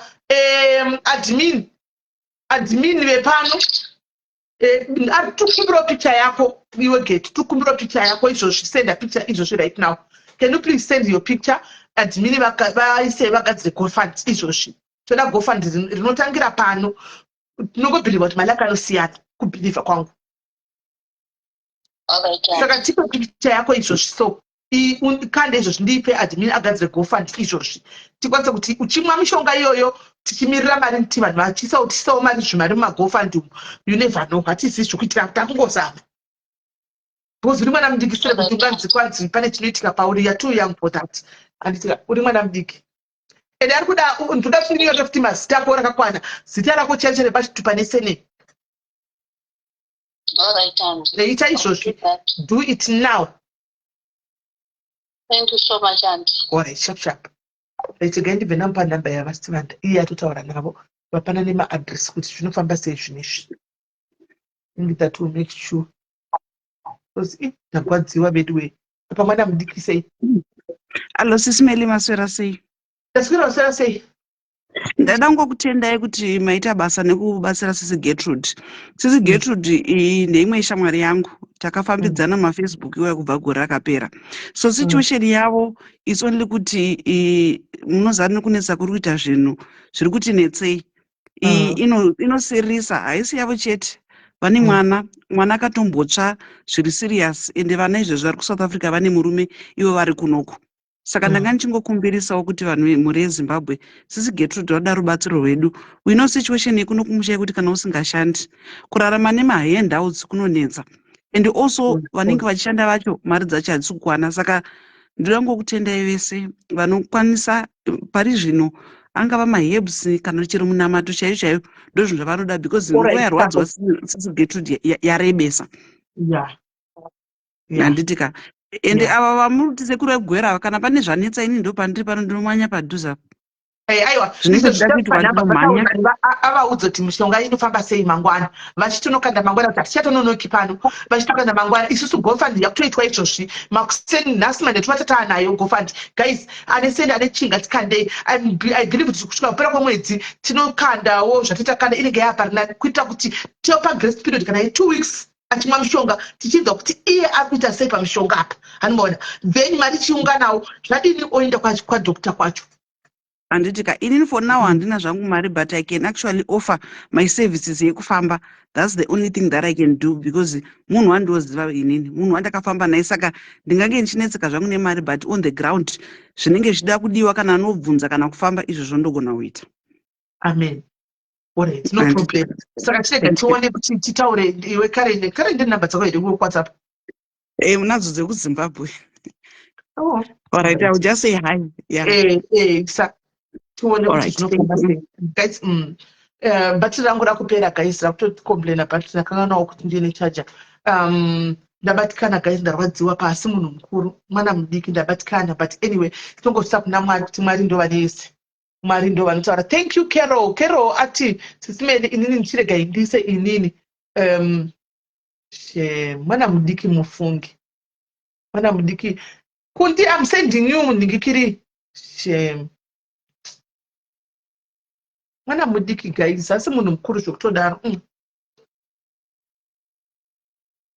asi mwana munhu mukuru mandimanzwa kuti cancer iyi mazvinzwa kuti aifamba achingobreathe achingoti mamwe mapirisi handimaona izvo ndizvo saka mukaona uri kuita excessive bleeding guys uchiita bleeding please enda unotariswa you never know kuti chii chiri kuitika mubhodhi mako.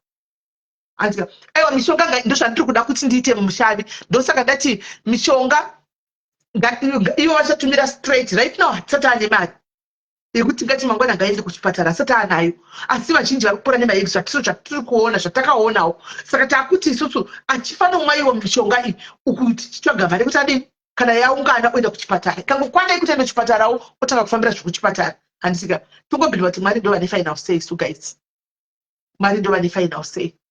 Ane 30 years imagine kanitonyora kuti 30 years wanyora 30 years old vanomaona 30 years ushu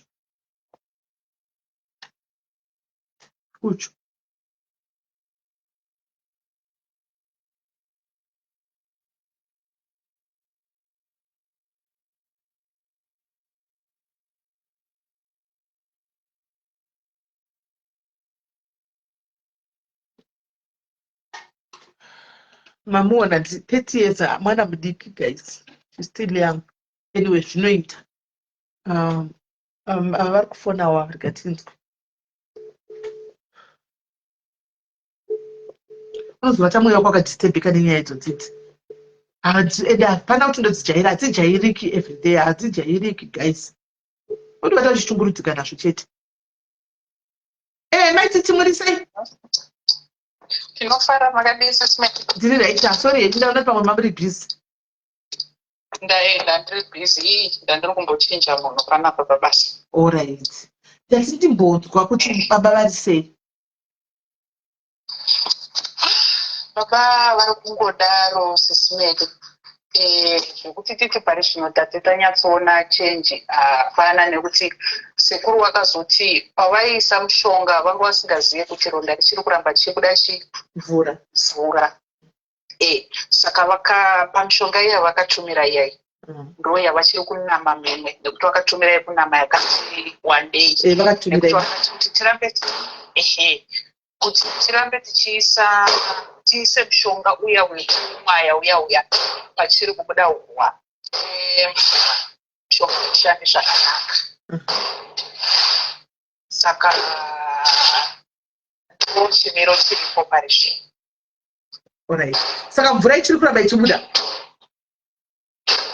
ichiri kubuda asi haisisina zvayo kunyanya wanda kupereke Okay. Mvura iyi mabudiro yange yakuti ichibuda zviya zvekumwerera zviya but izvozvi haichadaro yanani.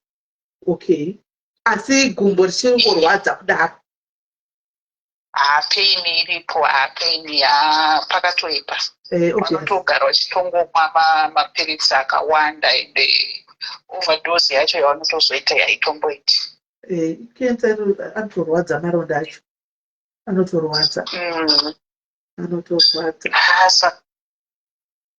Saka handizivi sisimeli ndangomirirawo kuti tione kuti zvinhu zvacho zvinofamba sei. Saka kuchipatara vari kuti kenza yakura yanga yakura zvakadii? Because makati yanga makore makani?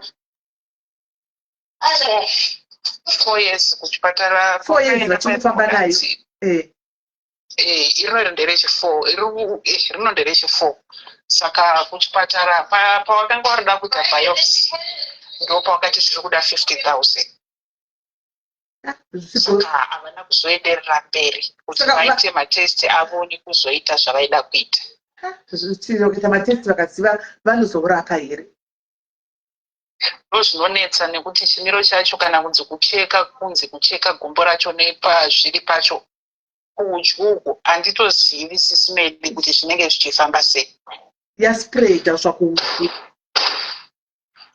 Asi pai pandakataura mai vai vakamboti wakangorapa vai chakatena ndobva iyo yavanoti inonzi chii roda yacho vakati yatena ndobva yauya kundobudira kunazobuda mamwe maronda 2 kunoku kumagadzike kunoku.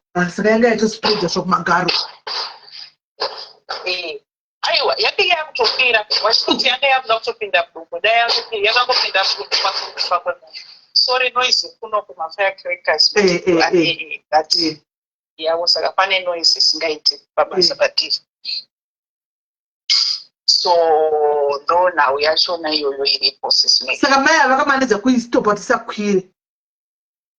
Wakamanija kuistopa kuti isakwire.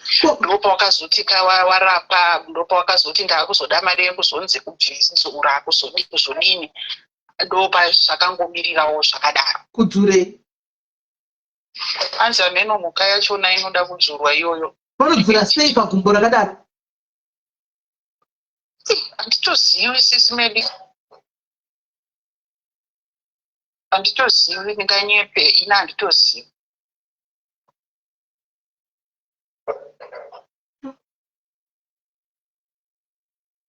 Handitozivi nekuti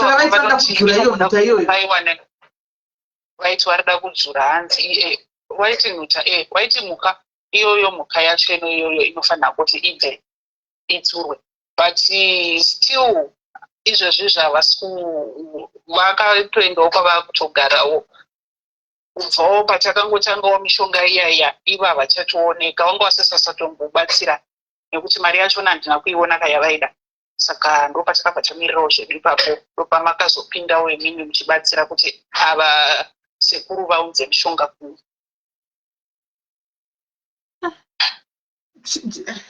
Ndatizivi guys. Chiri kungonditaso kundibata moyo chekuti at least vasada vari kuramba vachingokuthumirai mishonga vachikupai mishonga ende vane all the way mukutaura navo.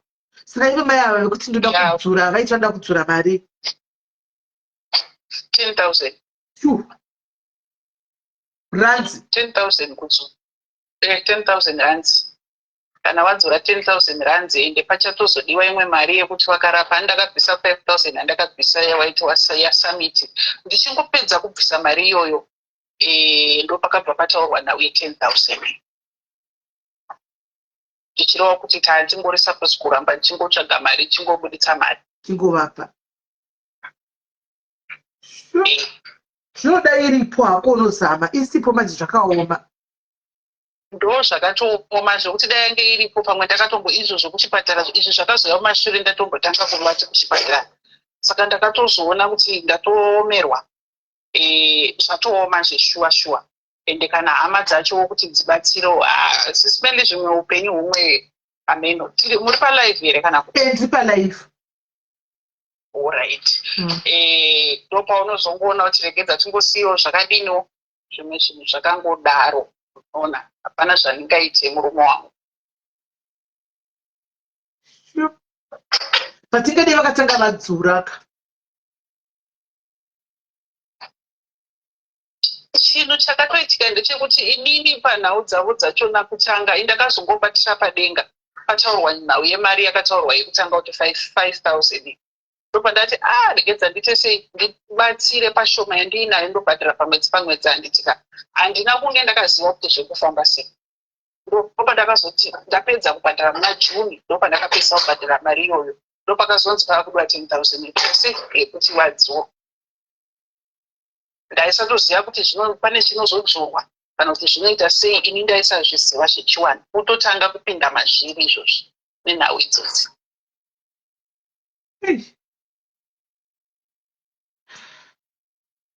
zvakaoma. It's okay my sister. Sangoramba tingoti rambai muchingoshandisa mishonga yayo zvinoita. Rambai muchingoshandisa. Ndozvatava kungoita kuti tione kuti Mwari wacho anotesvitsa papi. Let's hope wanoitawo zvakadii. Rambai muchingozwa sokudzwa rambai muchingoshingirira chete. It's obvious muchaita like 4 years yanga yatonzi yaspreada kusvika kumagaro kusvika mudumbu yamuda kupinda mudumbu yaane nguva saka obvious atingamboexpect kuti iperewo fast nekudaro motomboshandisa mishonga ichokwadi plus baba munhu anenge achitoda kunzwisisa kuti zviri kufamba sei zvazodini zvese izvozvo kana kufona vakatofona last week iyo ndaenda kumba nekuti foni yavo yebaba inoti netsei pandakaenda kumba pandaudza kuti ndakumba vatofona WhatsApp kubva vataura navo kuti wanzwa nane zvakanaka kuti zviri kufamba sei. Ndozvo tinongotinakidza kuti kuti hada mari wotiza zvinonetsa zvinonetsa but always my sister ramai makamira Mwari vari kunzwa Mwari vanonzwa Mwari vanonzwa vana kufanana nesu vanonzwa chete. All right, it's okay, my sister. Zvakaoma.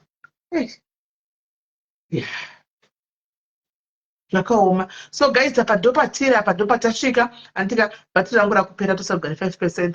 Dopa tasvika apa guys, it was nice being with you here guys. Thank you very much. Tegai timbofocus on the mskana with the GoFund link rugadzirwa. Rangu uya ndokanda guys, pashoma patinapo. Andika pashoma patinapo asitombori mudhayari mwana but it's okay. Andika it's okay. Tinongoramba takadaro because mangwana azvisikamu chinomuka chiri kupi. Ndopai patinoti upenyu hauzikamu kuti ramangwana zvakamira sei. Tinomuka mangwana chiri kwako kana kuti chiri kwangu. Anti munoona vanhu ava vanangotanga mukunzwa kuti mwana aite zviitira kubasa akangotanga achingofunga kuti kubleeda kwefamily planning haana kutoziva ende haana kutoziva kuti iri kutodi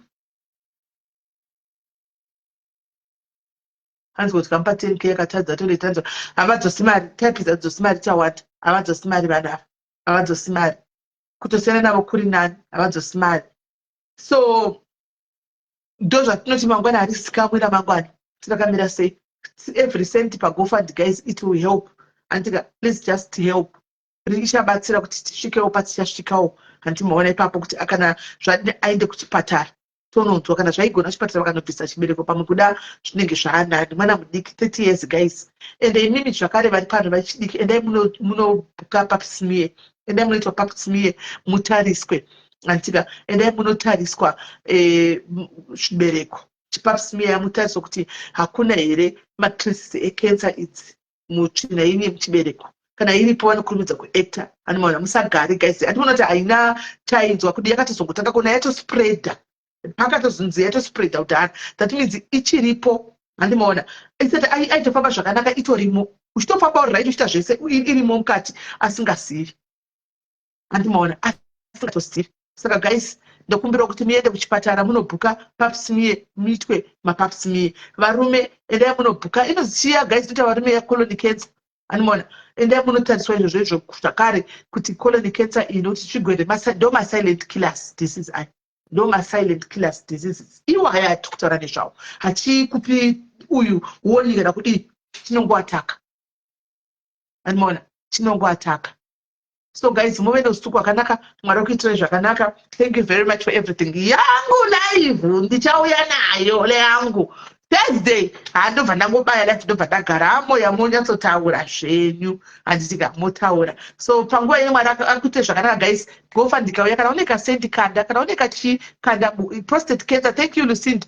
Thank you. Prostate cancer yevarume muda motariswa varume kuti prostate cancer yakuna enda ndoti colon cancer ko ndaiwepi naipi colon cancer kukolon cancer ndaiwepi naipi zvinokuhumandawo pano right. Prostate cancer iyi endai munodi mutariswe andisika toona kuti zvinofamba sei. God bless you guys and take care of yourselves. Good night.